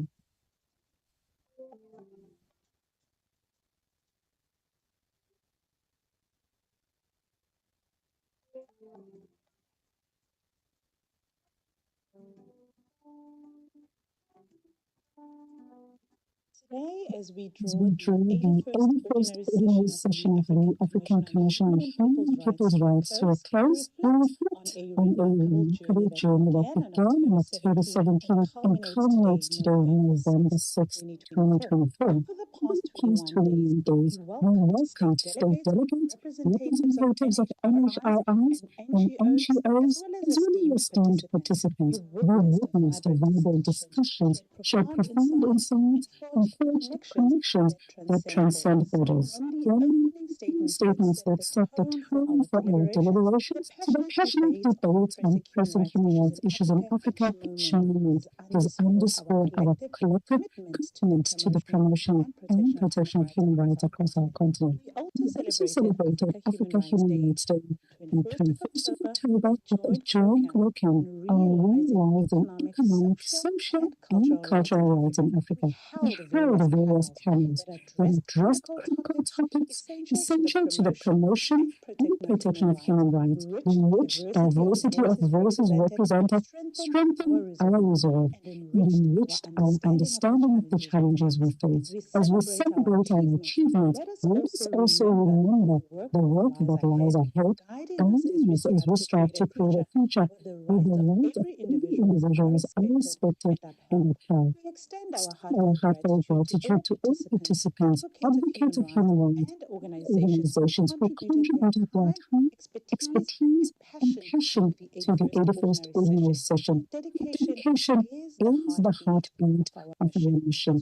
We draw to a close, let us carry forward the spirit of collaboration and solidarity that has defined these discussions. Together, we can build a brighter future for Africans, ensuring that the principles of human dignity, equality, and justice remain at the forefront of our efforts. Thank you for your invaluable contributions and for your unwavering commitment to human rights. Safe travels, and we look forward to reconvening in the spirit of progress and unity. And as we part, we always remember that human rights is our collective responsibility.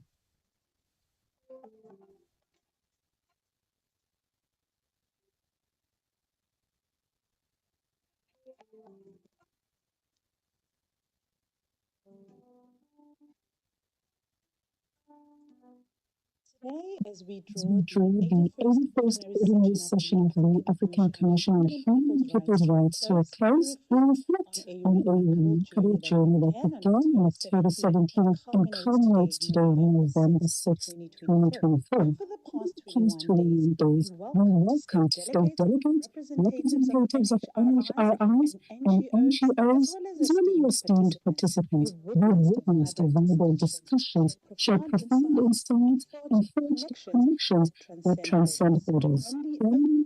Statements that set the tone for our deliberations to the passionate debates on pressing human rights issues in Africa each moment has underscored our collective commitment to the promotion and protection of human rights across our continent. We also celebrated Africa Human Rights Day on 21st of October with a joint colloquium on realizing economic, social, and cultural rights in Africa. We held various panels that addressed critical topics essential to the promotion and protection of human rights, in which diversity of voices represented strengthened our resolve and enriched our understanding of the challenges we face. As we celebrate our achievements, let us also remember the work that lies ahead, guiding us as we strive to create a future where the right of every individual is respected and upheld. Extend our heartfelt gratitude to all participants, advocates of human rights, and organizations who contributed their time,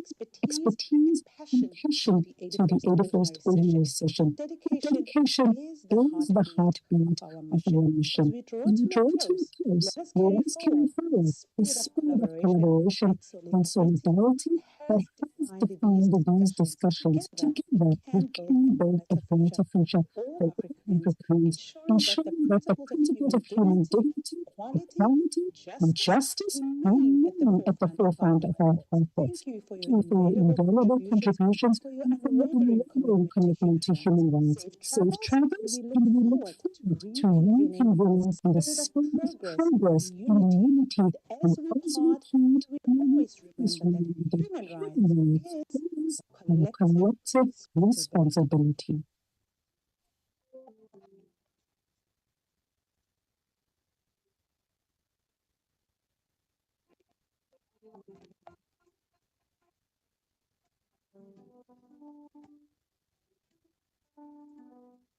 Today, as we draw the 81st ordinary session of the African Commission on Human and People's Rights to a close, we reflect on a remarkable journey that began on October 17 and culminates today on November 6, 2024. For the past 21 days, we welcomed state delegates, representatives of NHRIs and NGOs, as well as esteemed participants. We witnessed viable discussions, shared profound insights, and forged connections that transcend borders. From statements that set the tone for our deliberations to the passionate debates on pressing human rights issues in Africa each moment has underscored our collective commitment to the promotion and protection of human rights across our continent.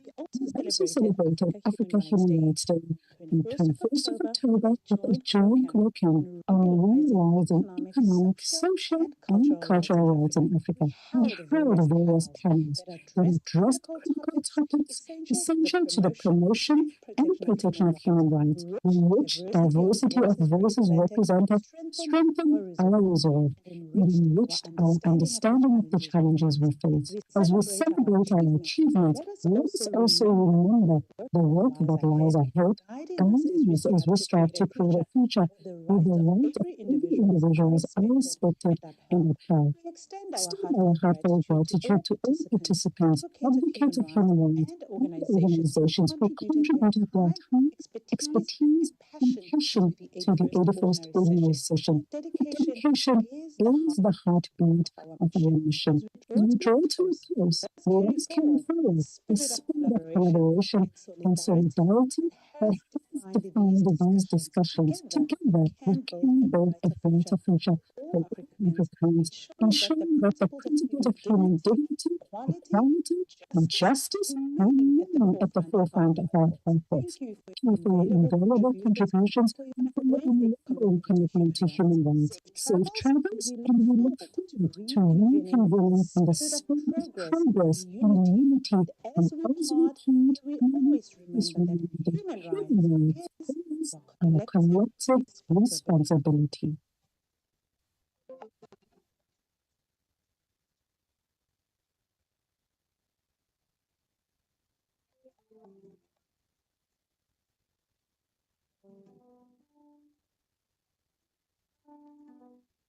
Today, as we As draw we draw the 81st Ordinary Session of the African Commission on Human and People's Rights to a close, we reflect on a remarkable journey that began on October 17 and culminates today on November 6, 2024.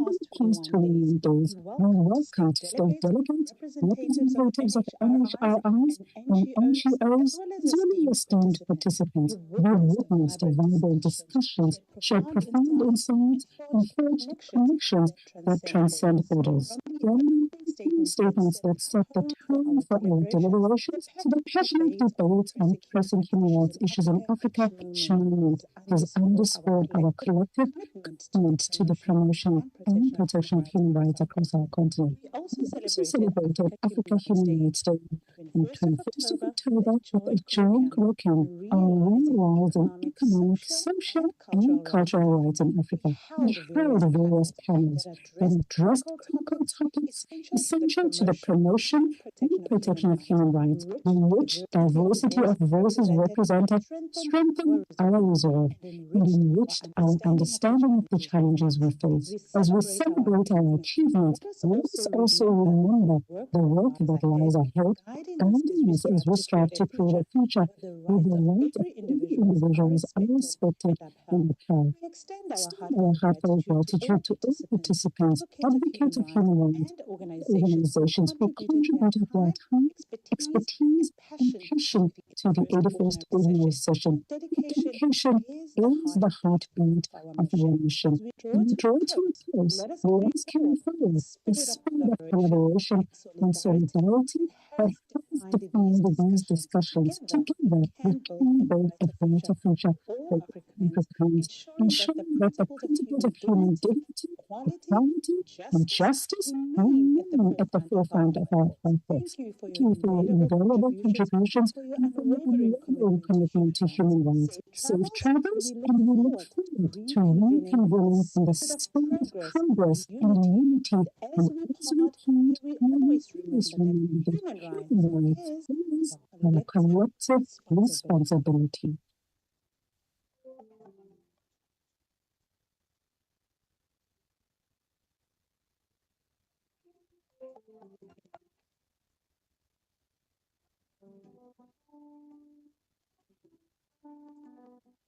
Today, as we draw the 81st Ordinary Session of the African Commission on Human and People's Rights to a close, we reflect on a remarkable journey that began on October 17 and culminates today on November 6, 2024. For the past 21 days, we welcomed state delegates, representatives of NHRIs and NGOs, as well as esteemed participants. We witnessed vibrant discussions, shared profound insights, and forged connections that transcend borders. From statements that set the tone for our deliberations to the passionate debates on pressing human rights issues in Africa, each moment has underscored our collective commitment to the promotion and protection of human rights across our continent. We also celebrated Africa Human Rights Day on 21st of October with a joint curriculum on realizing economic, social, and cultural rights in Africa. We held various panels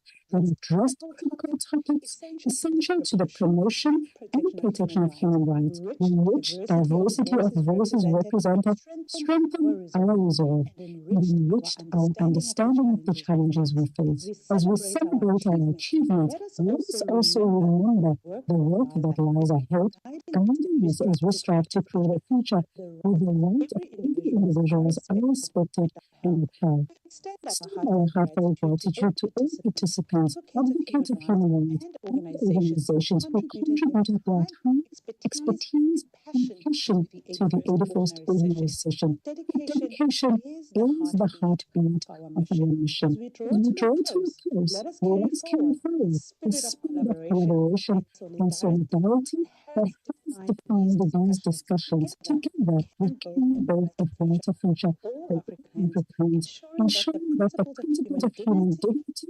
equality, and justice remain at the forefront of our efforts. Thank you for your invaluable contributions and for your unwavering commitment to human rights. Safe travels, and we look forward to reconvening in the spirit of progress and unity, and as we heed, always remember that human rights is our collective responsibility.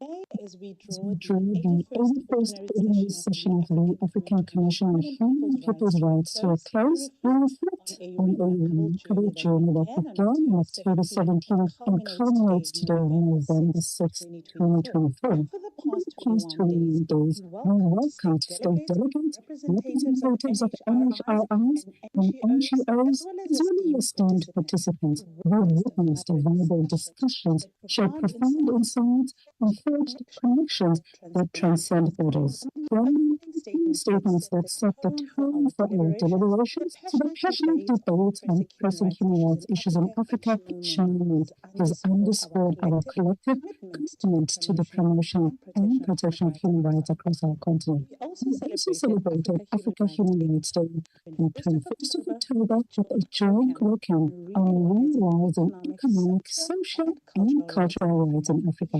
We held various panels that addressed critical topics essential to the promotion and protection of human rights, in which diversity of voices represented strengthened our resolve and enriched our understanding of the challenges we face. As we celebrate our achievements, let us also remember the work that lies ahead, guiding us as we strive to create a future where the rights of every individual are respected and upheld. Extend our heartfelt gratitude to all participants, advocates of human rights, and organizations who contributed their time, expertise, and passion to the 81st Ordinary Session. Dedication is the heartbeat of our mission. As we draw to a close, let us carry forward the spirit of collaboration and solidarity that has defined these discussions. Together, we can build a brighter future for Africans, ensuring that the principles of human dignity, equality, and justice remain at the forefront of our efforts. Thank you for your invaluable contributions and for your unwavering commitment to human rights. Safe travels, and we look forward to reconvening in the spirit of progress and unity, and as we heed, always remember that human rights is our collective responsibility.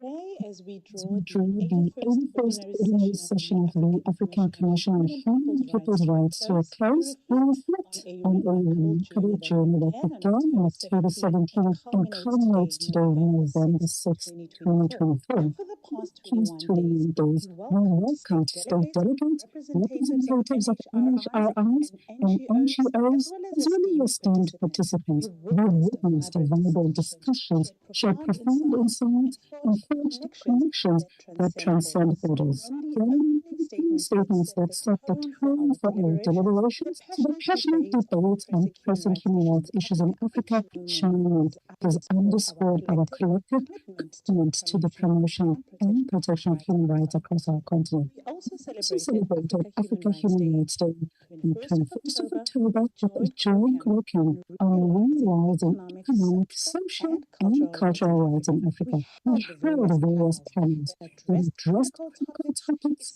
essential to the promotion and protection of human rights, in which diversity of voices represented strengthened our resolve and enriched our understanding of the challenges we face. As we celebrate our achievements, let us also remember the work that lies ahead, guiding us as we strive to create a future where the rights of every individual are respected and upheld. Extend our heartfelt gratitude to all participants, advocates of human rights, and organizations who contributed their time, expertise, and passion to the 81st Ordinary Session. Dedication is the heartbeat of our mission. As we draw to a close, let us carry forward the spirit of collaboration and solidarity that has defined these discussions. Together, we can build a brighter future for Africans, ensuring that the principles of human dignity, equality, and justice remain at the forefront of our efforts. Thank you for your invaluable contributions and for your unwavering commitment to human rights. Safe travels, and we look forward to reconvening in the spirit of progress and unity, and we always remember that human rights is a collective responsibility.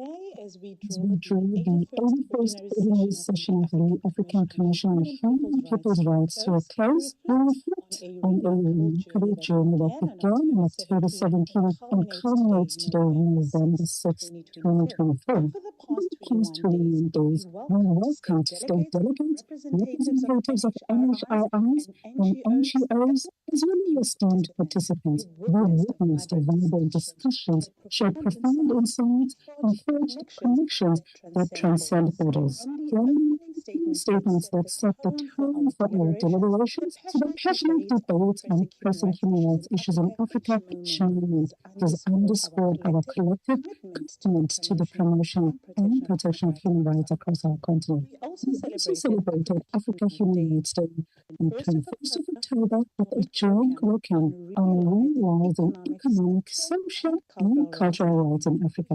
We held various panels that addressed critical topics essential to the promotion and protection of human rights, in which diversity of voices represented strengthened our resolve and enriched our understanding of the challenges we face. As we celebrate our achievements, let us also remember the work that lies ahead, guiding us as we strive to create a future where the rights of every individual are respected and upheld.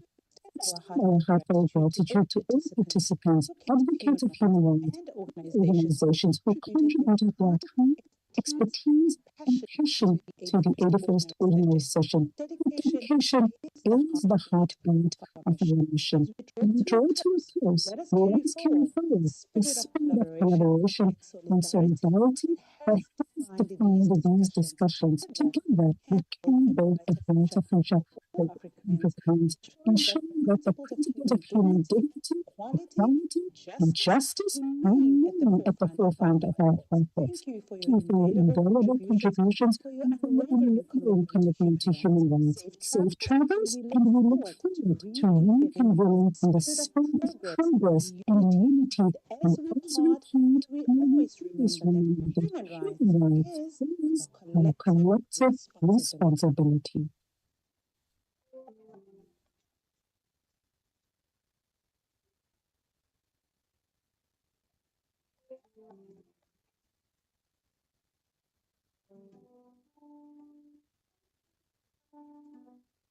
Today, as we draw Draw the 81st ordinary session of the African Commission on Human and People's Rights to a close, we reflect on a remarkable journey that began on October 17 and culminates today on November 6, 2024. Past 21 days, we welcomed state delegates, representatives of NHRIs and NGOs, as well as esteemed participants. We witnessed vibrant discussions, shared profound insights, and forged connections that transcend borders. Opening statements that set the tone for our deliberations to the passionate debate on pressing human rights issues in Africa has underscored our collective commitment to the promotion of and protection of human rights across our continent. We also celebrated Africa Human Rights Day on 21st of October with a joint colloquium on rising economic, social, and cultural rights in Africa. We held various panels that addressed critical topics essential to the promotion and protection of human rights, in which diversity of voices represented strengthened our resolve and enriched our understanding of the challenges we face. As we celebrate our achievements, let us also remember the work that lies ahead, guiding us as we strive to create a future where the rights of every individual is respected and upheld. Extend our heartfelt gratitude to all participants, advocates of human rights, and organizations who contributed their time, expertise, and passion to the 81st Ordinary Session. Dedication is the heartbeat of our mission. As we draw to a close, let us carry forward the spirit of collaboration and solidarity that has defined these discussions. Together, we can build a brighter future for all Africans, ensuring that the principles of human dignity, equality, and justice remain at the forefront of our efforts. Thank you for your invaluable contributions and for your unwavering commitment to human rights. Safe travels, and we look forward to reconvening in the spirit of progress and unity, and as we heed, always remember that human rights is our collective responsibility.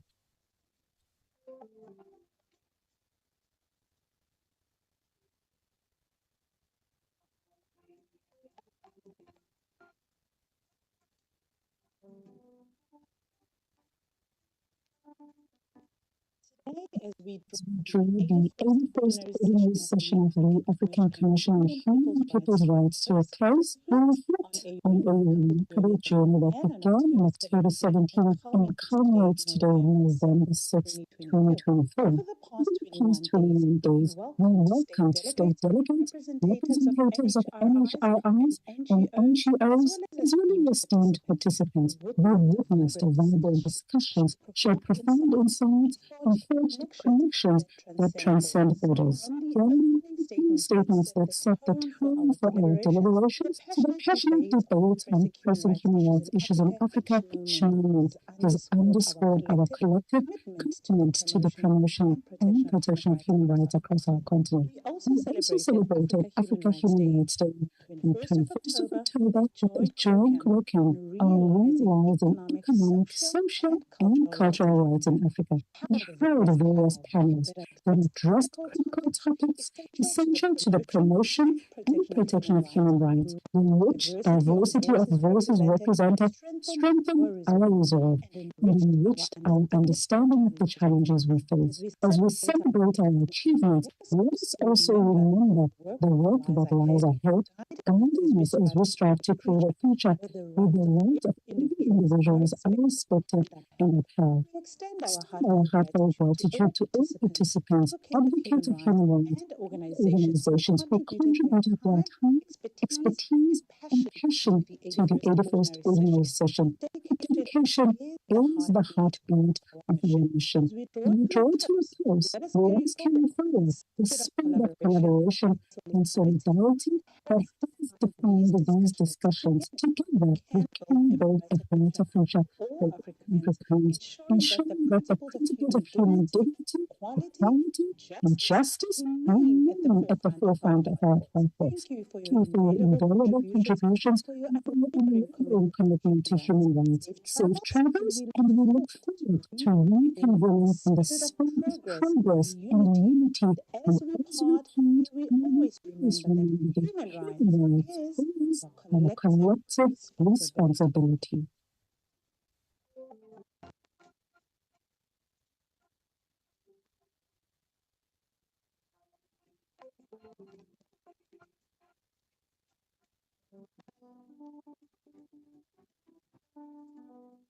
Today, as we As draw we draw the 81st ordinary session of the African Commission on Human and People's Rights to a close, we reflect on a remarkable journey that began on October 17 and culminates today, November 6, 2024. For the past These 21 days, we welcomed state delegates, representatives of NHRIs and NGOs, as well as esteemed participants. We witnessed valuable discussions, shared profound insights, and forged connections that transcend borders. From statements that set the tone for our deliberations to the passionate debates on pressing human rights issues in Africa, Parliament has underscored our collective commitment to the promotion and protection of human rights across our continent. We also celebrated Africa Human Rights Day on 21st of October with a joint curriculum on realizing economic, social, and cultural rights in Africa. We held various panels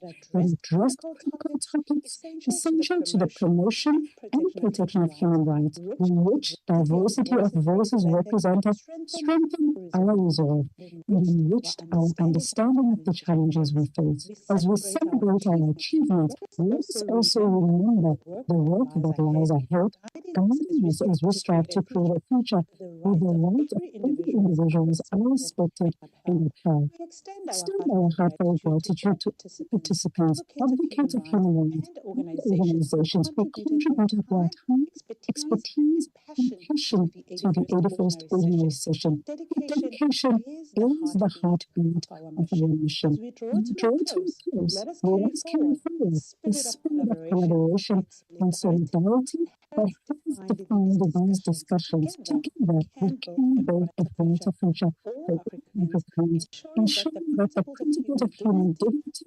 equality, and justice remain at the forefront of our efforts. Thank you for your invaluable contributions and for your unwavering commitment to human rights. Safe travels, and we look forward to reconvening in the spirit of progress and unity, and also always remember that human rights is our collective responsibility.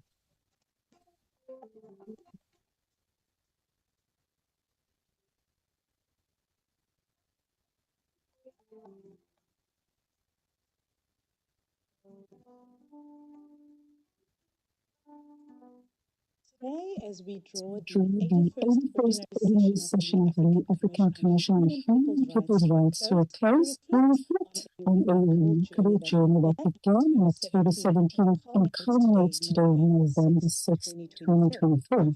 For the past 21 days, we welcomed state delegates, representatives of NHRIs and NGOs, as well as esteemed participants. We witnessed valuable discussions, shared profound insights, and forged connections that transcend borders. From statements that set the tone for our deliberations to the passionate debates on pressing human rights issues in Africa, Parliament has underscored our collective commitment to the promotion and protection of human rights across our continent.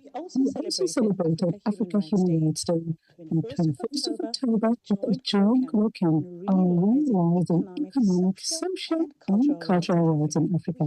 We held held various panels that addressed critical topics essential to the promotion and protection of human rights, in which diversity of voices represented strengthened our resolve and enriched our understanding of the challenges we face. As we celebrate our achievements, let us also remember the work that lies ahead, guiding us as we strive to create a future where the right of every individual is respected and upheld. Our heartfelt gratitude to all participants, advocates of human rights, and organizations who contributed their time, expertise, and passion to the 81st Ordinary Session. Dedication is the heartbeat of our mission. We draw to a close. Let us carry forward the spirit of collaboration and solidarity that has defined these discussions. Together, we can build a brighter future for Africans, ensuring that the principles of human dignity, equality, and justice remain at the forefront of our efforts. Thank you for your invaluable contributions and for your unwavering commitment to human rights. Safe travels, and we look forward to reconvening in the spirit of progress and unity, and also record and always remember that human rights is our collective responsibility.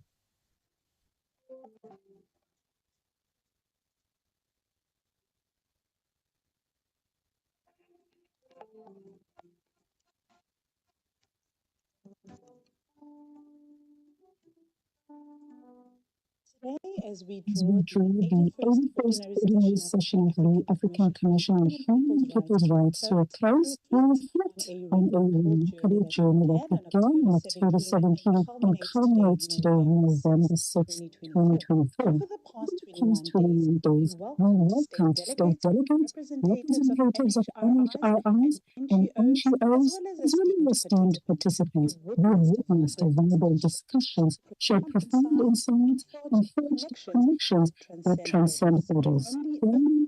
Statements that set the tone for our deliberations, the passionate debates on pressing human rights issues in Africa each moment has underscored our collective commitment to the promotion and protection of human rights across our continent. We also celebrated Africa Human Rights Day on 21st of October with a joint curriculum on realizing economic, social, and cultural rights in Africa. We held various panels that addressed critical topics essential to the promotion and protection of human rights, in which diversity of voices represented strengthened our resolve and enriched our understanding of the challenges we face. As we celebrate our achievements, let us also remember the work that lies ahead, guiding us as we strive to create a future where the right of every individual is respected and upheld. Extend our heartfelt gratitude to all participants, advocates of human rights, and organizations who contributed their time,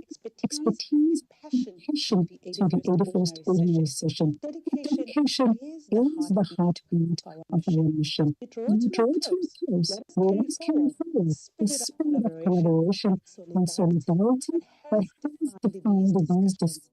Together, we can build a brighter future for Africans, ensuring that the principles of human dignity, equality, and justice remain at the forefront of our efforts. Thank you for your invaluable contributions and for your unwavering commitment to human rights. Safe travels, and we look forward to reconvening in the spirit of progress and unity, and also record and always remember that human rights is our collective responsibility.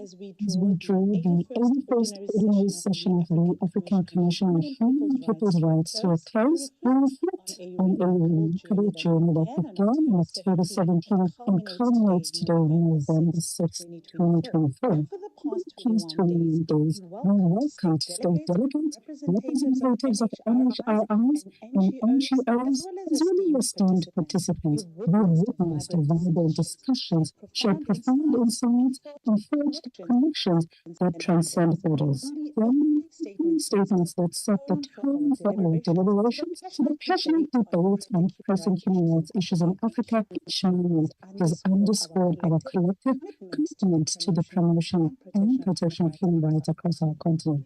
We also celebrated Africa Human Rights Day on 21st of October with a joint curriculum on realizing economic, social, and cultural rights in Africa. We held various panels that addressed critical topics essential to the promotion and protection of human rights, in which diversity of voices represented strengthened our resolve and enriched our understanding of the challenges we face. As we celebrate our achievements, let us also remember the work that lies ahead, guiding us as we strive to create a future where the rights of every individual is respected and upheld.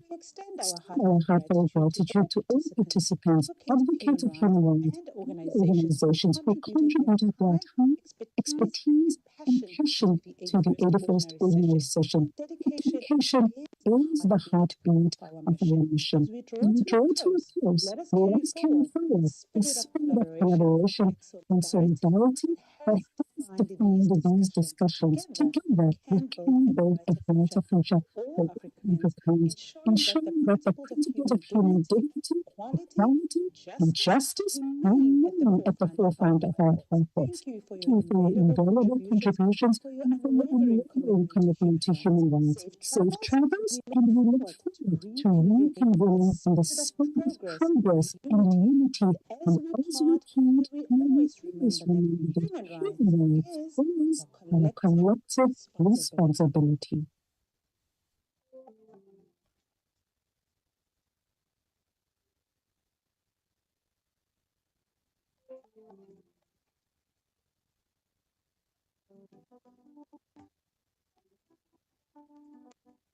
Today, as we draw the 81st Ordinary Session of the African Commission on Human and People's Rights to a close, we reflect on a remarkable journey that began in October 17 and culminates today on November 6, 2024.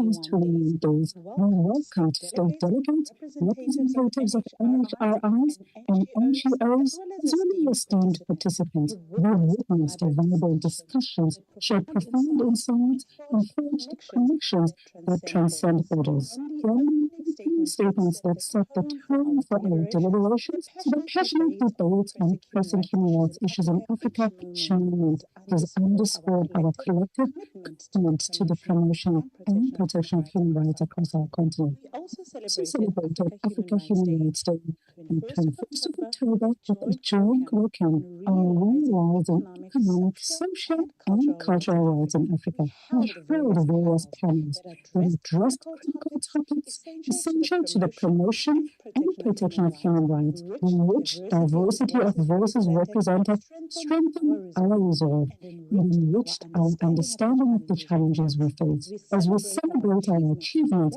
let us also remember the work that lies ahead, guiding us as we strive to create a future where the rights of every individual is respected and upheld. Extend our heartfelt gratitude to all participants, advocates of human rights, and organizations who contributed their time, expertise, and passion to the 81st Ordinary Session. Dedication is the heartbeat of our mission. We draw to a close, let us carry forward the spirit of collaboration and solidarity that has defined these discussions. Together, we can build a brighter future for Africans, ensuring that the principles of human dignity, equality, and justice remain at the forefront of our efforts. Thank you for your invaluable contributions and for your unwavering commitment to human rights. Safe travels, and we look forward to reconvening in the spirit of progress and unity, and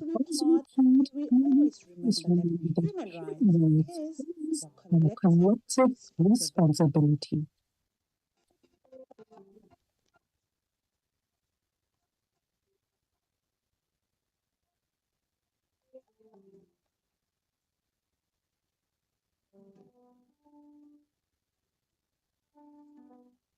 As we draw the 81st ordinary session of the African Commission on Human and People's Rights to a close, we reflect on a remarkable journey that began in October 17 and culminates today on November 6, 2024.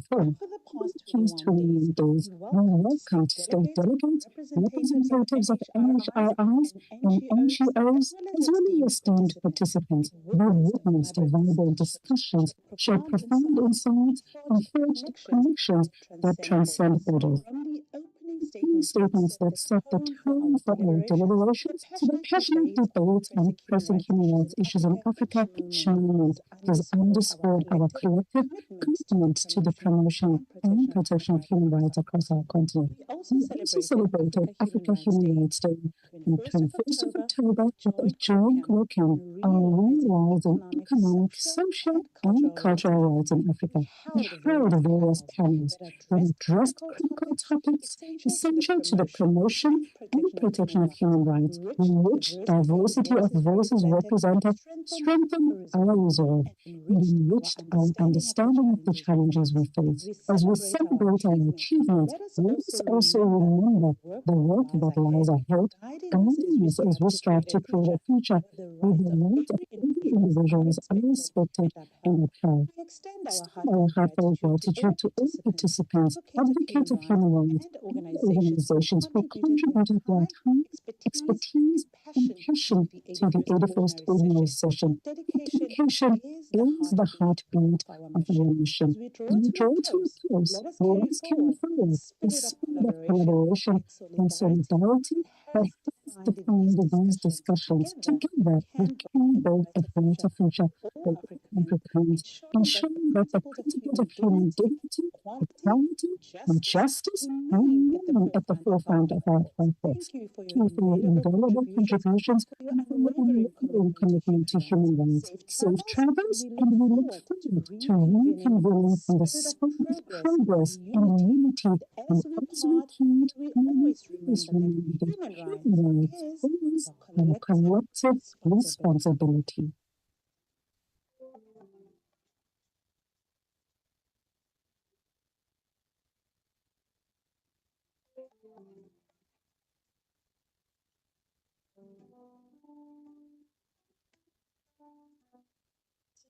As we draw the 81st Ordinary Session of the African Commission on Human and People's Rights to a close, we reflect on a remarkable journey that began in October 17 and culminates today on November 6, 2024.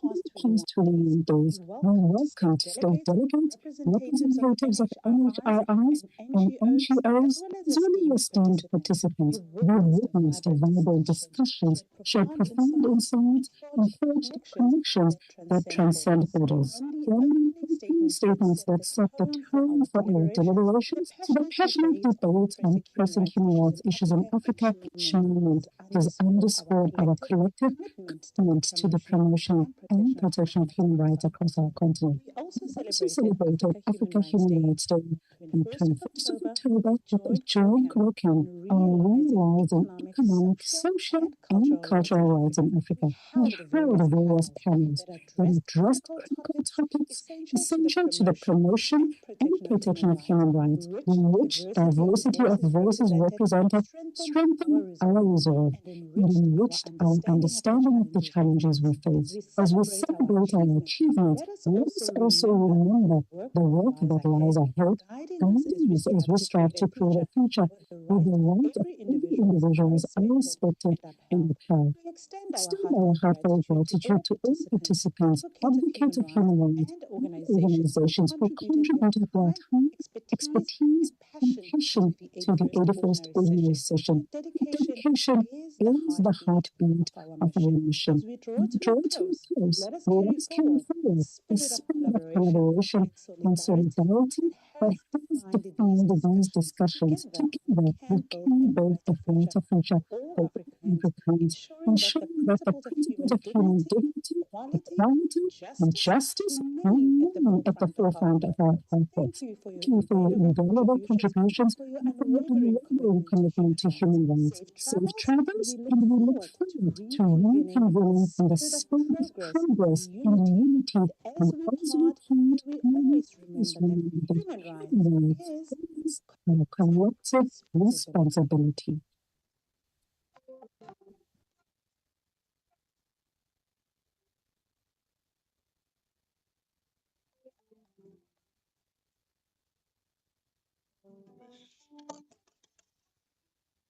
As we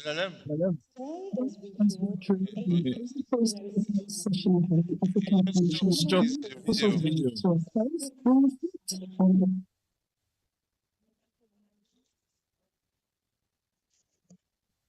So I promise to be back after 1 hour. I'm there as promised, so that we can continue with our agenda. I'm following the list of intergovernmental and international organizations. I want to call now FIDH, International Federation for Human Rights, Mr. Mabasa Fall. Mabasa Fall Monsieur Mabassa is not there. il n'est pas là. Amnesty International, Amnesty Jafet Biegon. Jafet Biegon.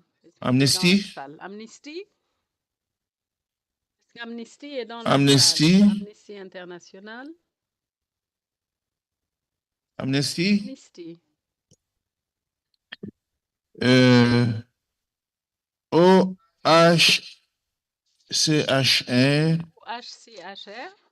and HRC. HRC. Suleiman Hassan Suleiman Hassan. Mohammed, Suleiman Hassan. Commissioner and Defender. Commissaire. OHCHR. Reporters sans frontières, RSF. Reporters sans frontières. Jeanne Lagarde. Jeanne Lagarde. Head of Advocacy for Sub-Saharan Africa.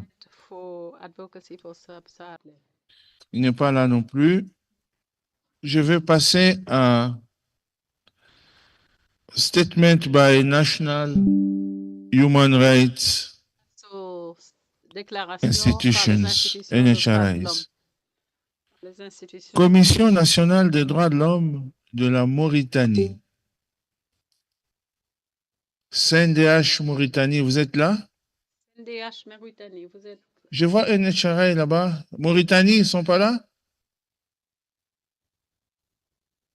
Mauritanie, ils ne sont pas là. OK. Nous allons continuer. Commission nationale des droits de l'homme de la République démocratique du Congo.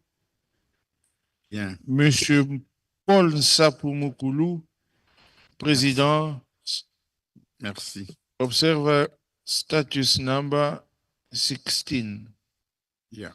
Vous avez 7 minutes, Monsieur le Président. 7 minutes. Merci. Je vous en donnerai même 3 de moins. Monsieur le Président, merci. La Commission nationale des droits de l'homme de la République démocratique du Congo, CNDH-RDC en sigle, salue ce jour la tenue de la 83e session de la Commission africaine des droits de l'homme et des peuples qui vient d'être ouverte ce matin.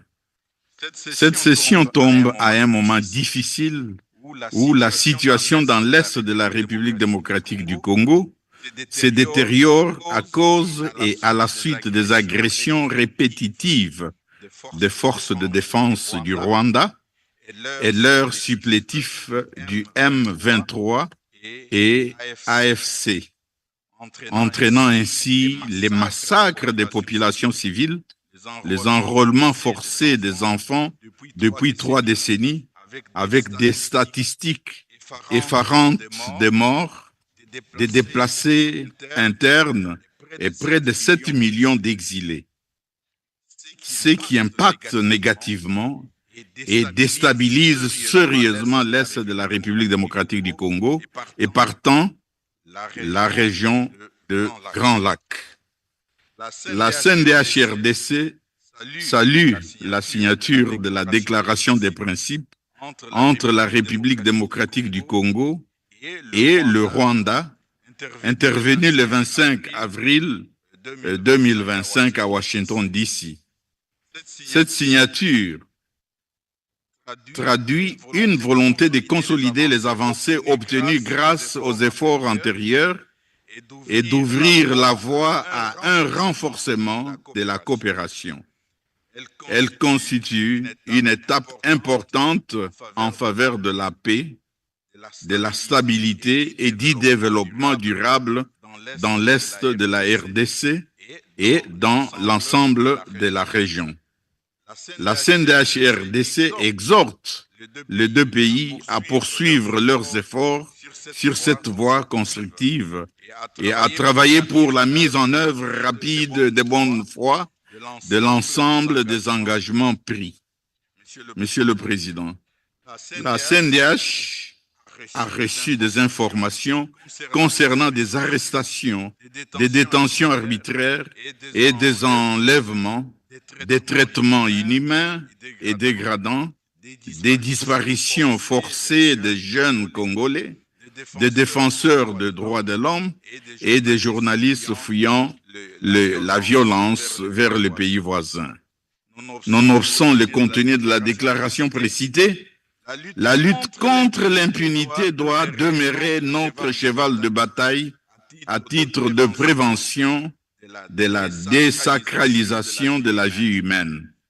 Nous sollicitons ainsi de la Commission africaine une implication significative, pratique et efficiente, des appuis diplomatiques importants, afin que des sanctions individuelles et ciblées soient prises à l'encontre de tous les auteurs de graves violations des droits de l'homme et des crimes commis dans la partie Est de la RDC pour que justice soit faite.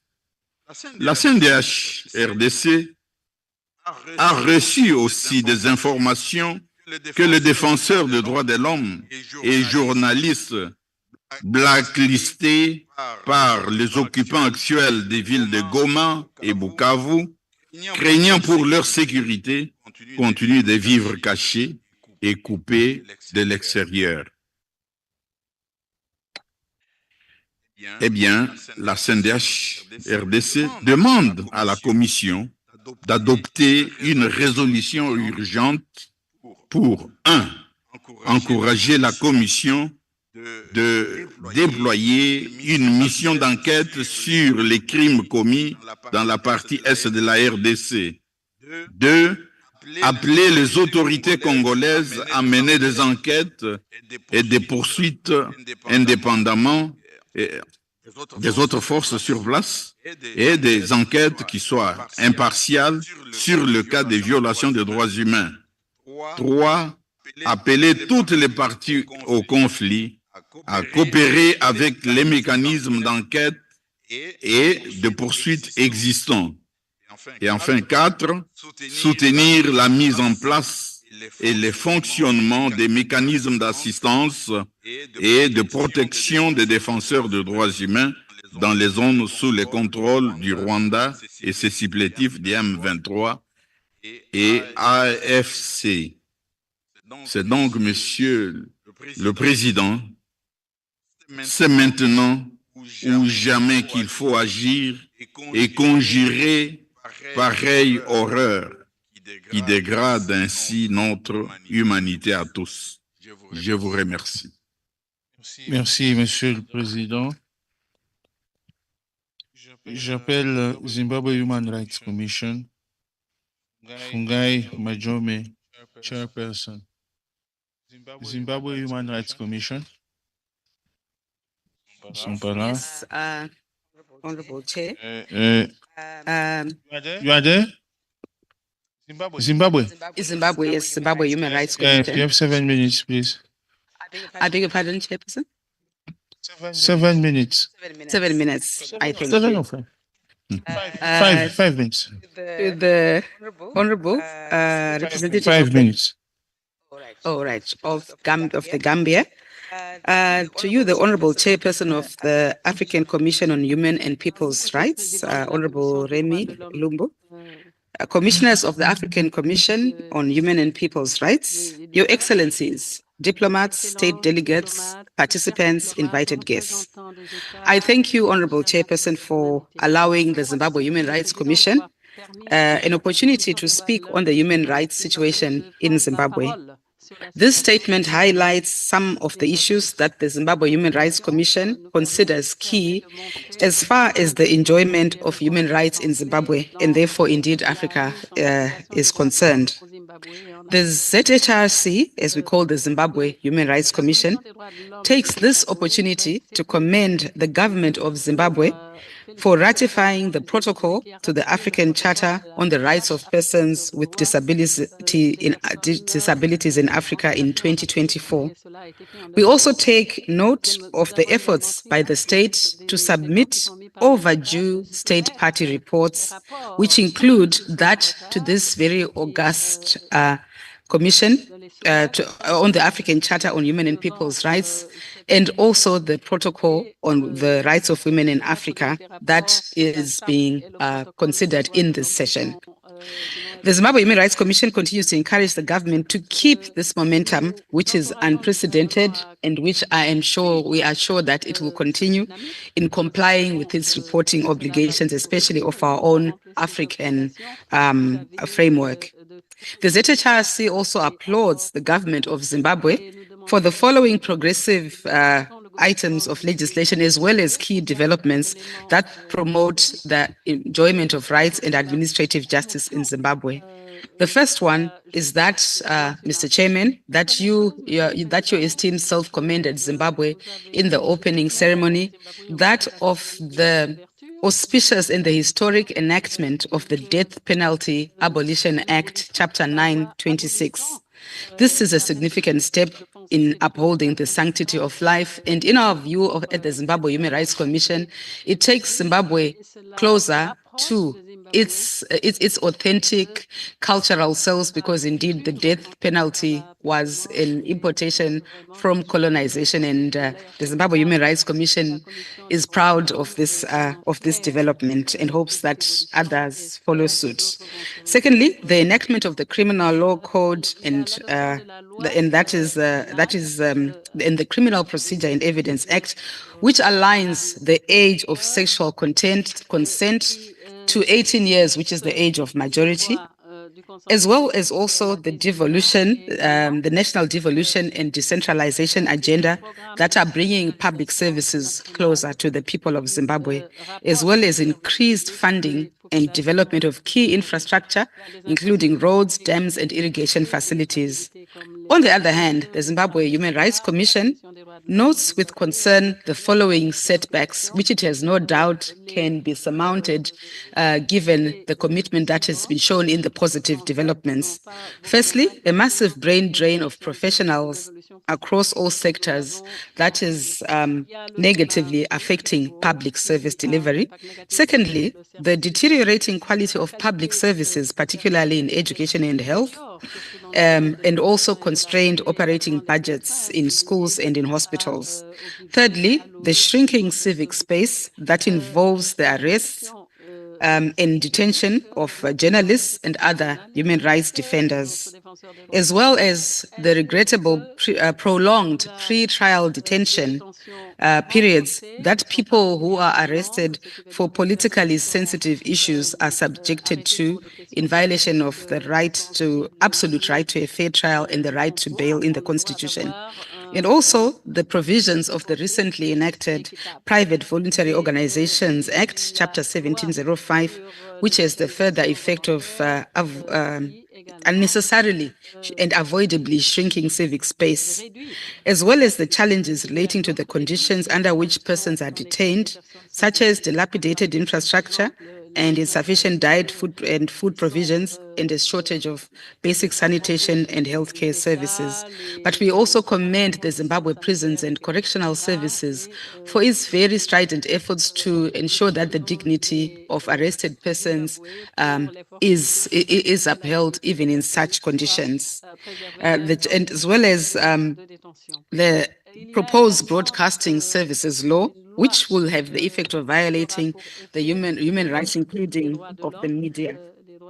Mr. Chairman, I want to end by continuing that the Zimbabwe government continues on its upward path of improving labor rights, as well as increasing funding to key sectors such as prisons, as well as also continuing to cooperate with the Zimbabwe Human Rights Commission in training.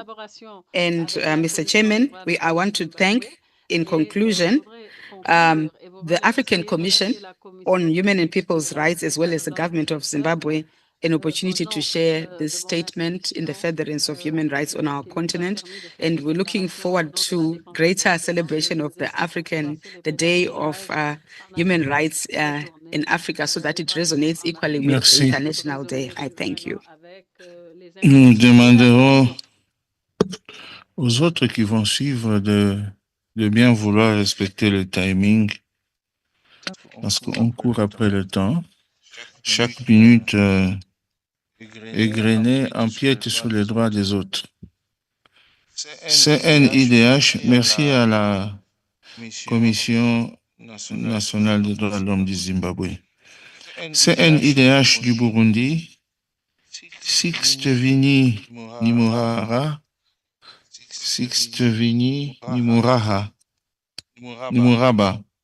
président Sixte Vini. Président Sixte Vini n'est pas là. Ethiopian Human Rights Commission, Albab Tesfaye Ayaleu, directeur. J'ai vu Albab. Thank you, Chairperson. 5 minutes. Ethiopian Human Rights Commission. Thank you, Chairperson. Honorable Commissioner Ramin Goilmbu, Chairperson of the African Commission on Human and People's Rights. Honorable Commissioners, ladies and gentlemen, the Ethiopian Human Rights Commission is pleased to present this statement on the human rights situation in Ethiopia in the last 6 months, highlighting positive developments, challenges, and recommendations. Honorable Chairperson, you noted the contribution of the African Commission to the development of transitional justice in Ethiopia. As a positive development, 4 new legislations have been drafted, operationalizing the process. These include laws establishing a Special Prosecution's Office, a Truth Commission, Vetting Commission, and the International Crimes Court. The EHRC supported a strategy to enhance the participation of victims in the transitional justice process initiated by the Ministry of Justice. The National Dialogue Commission carried out agenda collection session in 5 regions, including conflict-affected areas such as Amhara region. A peace deal in Oromia resulted in release of detainees. Amhara region adopted a new law granting judges immunity from detention and prosecutions. EHRC provided comments on draft law on the rights of persons, on the rights of older persons. Refugees and internally displaced persons have been included in the national ID registration process. As part of the National Plan on Business and Human Rights, a national baseline assessment was conducted. New laws have been adopted in the areas of education and health. Honorable Chairperson, there are also challenges in the implementation of human rights in Ethiopia. The legislature amended the media law, limiting some of the reforms that were introduced in 2021. Honorable Chairperson, as you noted in your statement this morning, 4 civil society organizations were suspended in December 2024. Following the EHRC advocacy, the suspension was lifted in February 2025. The state of emergency in Amhara has ended, but arbitrary detention continued. Detention facilities are overcrowded, poorly lit, and lack clean facilities. There are no facilities for children in conflict with the law. One-stop centers designed to support survivors of sexual and gender violence remain largely inaccessible and are often not fully operational. There is limited access to asylum legislation. Lack of effective measures to prevent conflicts and the increasing incidence of natural disaster has driven internal displacement. Rising prices of basic commodities and the conflict in some places have impeded the realization of the right to education, work, food, and health. More than 7 million students are out of school. Honorable Chairperson, in view of these concerns, EHRC presents the following recommendations. The Ethiopian government should, 1, end the hostilities and criminalize enforced disappearance. Ensure that all national legislation, such as the media law, comply with international human rights law. 3, create conducive environment for the operation of media, civil society organization, and human rights defender. 4, improve conditions of detention. 5, ensure that one-stop survivors of sexual and gender-based violence are accessible and fully operational. 6, increase efforts to construct schools and health facilities in conflict-affected areas. Ensure that the implementation of urban development projects complies with human rights law. Finally, the Ethiopian Human Rights Commission recommends the African Commission to support the government of Ethiopia in the implementation of human rights. I thank you very much, Chairperson. Merci beaucoup. Ethiopian Human Rights Commission. J'appelle maintenant le Conseil national des droits de l'homme, Algérie, CNDH, Algérie, 5 minutes.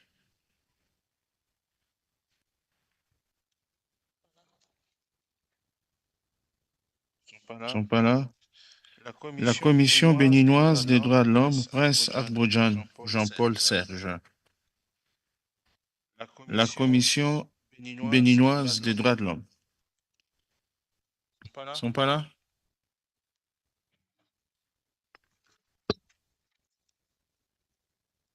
Independent National Commission on Human Rights of Liberia. Urias T. Hu. Liberia. Ils ne sont pas là. South Africa Human Rights Commission. Chris Nissen, Chairperson. South Africa Human Rights Commission. National Commission for Human Rights, Rwanda. Mademoiselle Providence Umurungi. Madame Providence Umurungi. CNDH Rwanda. Cameroon Human Rights Commission, Dr. Galega Gana Raphael, le Vice Chairperson. Cameroun, Rwanda, sont pas là. National Human Rights Commission de Gambia. Commission nationale des droits de l'homme de la Gambie. Et au moins, on ne va pas dire qu'ils ne sont pas arrivés, ils sont chez eux. Vous êtes là? Gambie? Gambie n'est pas là. On va passer à la liste des NGOs. Les ONG se préparent. Les ONG se préparent. Consortium of Ethiopian Human Rights Organization. Messoud Reta, Executive Director. Yes, Your Honor. 5 minutes, Yes, sir. I'm here. Okay. Thank you, Honorable Chairperson, Commissioners. All protocols observed. I am presenting on behalf of the Consortium of Ethiopian Human Rights Organizations on the situation of civic space in Ethiopia. I also appreciate the presentation from the Ethiopian Human Rights Commission, which highlighted the challenges in terms of the overall civic space situation in the country. The Consortium of Ethiopian Human Rights Organizations is a network of 32 local CSOs working on human rights, democracy, and peace building. And we had been engaging the Commission since 2019 and trying to bring on board key concerns in terms of the civic space situation in the country. As mentioned, the 2019 civil society law has made very progress in terms of creating an enabling environment for the operation of civil society organizations in the country. However, the conflict and the war in the north and even the current ongoing conflicts in Amhara, Oromia, Benshangul and other parts of the country has very much restricted the operation of civil society organizations. And in terms of policy level engagement for civil society organizations, we have been engaging in the formulation of the TJ policy, the Business and Human Rights National Action Plan, which is a very commendable step taken by the government. However, the operationalization of the policy and also the National Action Plan on Business and Human Rights has taken almost 1 year, and which we believe is not taking the pace it is supposed to be. So our recommendation for the government of Ethiopia is to take steps to ensure inclusive, regular dialogue with civil society organizations, including regional level civil society organizations that operate at the local level, as the civic space happens to be very much volatile, and the suspension has really created a very challenging situation for all the civil societies operating in the country. On the other hand, the frequent internet shutdown following the conflict states of emergency declaration has also made the penetration very limited, and that this is also a very important human right. It also affects the economy of the country, not only freedom of information, access to information, but also it affects the economic growth of the country. So we recommend the government of Ethiopia to refrain from internet shutdowns and adopting right-based data and access policies. The Commission also should continue to monitor the situations, especially the country commissioner on Ethiopia. We recommend to have continuous dialogue and engagement with civil societies operating in Ethiopia. We have a very valuable conversation with the Special Rapporteur on freedom of expression and access to information. We appreciate that.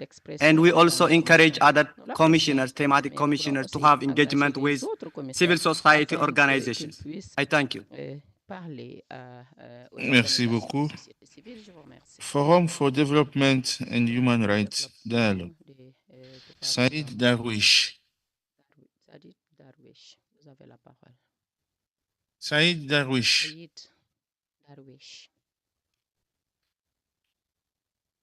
Southern Africa Litigation Center. Melusi Simelane. Melusi Simelane. Africa Center for Democracy and...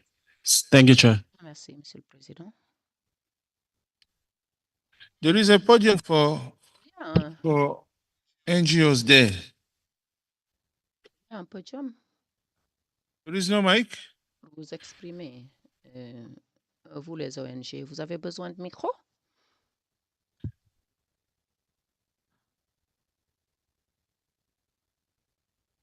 Thank you very much, Chairperson. Merci, Monsieur le And Président. Honorable Commissioners, my name is Commissaire Mrs. Monsieur Milano with the Milano, Southern Africa Litigation Center. Litigation Center. We meet at a time when democratic principles and the human rights in Africa are under Vitesse de growing threats. lecture, non, non. Indeed, s'il from vous plaît. historical S'il vous plaît, il est en atrocities train like de lire, slavery, il faut colonization, and apartheid, réduire son- but equally from deepening authoritarianization, internal conflicts, and environmental crises. While there have been gains in constitutionalism and civic participation, age and challenges are persisting. Concern and outrage alone are not enough. They will not stop the violence in Sudan. They will not silence the guns in DRC. They will not set journalists and political activists free in Zimbabwe, Eswatini, or Tanzania. We are alarmed by the growing assault on press freedom, where journalists are facing arbitrary detention, surveillance, and violence. Legislation is increasingly being weaponized to silence dissent, weakening the media's vital role in democracy. We also note, Chairperson, with great concern, the targeting of political activists, human rights defenders, climate activists, often by actors aligned with governments and industry. Industrial development cannot come at the cost of basic freedoms. Communities must have access to information, especially around large-scale projects like the Lesotho Highlands Water Project. We urge the Commission to reaffirm the importance of free press and call on member states to align national laws with the Declaration of Principles on Freedom of Expression and Access to Information. Chairperson, marginalized communities like persons with disabilities, LGBTQ+, migrants, refugees, indigenous communities, informal traders, people living in poverty face systemic discrimination and barriers to justice. Criminalization, stigma, institutional bias all work to exclude rather than protect. We call on states present here today to adopt the rights-based social protection policy that repeals punitive laws that criminalize identity, poverty, and status. As you highlighted in your opening, Chairperson, the humanitarian crisis in the DRC remains dire. Civilization continues to suffer under armed groups' violence, with widespread reports of sexual and gender-based violence, forced displacement, and unlawful killings. Impunity is fueling the ongoing crisis. Similarly, in Sudan, fighting between rival military factions has devastated civilian life. We call for an immediate and unhindered humanitarian access. We urge this Commission to reinforce calls for strong international, regional, and domestic accountability mechanisms and advocate for civilian protection and cessation of all hostilities. Justice must not be delayed. Perpetrators must be held accountable. And thank you again, Chairperson, for speaking on the issue of detention centers and prisons across our continent, Africa. The conditions are dire in our prisons. Overcrowding, lack of health care, ill treatment is widespread, particularly for pretrial detainees and marginalized groups. The Southern Africa Litigation Center, working with the SADC Parliamentary Forum, are working on developing a model law on independent oversight of prisons. And we call on states to adopt national preventative frameworks and reform that are aligned both to the Mandela rules and the Robben Island guidelines in ensuring prisoners' rights. Lastly, Chairperson, the climate catastrophe is no longer a future threat. It is a present-day disaster. Across our beautiful continent, we are seeing droughts, we are seeing cyclones that have already displaced millions of communities and ravaged livelihoods. We urge this Commission to urgently incorporate climate justice into its work, safeguarding the rights of vulnerable communities, ensuring that states fulfill their obligations under this African Charter and the Paris Principles. Chairpersons and Commissioners, this is not a time for symbolic gestures. The African Commission must not only represent the ideals of freedom and justice, but must also deliver on them. The Southern Africa Litigation Center stands in solidarity with all present today in defending the rights across Africa. We remain committed to our partnerships and advocacy in pursuit of the rights guaranteed under the African Charter. Together, let us all move from concern to action. Let us all make human rights a lived reality for all. Thank you.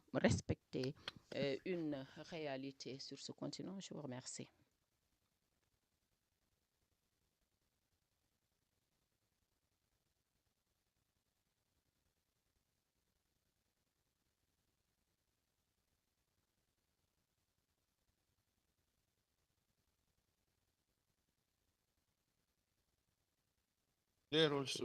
Switch off the mic. Thank you.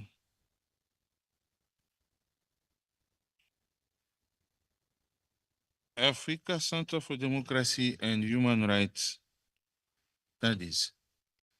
Moulay Lassen Naji, 5 minutes. Thank you, Honorable Chair.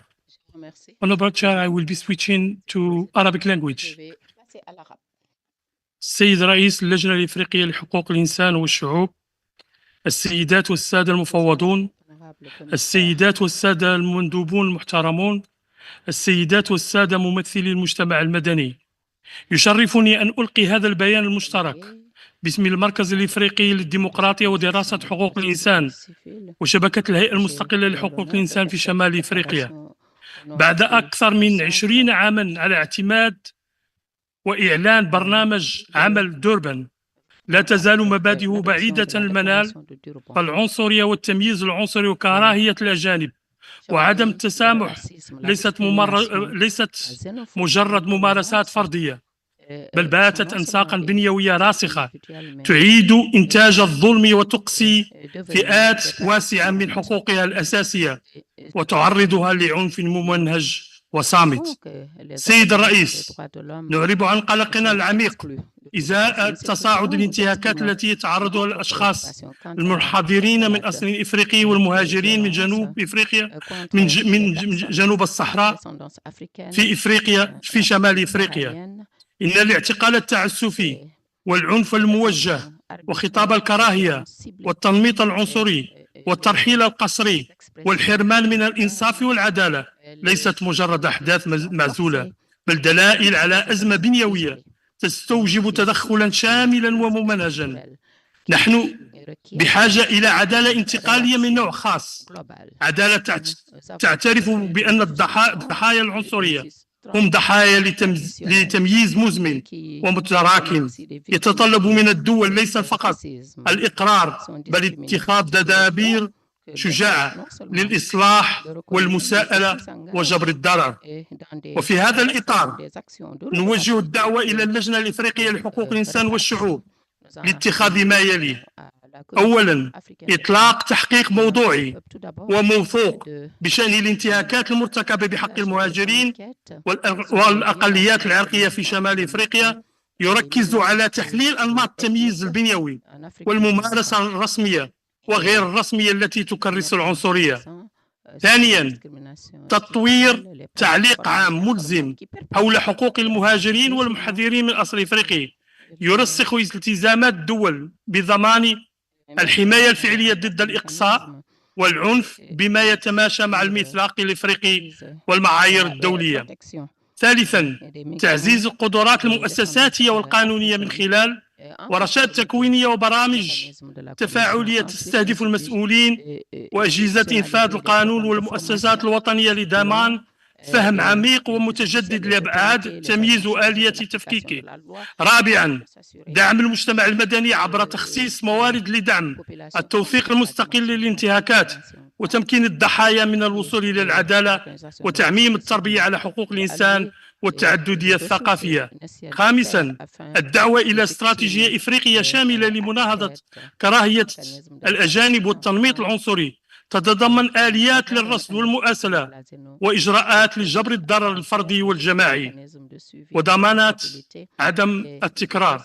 سيدي الرئيس، في العدالة الانتقالية لا تكتمل الحقيقة بدون المساءلة، ولا تكتمل المساءلة بدون جبر ضرر فعال. إن جبر الضرر لا يعني فقط التعويضات المالية، بل يشمل أيضا إصلاح المؤسسات ورد الاعتبار والاعتراف الرمزي وضمان مشاركة الضحايا في صياغة الحلول. ندعو الدول إلى تبني خطط وطنية واضحة وممولة لجبر الضرر تشمل إصلاحات السياسات الأمنية وضمان المساواة في فرص العمل والسكن ومحاربة التنميط العنصري في الإعلام والتعليم. إجراء مراجعة وطنية شاملة للتشريعات لضمان ملائمتها مع المعايير الإقليمية والدولية لمناهضة العنصرية والتمييز. إنشاء آليات وطنية مستقلة للشكاوى والإنصاف تمكن الضحايا من التبليغ عن الانتهاكات دون خوف. سيد الرئيس، نطمح إلى قارة تصان فيها الكرامة الإنسانية لكل فرد دون تمييز بسبب اللون أو الأصل أو الوضع القانوني، قارة تحول المبادئ إلى سياسات والالتزامات إلى ممارسات والعدالة إلى واقع معاش. دعونا لا نكتفي بإحياء ذكرى دربن، بل لنعمل على ترجمة روحه إلى التزامات مسؤولة وسياسات عادلة، فبغير ذلك تبقى الأقوال دون أفعال وتبقى الحقوق حبرا على ورق. شكرا جزيلا. Merci beaucoup, Naji, pour cet excellent discours. Rapprochez-vous du commissaire Derso pour cette question de justice transitionnelle pour les migrants.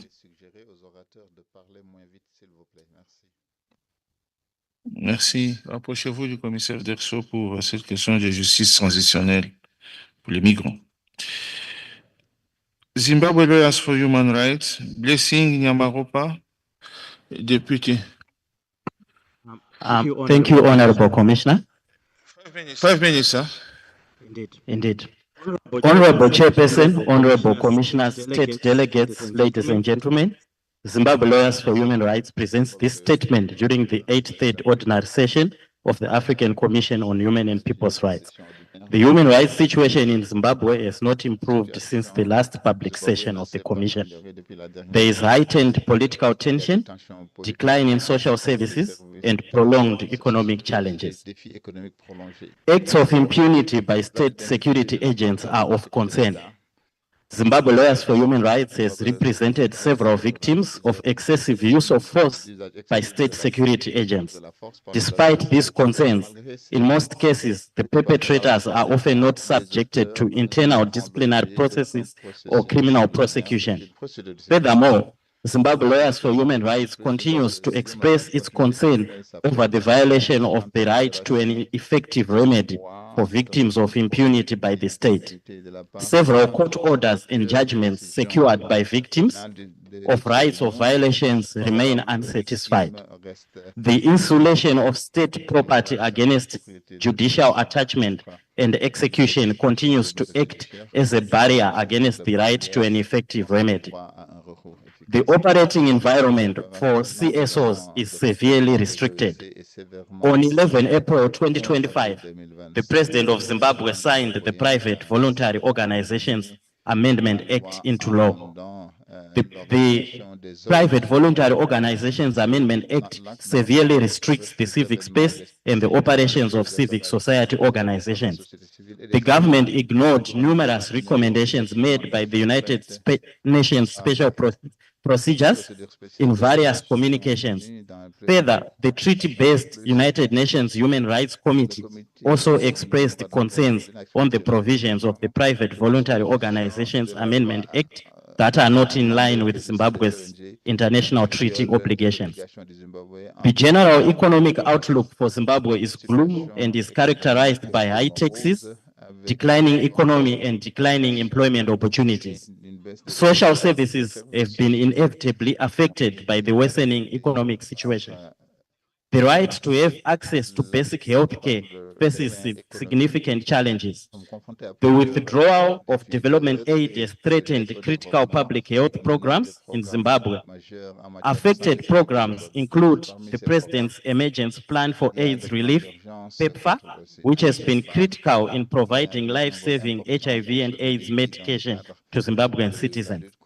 Without drastic measures, the fate of citizens who relied on international development aid for the health sector is dire.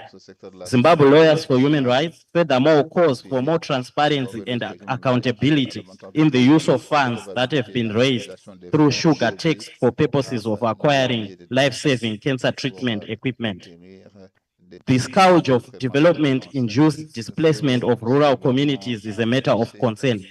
Whilst development projects may bring benefits, these should be balanced with the need to respect environmental and other rights. Zimbabwe Lawyers for Human Rights has noted that several development projects are being carried out without complying with environmental standards. In some cases, mining projects are conducted without environmental impact assessment certificates. We are further concerned that the environmental legal framework for monitoring and enforcement of environmental standards is insufficient to deter potential violators of environmental rights. Furthermore, some of the development projects have led to forced displacement of communities without adequate compensation. Zimbabwe Lawyers for Human Rights has also noted massive land and environmental degradation, which is associated with the developmental activities, particularly unregulated mining activities, risking the health of surrounding communities and contributing to the production of greenhouse emissions. Therefore, Zimbabwe Lawyers for Human Rights urges the African Commission on Human and People's Rights call upon the government of Zimbabwe to enact legislation to criminalize acts of torture, repeal the Private Voluntary Organizations Amendment Act, provide sufficient financial and other resources for the provision of health care and social services, and finally, to strengthen the legal and institutional framework for the protection of environmental rights. We thank you. Merci beaucoup. International Commission of Jurists, Pauline Baran. Thank you, Honourable Chair. Dear Honourable Commissioners and Honourable Chair, across Africa, judicial independence and a free legal profession, as the Charter and the Commission's guidelines on the right to a fair trial and legal assistance in Africa guarantees, are under attack. The International Commission of Jurists is profoundly concerned at attacks on the independence of judges and lawyers who find themselves under immense state pressure to deviate from their professional obligations or else face arbitrary dismissal, prosecution, and detention, with serious consequences on the rule of law and individuals' fair trial rights. For example, in Tunisia last month, the stark reality of the state's dismantling of judicial independence since 2022 was made plain. On 19th of April, following a mass trial marred by fair trial rights violations, 37 public and political figures, including one of the defense lawyers in the case, were convicted and received harsh prison sentences, raising serious concerns about the political motivations behind the trial, as the UN High Commissioner for Human Rights highlighted. In the immediate aftermath of the verdict, another defense lawyer in the case was detained and currently faces prosecution. In Eswatini too, lawyers face daunting obstacles in operating independently amid serious and ongoing threats to their lives, intimidation, harassment and surveillance, as the extrajudicial killing of prominent human rights lawyer Thulani Maziko in January 2023 graphically illustrated. Barriers to lawyers' independent work, coupled with the authorities' failure to secure judicial independence, have led to serious challenges for the fair administration of justice in Eswatini. In Egypt also, the executive continues to subordinate the judiciary to its political will, making it a tool in the perpetration with impunity of enforced disappearances, torture, and arbitrary pretrial detention against political opponents, journalists, and human rights defenders. Furthermore, Egypt's new criminal procedure code has entrenched prosecutors' powers to decide over the admission of evidence at trial, the extension of pretrial detention, and the exclusion of defense lawyers from interrogations, thereby potentially seriously undermining defendants' fair trial rights. Given the profoundly detrimental consequences of the general erosion of judicial independence and of the legal profession's independence across the continent, the ICJ calls upon the Commission to establish a special rapporteur on the independence of judges and lawyers, mandated to monitor attacks on the independence of judges, lawyers, and prosecutors, and to work with states parties as they take steps towards the fulfillment of their obligations under the Charter in this regard. Thank you.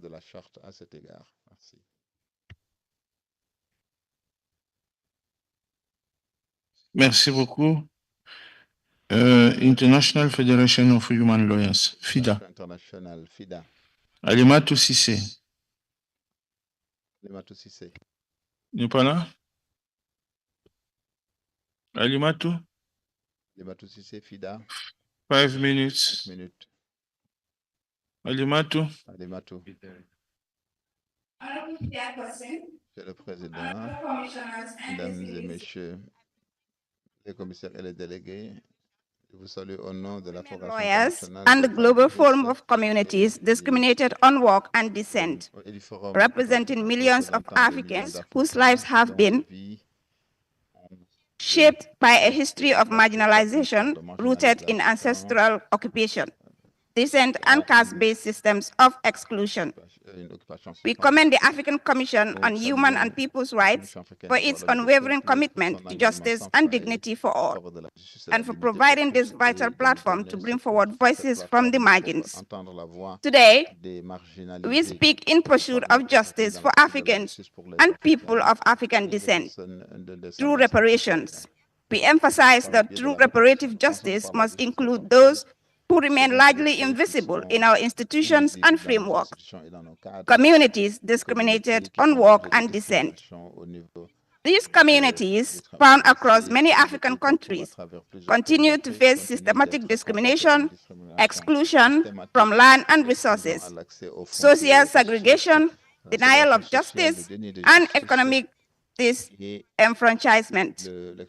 This form of oppression, based on inherited status and descent shares, roots with the legacies of slavery and colonial domination, and is sustained by silence and neglect in policymaking and national law.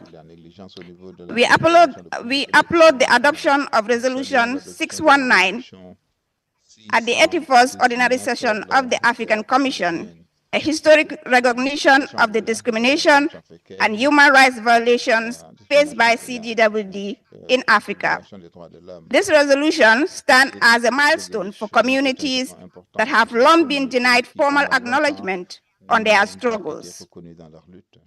However, recognition is only the first step. We now call for the full and immediate operationalization of Resolution 619. Specifically, we urge the African Commission to develop and disseminate clear guidelines and mechanisms for the implementation of Resolution 619 by member states.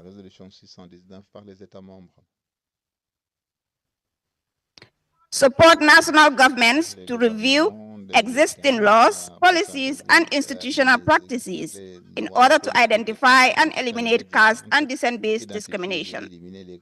Facilitate the inclusion of CDWD in national reparation programs, truth-telling initiatives, and social norms and economic empowerment schemes, particularly in the context of slavery, discrimination, and exclusion. Promote awareness-raising campaigns and institutional reforms that challenge harmful customary and social norms perpetuating exclusion of CDWD.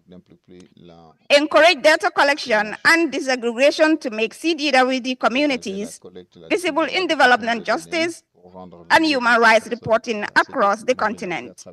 Establish a dedicated focal point on working group within the Commission to follow up on the implementation of Resolution 619 and monitor the human rights situation of the CDWD. But establish a dedicated focal point or working group within the Commission to follow up on the implementation of Resolution 619 and monitor this human rights situation of the CDWD. Furthermore, we emphasize that reparations for Africans and people of African descent must be inclusive of the historical and continuing injustices suffered by the CDWD. Reparations must not be confined to symbolic gestures. They must include restitution of land and traditional livelihoods, targeted investment in education, healthcare, and housing, legal reforms to guarantee non-discrimination, public acknowledgement of historical wrongs, and institutional mechanisms to ensure accountability and redress. Chairperson, as the African Commission advances its drive for reparative justice, it's imperative that CDWD are not left behind. We call on this Commission to continue placing the voices of the most marginalized at the center of human rights and across the continent. Let justice move from words to action. Let recognition turn into restoration. Let the margins become the mainstream. Thank you.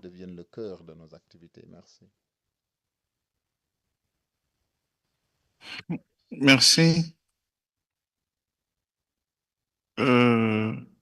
J'ai appelé International Service for Human Rights.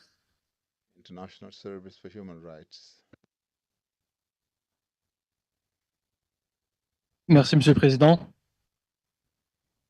Monsieur le Président, honorable commissaire, chers délégués, chers collègues de la société civile, mesdames et messieurs, en République démocratique du Congo, la situation sécuritaire demeure des plus dramatiques depuis le début du conflit armé dans l'est du pays en janvier de cette année, suite à l'offensive du M23 dans les provinces d'Ituri, du Nord Kivu et du Sud Kivu. Les atrocités se poursuivent. La situation des défenseurs des droits humains dans l'est de la RDC est par conséquent préoccupante. Ceux-ci étant souvent pris pour cible par les différents belligérants, et notamment les femmes défenseurs des droits humains. La violence sexuelle est basée sur le genre, quant à elle, reste également largement répandue. Par ailleurs, Monsieur le Président, le ministre de la Justice de la RDC a récemment suspendu en juin 2024 la délivrance de l'accusé de réception F92 qui jusqu'alors permettait à plusieurs organisations de la société civile de mener leurs activités en attendant que la personnalité juridique leur soit accordée. L'annulation, Monsieur le Président, de la délivrance de cet accusé de réception restreint les possibilités pour la société civile de travailler en toute légalité dans l'attente de l'octroi de la personnalité juridique. Il est important de le rétablir.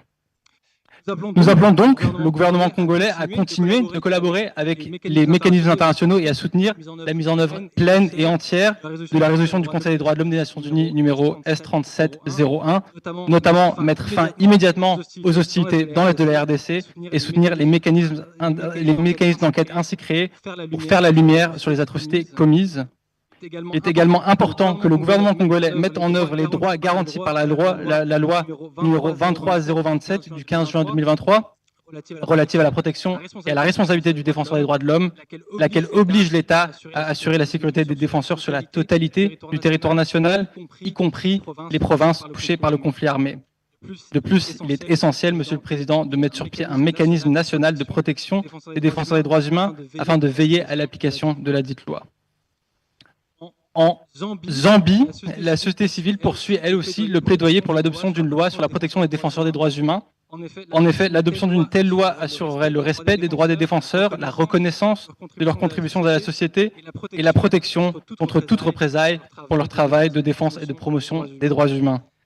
À cet effet, une consultation a récemment été organisée à Lusaka avec la société civile zambienne du 9 au 10 avril, à l'occasion de laquelle le gouvernement a manifesté son intérêt pour le processus en assistant aux activités, ce que nous saluons. Une telle action nationale, Monsieur le Président, à l'heure où les défenseurs des droits humains sont menacés sur le continent, est on ne peut plus importante. Nous appelons donc les autorités zambiennes à continuer de soutenir et à accélérer le processus d'adoption d'une loi sur les défenseurs en veillant à ce que celui-ci soit par la société civile et pour la société civile. Concernant la question des réparations, Monsieur le Président, les siècles d'injustice raciale, d'esclavagisme, de racisme, de colonialisme et de néocolonialisme contre les Africains et les personnes afrodescendantes doivent être réparés. Et cela commence par une reconnaissance et une adhésion sans équivoque à la déclaration et au programme d'action de Durban. En effet, la déclaration du programme d'action trace une voie vers la justice réparatrice et transformatrice, ainsi que l'élimination des violations graves des droits humains que continuent de subir les Africains et les personnes afrodescendantes.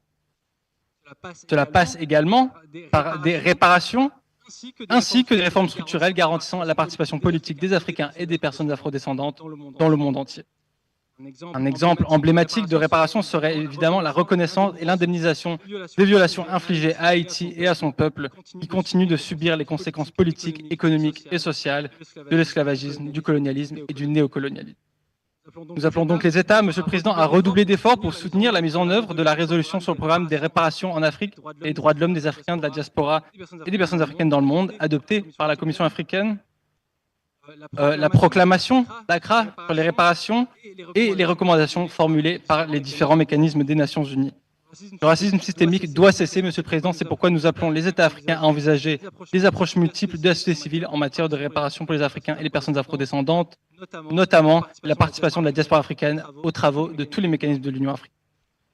Enfin, Monsieur le Président, le Service international pour les droits de l'homme se joint à la coalition Environmental Rights Africa pour appeler la Commission à travailler en collaboration avec les défenseurs à la rédaction et à l'adoption d'un accord régional pour la protection de l'environnement et des droits humains, et plus particulièrement des défenseurs de l'environnement. Cet instrument jouerait un rôle central dans la protection des défenseurs des droits environnementaux et garantirait le maintien des efforts visant à atténuer et à combattre le changement climatique. Je vous remercie de votre attention.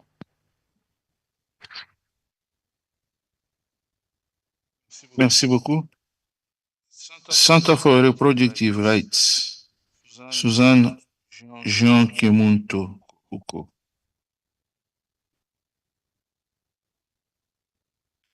5 minutes.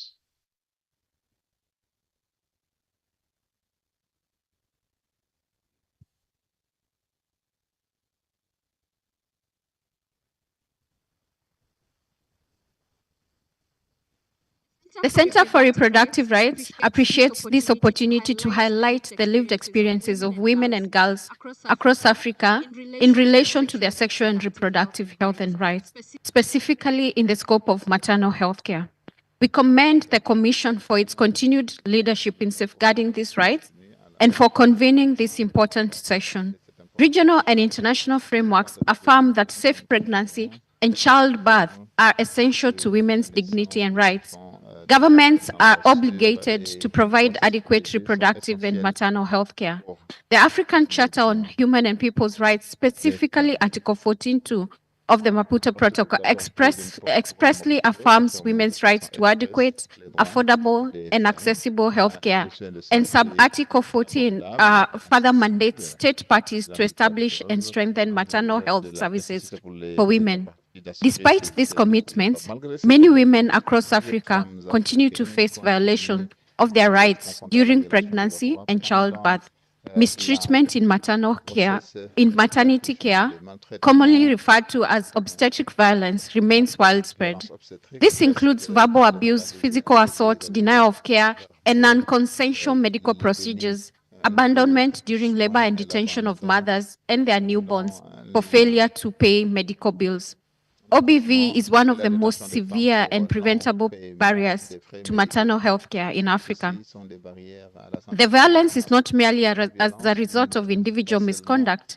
It is deeply rooted in systematic failures, under-resourced health systems, discriminatory practices, lack of accountability, and insufficient legal protections have created an environment where women and girls are mistreated and in far too many cases suffer preventable deaths.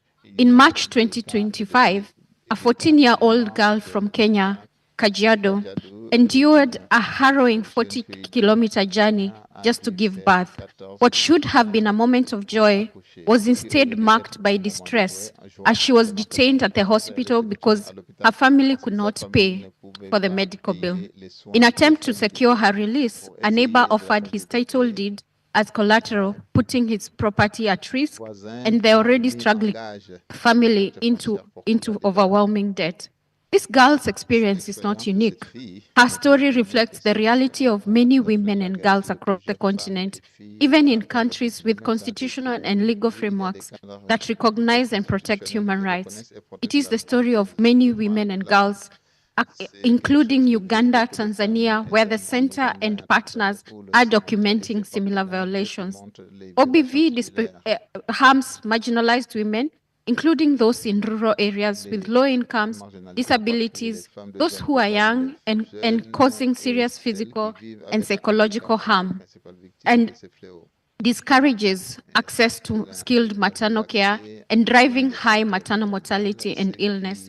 As the Center for Reproductive Rights, we acknowledge and commend the Commission for its resolution on the need to develop guidelines on the elimination of the obstetric violence and the promotion of maternal health care, which was adopted during its 82nd private session. The Center is ready and willing to support the Commission in developing these guidelines. We urge the Commission to also call on state parties, civil society, and other stakeholders to collaborate by contributing in the development of the guidelines on the elimination of obstetric violence and promotion of maternal health care in Africa. Thank you.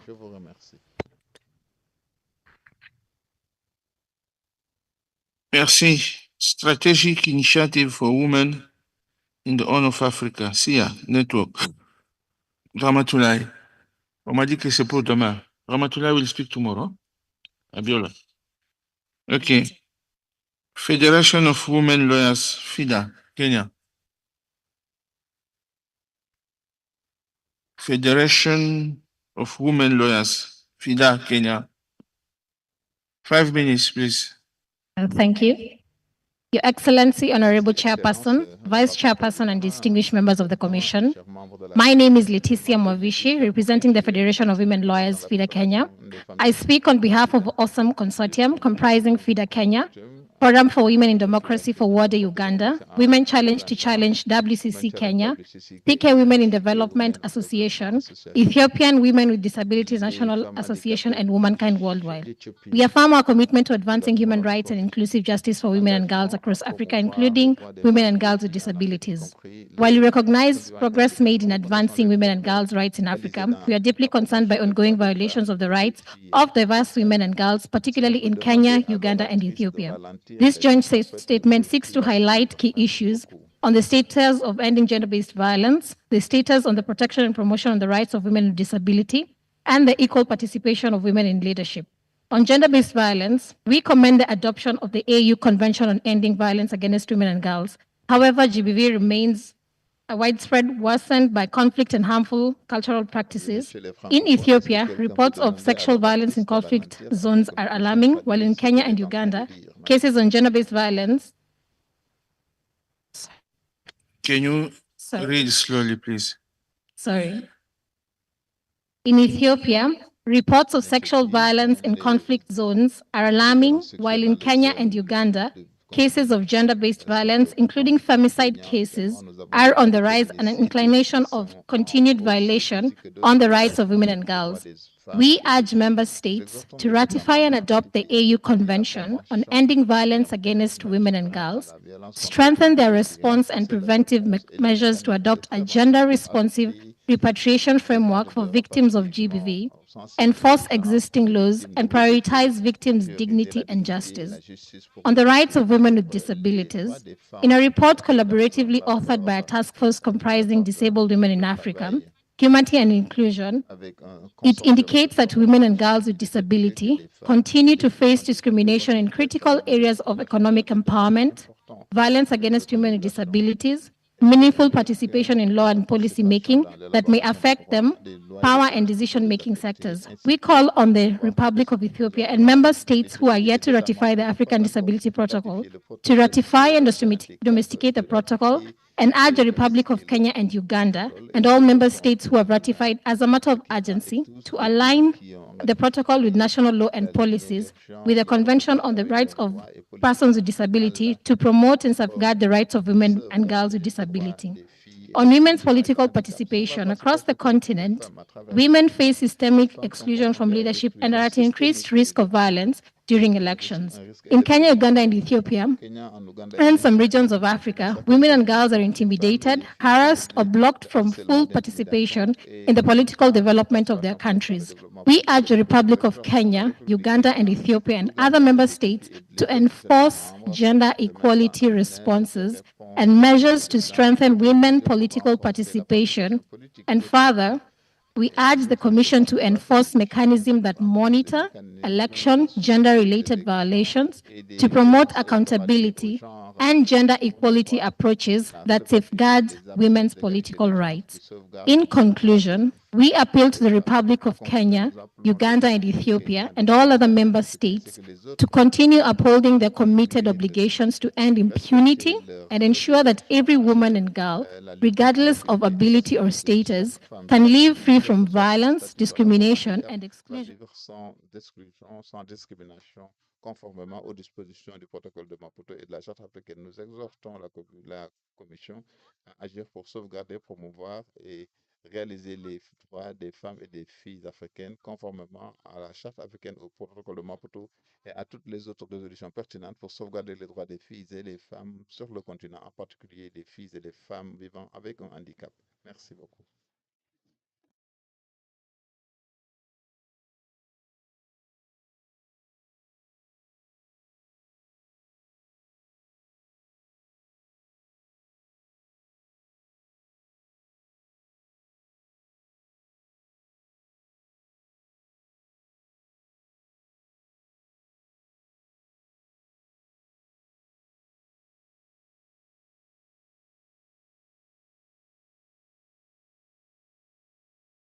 Merci, Monsieur le Président. Je m'appelle Kamangougi. Je fais la présentation au nom de la coalition des défenseurs des droits de l'homme, la coalition des défenseurs, Monsieur le Président. Le Kenya a une constitution qui progresse, a une loi sur les droits et a signé plusieurs traités et conventions sur les droits de l'homme, ainsi que la Charte africaine des droits de l'homme et des peuples. Malgré le cadre juridique, il y a une violation accrue des droits de l'homme et des libertés fondamentales et des attaques contre les défenseurs des droits de l'homme. Monsieur le Président, les défenseurs des droits de l'homme connaissent des arrestations arbitraires, y compris des problèmes de disparition, tuerie de jeunes, lorsqu'il y a des critiques contre le gouvernement. Les défenseurs des droits de l'homme sont détenus de manière illégale par la police pour des longues périodes avant d'être présentés devant une cour de justice.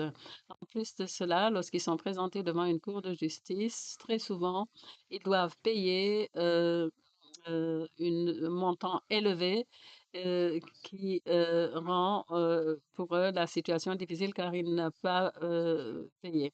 Il y a également des cas de tuerie extrajudiciaire de la part de ceux qui ont subi des injustices. Le 18 janvier, par exemple, un défenseur des droits de l'homme de la province du Rift Valley dans une région du Kenya a été brutalement assassiné. Donc, c'est un rappel des difficultés auxquelles font face les défenseurs des droits de l'homme. Et un défenseur des droits de l'homme, qui est une femme, dans la zone Innu du comté Kerufik, reçoit des menaces de mort parce qu'elle a, après de la part de sa communauté, après l'empoisonnement d'un des membres de cette communauté. Donc, la police refuse d'accepter les notifications et lors de la Journée internationale des droits de l'homme cette année, une marche pacifique qui voulait attirer l'attention sur les tueries dans la région a été dispersée par la police avec violence et les femmes qui sont harcelées par la police ont également été arrêtées. Et en décembre 2024, encore une fois, des citoyens protestaient contre le fait que les médias sociaux étaient visés et des jeunes et protestaient contre les médias sociaux et ont été également dispersés de manière brutale. Monsieur le Président, la loi sur les assemblées et les manifestations, en fait, est violée constamment. Les droits garantis par la Constitution sont également violés et la loi qui a été adoptée la possibilité a pour but de limiter l'exercice des droits garantis dans le cadre de la Constitution. Monsieur le Président, la liberté d'expression reste menacée au Kenya avec l'accroissement des menaces, des enquêtes de la part de l'État et les agents de presse sont intimidés lorsqu'ils font leur travail. Lors d'un festival de théâtre, des acteurs n'ont pas pu jouer une pièce qui était contre l'État. Il y a également des kidnappings à travers la frontière, des voix critiques et des défenseurs des droits de l'homme ont été kidnappés sans que le gouvernement n'ait fait quoi que ce soit pour empêcher ces actes illégaux. Il y a eu le kidnapping de quelqu'un qui n'était pas kenyan et qui a été ramené dans son pays. Malien du Tanzanie, par exemple, a été kidnappé et a eu la chance d'être libéré parce qu'il y avait un plaidoyer contre cet acte.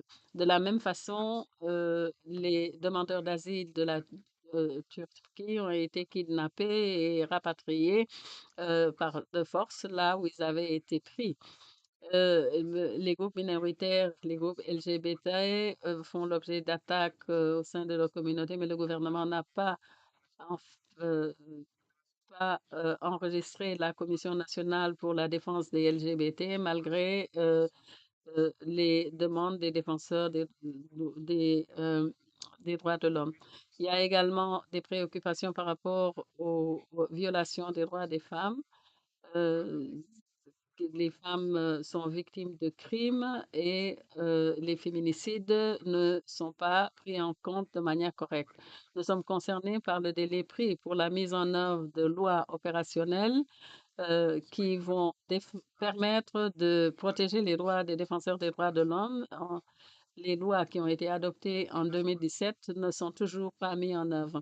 Nous lançons un appel au président de la Commission de l'Union africaine pour qu'il attire l'attention du gouvernement kenyan sur ce qui suit.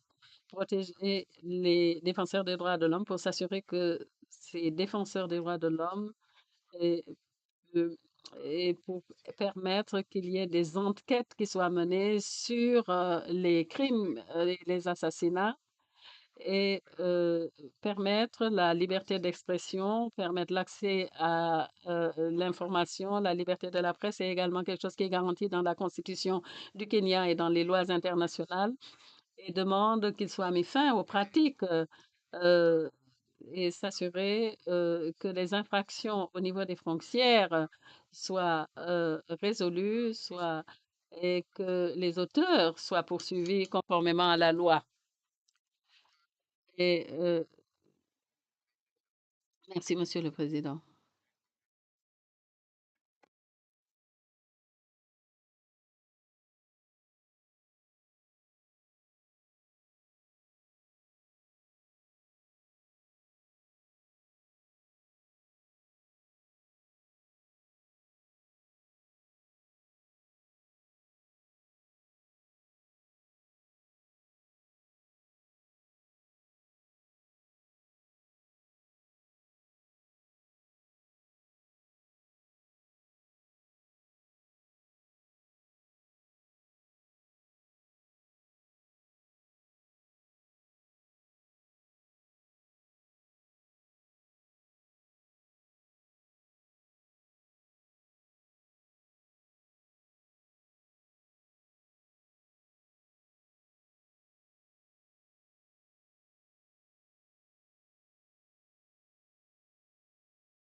Violence contre ces défenseurs des droits de l'homme et des peuples en Afrique en s'attaquant à la répression transnationale et à la répression numérique. Il y a maintenant un défi sur le continent.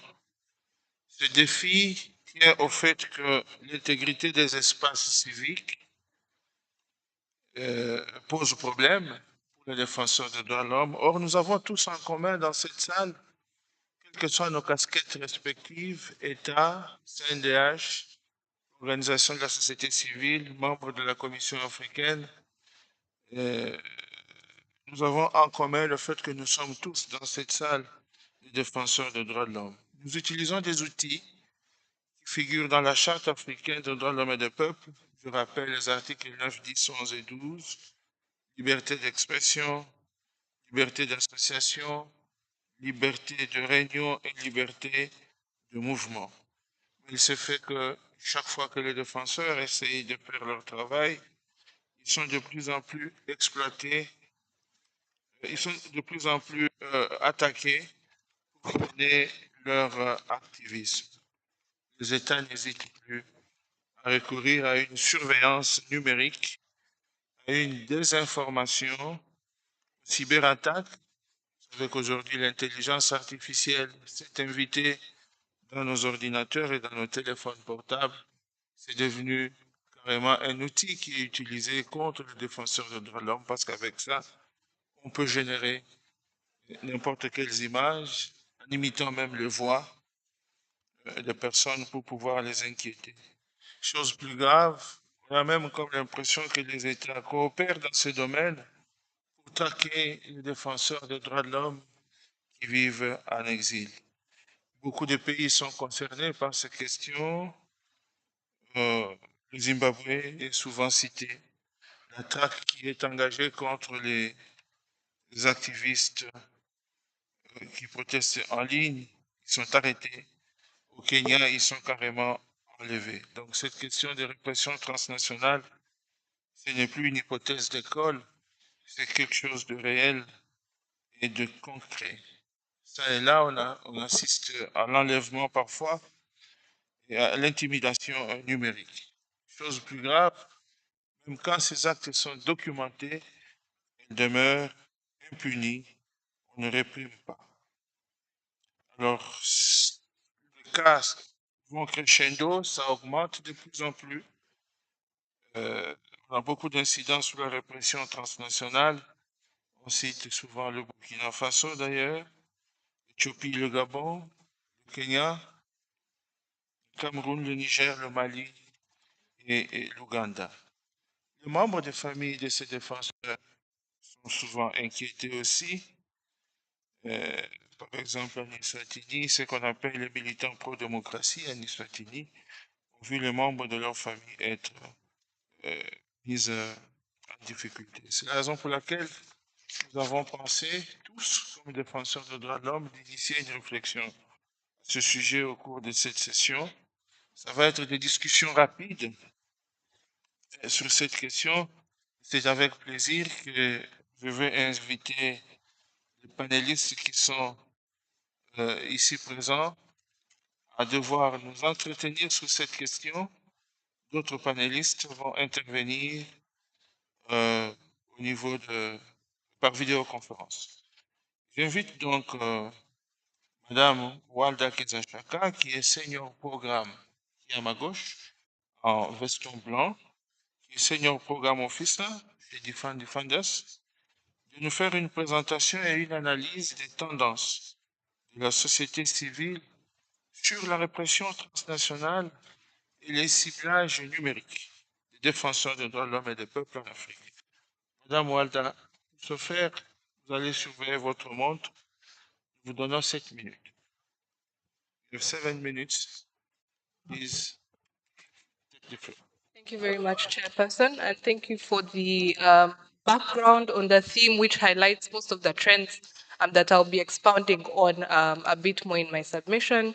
So digital repression is on the rise, and governments across the region are increasingly deploying sophisticated tactics to suppress dissent and target activists and human Pour réprimer les défenseurs des droits de l'homme, nous avons vu des arrestations arbitraires, des kidnappings, cela se passe particulièrement durant des périodes d'agitation civile.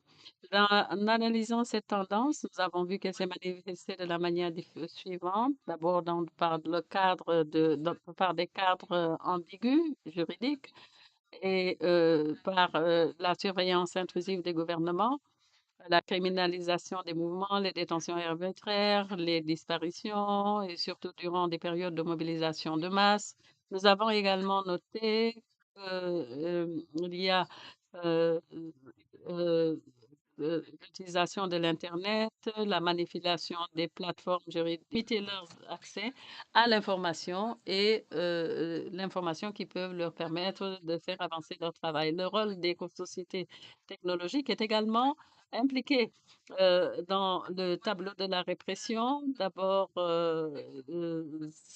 la conformité avec les réglementations gouvernementales, la surveillance numérique et ces plateformes restent des outils importants pour la mobilisation, pour les mouvements sociaux, pour le développement des mouvements sociaux, pour le plaidoyer, pour la documentation sur la violation des droits.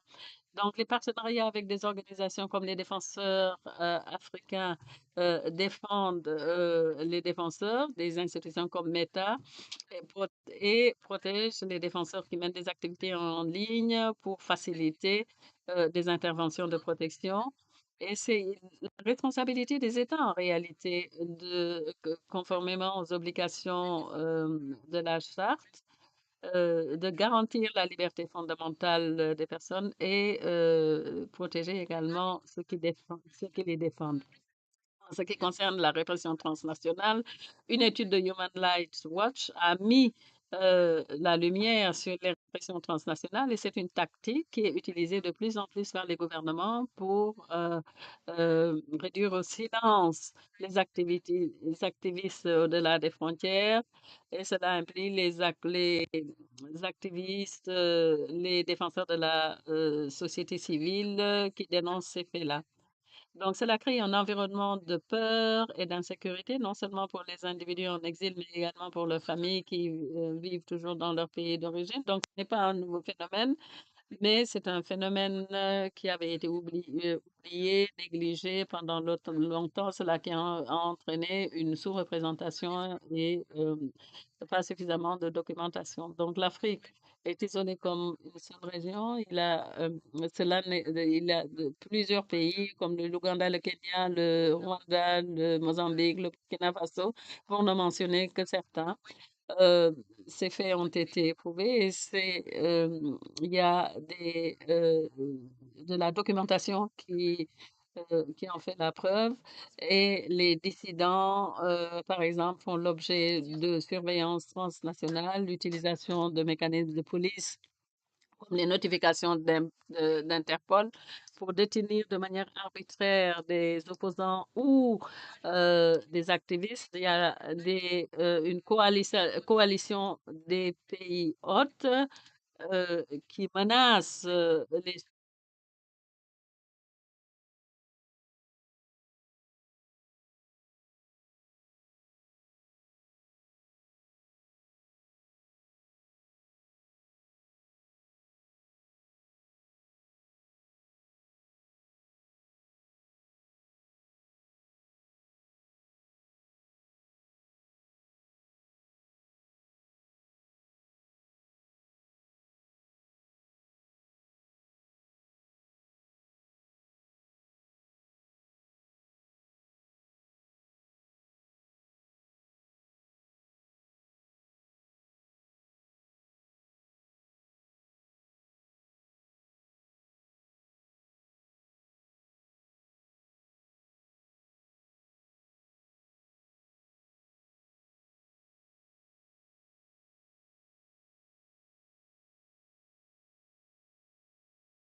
par quelque moyen que ce soit, la Commission ou l'État, les forces de l'ordre pour assurer leur protection. Aujourd'hui, Monsieur le Président, nous sollicitons vraiment votre aide pour faire passer la loi. Actuellement, on a une nouvelle législature à Madagascar. On a eu un député qui voulait apporter la loi devant les deux assemblées de Madagascar, mais il n'a pas été réélu à la nouvelle législature. Actuellement, nous faisons face à une fermeture de porte de la part des députés, peut-être par peur, et que nous aimons vraiment attirer votre attention sur notre situation parce que on a l'impression de lutter seul, mais on va continuer. On a déjà commencé, on a continué et on ne va pas s'arrêter. Et qu'aujourd'hui, nous sollicitons votre aimable assistance pour nous aider à faire passer la loi parce que déjà, c'est vraiment très difficile de parler de défenseurs de droits de l'homme vu qu'on n'a pas la loi. L'État ne s'ouvre pas à des discussions jusqu'ici sur ce que on peut porter sur table sur toutes les protections, sur les répressions numériques concernant les défenseurs des droits de l'homme. Merci, Monsieur le Président. Merci beaucoup. Merci de nous donner le point de vue des INDH. Je voudrais maintenant inviter Madame Mary Lelor, qui est le collègue rapporteur spécial des Nations Unies sur la situation des défenseurs des droits de l'homme, pour qu'elle nous dise sur cette problématique quel est le rôle des mécanismes onusiens dans le maintien de protection pour les défenseurs des droits de l'homme, l'oppression transnationale et ciblage de défense. Quel est le rôle des mécanismes des Nations Unies? Mary, Zelalem? Zelalem? Can you allow Mary to speak, please? 7 minutes.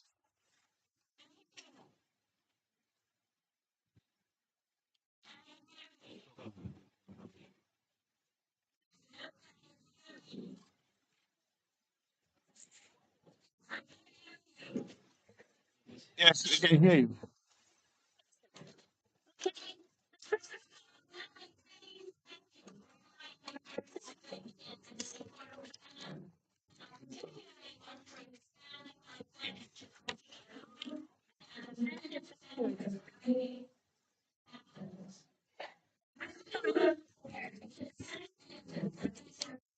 Il est évident que nous faisons face à des moments difficiles en ce qui concerne les droits de l'homme.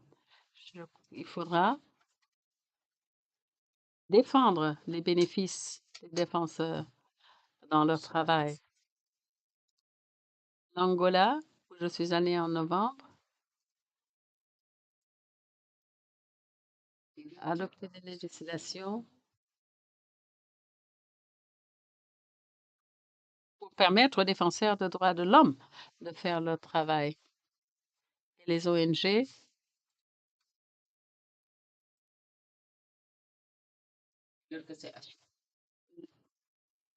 pour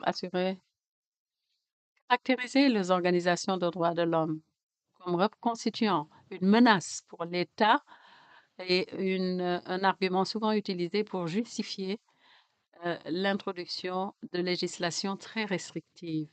Bien sûr, il ne s'agit pas simplement de législation qui constitue une entrave aux droits des défenseurs des droits de l'homme.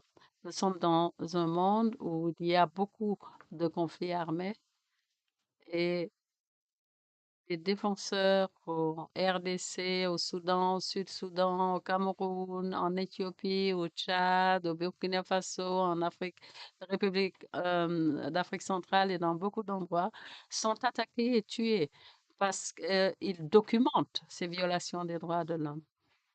Donc, et donnent de l'assistance humanitaire aux populations civiles. Ils traumatisent les hommes et les femmes, entre autres défenseurs. Les défenseurs prennent la fuite vers des pays voisins, mais restent menacés en raison de leur défense des abus de droits de l'homme dans les pays d'origine.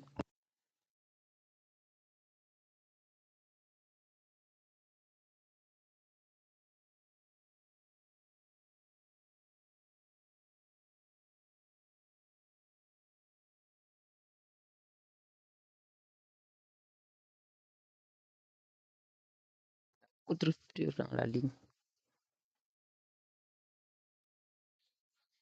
Au KwaZulu, Natal, en Afrique du Sud, j'ai visité l'année dernière et où j'ai rendu un hommage à Tutu, qui a été tué l'année dernière. Il n'y a pas eu de redevabilité, aucune action en justice concernant cet acte de meurtre. Nous avons également les LGBTI. Au niveau international, le langage qui est utilisé a été fait pour rapporter des avancées qui ont été faites ces dernières années. Les actes de répression sont facilités par la technologie digitale avec la complicité des technologies, des entreprises technologiques et le gouvernement. L'année dernière, 2 journalistes d'investigation ont partagé des informations secrètes de défenseurs de droits de l'homme. Et cela a mené à l'arrestation des journalistes, la violation de leurs droits. Et aussi, au Rwanda, j'ai écrit pour me préoccuper de la situation des défenseurs des droits de l'homme. Et malheureusement, ce ne sont pas des actes isolés.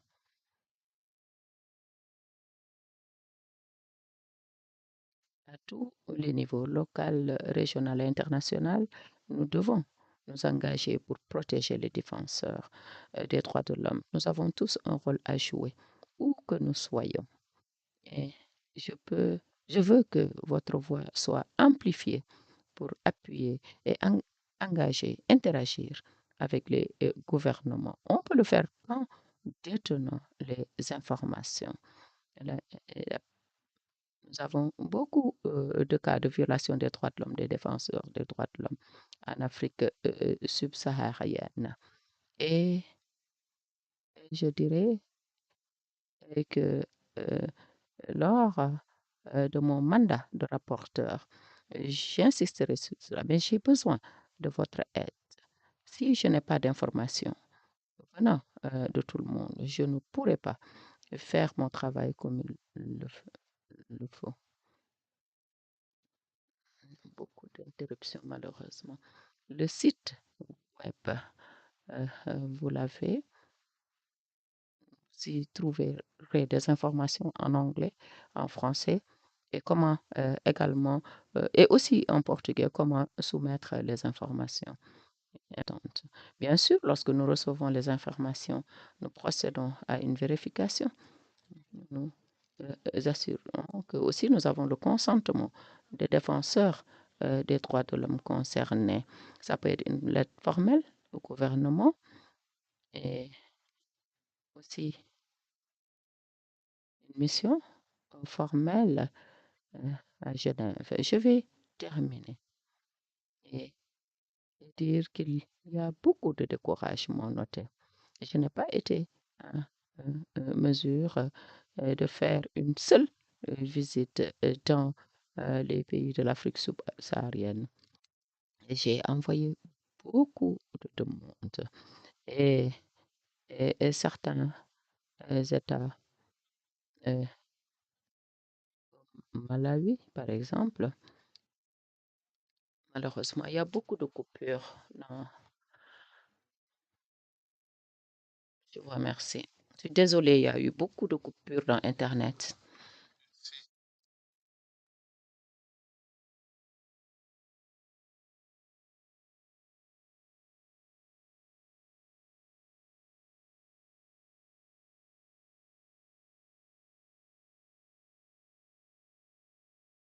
Interactive.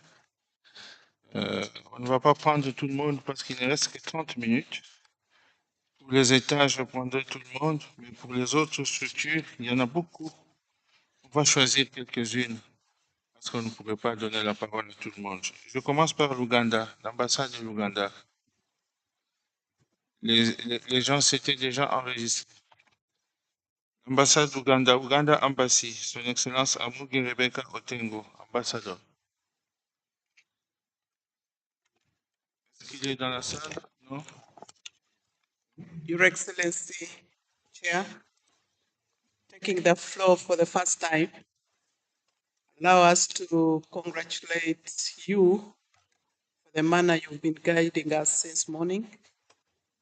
We just arrived last evening, and Your Excellency would like to thank the sisterly country, Gambia, for receiving us and giving us all. Nous avoir accueillis de manière chaleureuse et de nous mettre dans le confort depuis que nous sommes arrivés ici pour assister à cette session. Nous avons écouté les différentes interventions où l'Ouganda a été mentionné. Notre Attorney General viendra nous rejoindre et pourra vous fournir des réponses exhaustives sur ces interpellations.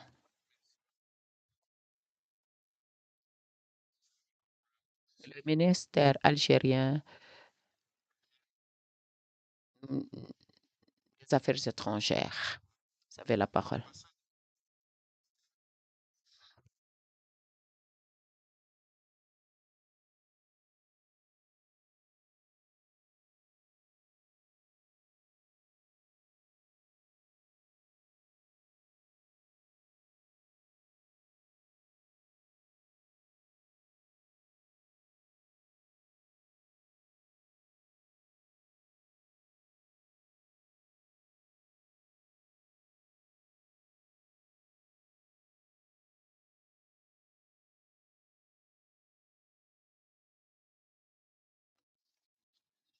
Je vous remercie, Monsieur le Président. Je voudrais saisir cette opportunité, puisque nous parlons des défenseurs des droits de l'homme, d'informer Son Excellence de ce que les défenseurs des droits de l'homme à la RAST sont sous occupation, ou nous sommes sous occupation par le Maroc, sont victimes donc d'attaques perpétuelles, continues. Nous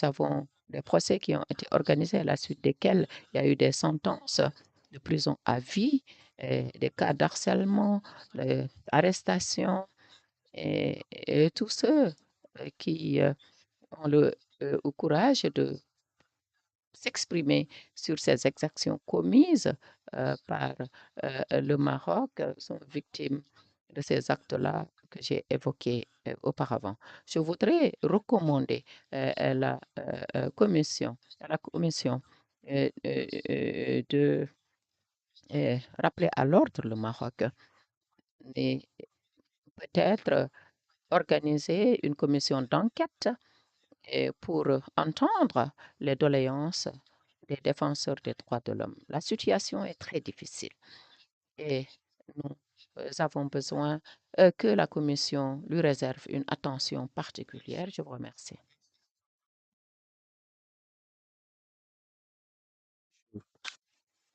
Par rapport à cette déclaration que vous avez faite, qui est presque identique à celle que vous avez faite quand vous avez pris la parole sur Human Rights Situation in Africa.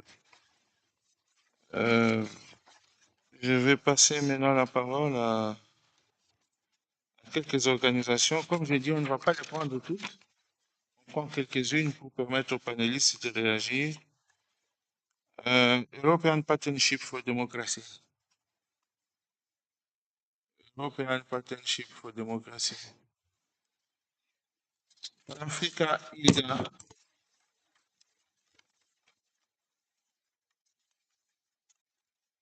Je prends quelques-unes au hasard. FIDH, Jean-Claude Katende.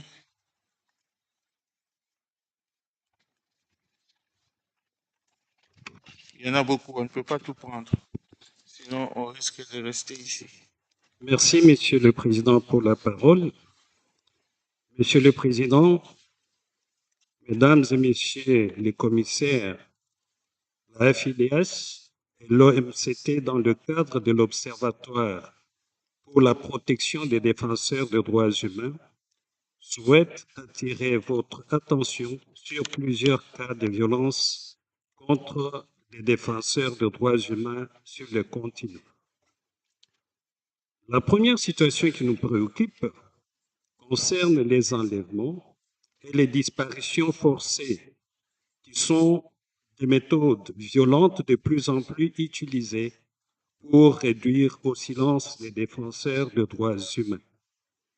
Au Mali, le 14 mars 2025, Alou Badara Sanko, membre du Forum des organisations de la société civile du Mali et porte-parole du Front Touche pas à mon argent, a été enlevé et amené vers une destination inconnue suite à des déclarations sur les réseaux sociaux. Son sort et les lieux où il se trouve restent à ce jour inconnus. Au Burkina Faso, les membres du ballet citoyen Amadou Sawadogo et Mifal Ousmane ont été enlevés le 21 et le 30 mars 2025, respectivement. Les journalistes Sanogo, Boukari et Luc ont été enlevés le 24 mars 2025 et les journalistes Kalifara, Serait, Adama Fayala et Atiana Serge ont été enlevés en juin et en juillet 2024. Tous restent portés disparus et à ce jour, ils risquent d'être réquisitionnés des forces au sein des forces armées burkinabées. Cette technique a été utilisée par les autorités militaires au pouvoir de manière systématique et discriminatoire contre les défenseurs des droits humains et les voix dissidentes pour les réduire au silence. En Guinée, cela fait près de 10 mois. Omar Silla et Mamadou Biloba sont portés disparus. Ils ont été enlevés le 9 juillet 2024 alors qu'ils participaient à une campagne citoyenne pacifique dénonçant la censure des médias. L'Observatoire souligne le risque accru que les défenseurs des droits humains victimes de ces pratiques soient soumis à des actes de torture et des traitements inhumains et dégradants et que leurs droits fondamentaux soient bafoués. La deuxième situation qui nous préoccupe, Monsieur le Président, Mesdames et Messieurs les commissaires, concerne les actes de violence contre les défenseurs des droits humains qui continuent de se multiplier de manière générale sur le continent, en particulier au moment de leur arrestation et au cours de leur détention arbitraire. En Tunisie, la chroniqueuse et avocate Sonia Hammani, arbitrairement détenue depuis le 11 mai 2024 et qui risque jusqu'à 35 ans de prison pour ses prises de position critiques, a été victime d'actes de torture et de mauvais traitements. Monsieur le Président, je voudrais rappeler aussi la situation en République démocratique du Congo, où les défenseurs des droits humains sont pris à partie presque dans toutes les situations. Sur ces faits, vous permettrez, Monsieur le Président, que je passe très rapidement à quelques recommandations. Au vu de cette situation, l'Observatoire appelle la Commission africaine à exhorter les États parties à mettre en œuvre les recommandations suivantes immédiatement et sans condition. Première recommandation, à libérer tous les défenseurs de droits humains qui sont détenus arbitrairement. Dans l'intervalle, à veiller à ce que leurs conditions de détention soient pleinement conformes aux normes régionales et internationales en matière de droits humains. Maître, vous allez transmettre aux panélistes cette liste et à la commission. Sinon, ça va être comme une intervention parce qu'on court après le temps. Si vous pouvez conclure. Monsieur le Président, je conclus en disant tout simplement que cette situation, comme vous l'avez entendu exposée par nous, elle est très préoccupante et nous pensons que les recommandations qui vont vous être remises dans le document que je tiens entre mes mains seront Monsieur le Président, dans la mesure du possible, être mises en œuvre. Je vous remercie. Merci. Nana Center, M. Bravin Nditi. Sur le panel, il a demandé la parole, il n'est pas là. Oui, Evans, Miss Bachire Ahmad. Miss Bachire Ahmad n'est pas là. Local Sustainable Communities Organization, LOSCO. Alberta Raymond. Il n'est pas là. Africa Consumer Rights Watch, Jacob Koumenda s'est inscrit sur ce panel. Il n'est pas là non plus. Jam Maintenance, James Freeman Koffé. Inscrit, il n'est pas là. Youth Gender Equality Foundation, Bobolo qui s'est mêlé. Il n'est pas là. On appelle enfin pour permettre aux panélistes de réagir. Voices in Nigeria Adolescent, Advocacy Initiative. Pas là non plus. Je n'ai pas pu appeler tout le monde parce que le temps fait faire défaut. Je vais donc retourner aux panélistes pour réagir par rapport à ce que quelques États ont dit et quelques organisations, quelques cas qui ont été portés à notre connaissance sur cette répression transnationale et sur le ciblage des défenseurs des droits de l'homme sur Internet. Je vais commencer par Mary. Elle est là, Ali. 3 minutes.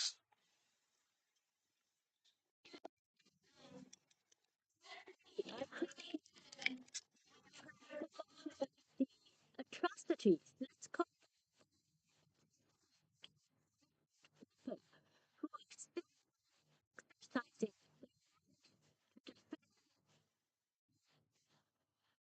For that, we are witnessing everything from detention, torture, killings, imprisonment, long-term sentences.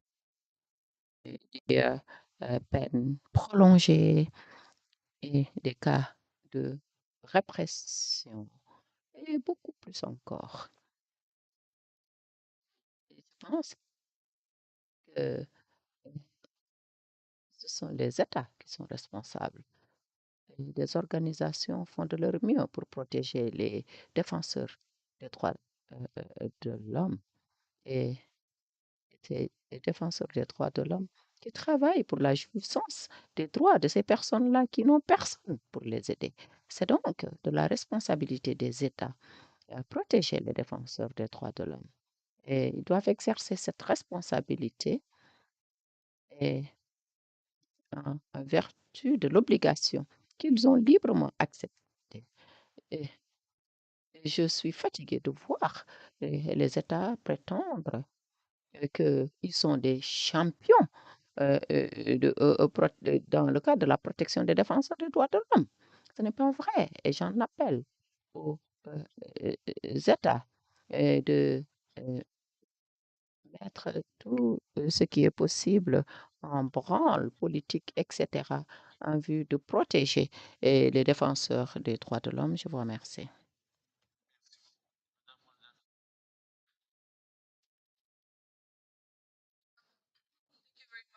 Je vous remercie, Monsieur le Président. Je remercie le rapporteur spécial, Mary Laurel. Des recommandations très fortes ont été faites.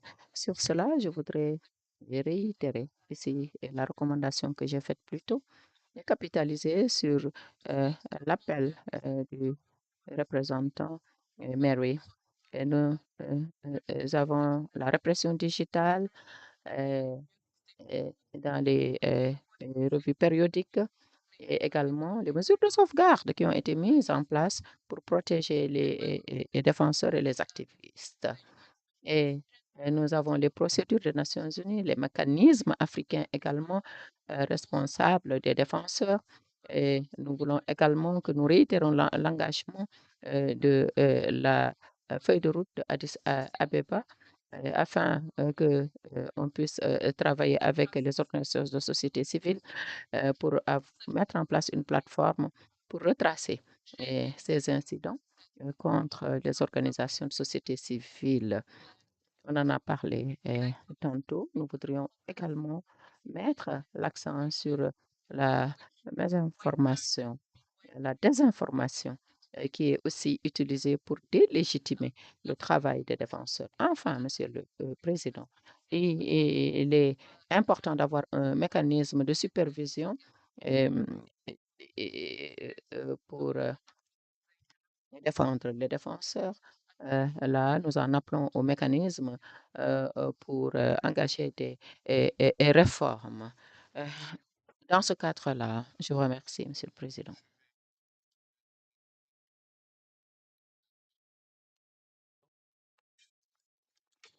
Merci, Monsieur le Président, de m'avoir donné la parole. J'aimerais apporter une réflexion sur le fait que dans la loi instituante de la CNIDH Madagascar, il y a cette limite sur les attributions et les missions qui dit que dès qu'une affaire est portée devant les tribunaux, s'arrêtent les pouvoirs et les attributions de la CNIDH. Comme je l'ai dit auparavant, que la répression numérique s'apparente souvent à des poursuites judiciaires, nous sommes confrontés à ce mur. Quoi qu'il en soit, parfois, ces personnes, ces défenseurs des droits de l'homme, sont poursuivis pour des motifs se rapportant à des infractions de droit commun, mais pas vraiment à ce qu'ils ont rapporté sur les réseaux sociaux.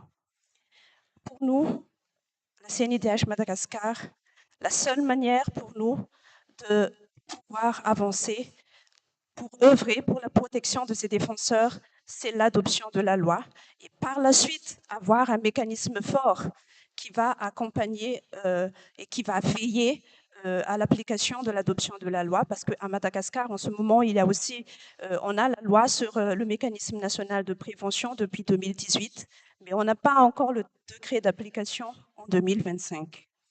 Alors, je tiens à terminer mon allocution sur le fait de solliciter très respectueusement votre aide pour nous aider, apporter votre appui pour qu'on puisse réussir à faire adopter la loi. Merci, Monsieur le Président. Merci beaucoup à tous les panélistes qui nous ont fait l'honneur de prendre part à ce premier panel sur la situation des défenseurs des droits de l'homme victimes de répression transnationale et des ciblages numériques. Nous osons espérer que par ce panel, les défenseurs des droits de l'homme du secteur étatique ont été mobilisés, sensibilisés, pour qu'en tant que défenseurs, qu'ils ne puissent pas apporter de l'eau au moulin de ces pratiques qui n'honorent pas notre continent. Nous espérons aussi que les organisations de la société civile continueront à faire le plaidoyer auprès des États pour les aider à remplir leurs obligations conformément à la Charte africaine des droits de l'homme et des peuples. Nous avons des articles sur lesquels ils peuvent se fonder pour ne pas continuer cette répression. J'ai parlé ici des articles 9, 10, 11 et 12 de liberté de réunion, d'association, liberté d'expression. Nous voulons également demander aux INDH, qui sont les partenaires de la Commission africaine, de travailler au niveau de leurs pays respectifs pour que cette catégorie de défenseurs des droits de l'homme puisse être protégée. La Commission africaine est en train de préparer une déclaration africaine sur la promotion, sur la protection et la promotion du rôle des défenseurs des droits de l'homme. Nous allons essayer d'y incorporer également les recommandations que vous avez pu ressortir au cours de ce panel. Merci à Mary, merci à tout le monde. Ceci, sauf avis contraire, met fin à l'agenda qui était prévu pour cette journée d'aujourd'hui. Nous remercions les États, les INDH, la société civile, toutes les parties prenantes qui ont été ici depuis 9 heures, avec l'espoir que nous nous retrouverons, Dieu aidant, demain matin, pour que nous puissions continuer avec l'agenda. Je vais passer la parole à Madame Abiola pour qu'elle puisse présenter les communiqués nécessaires s'il y en a. Mais demain, nous nous retrouverons à 9 heures. Madame Abiola, la secrétaire, si elle a quelques communiqué.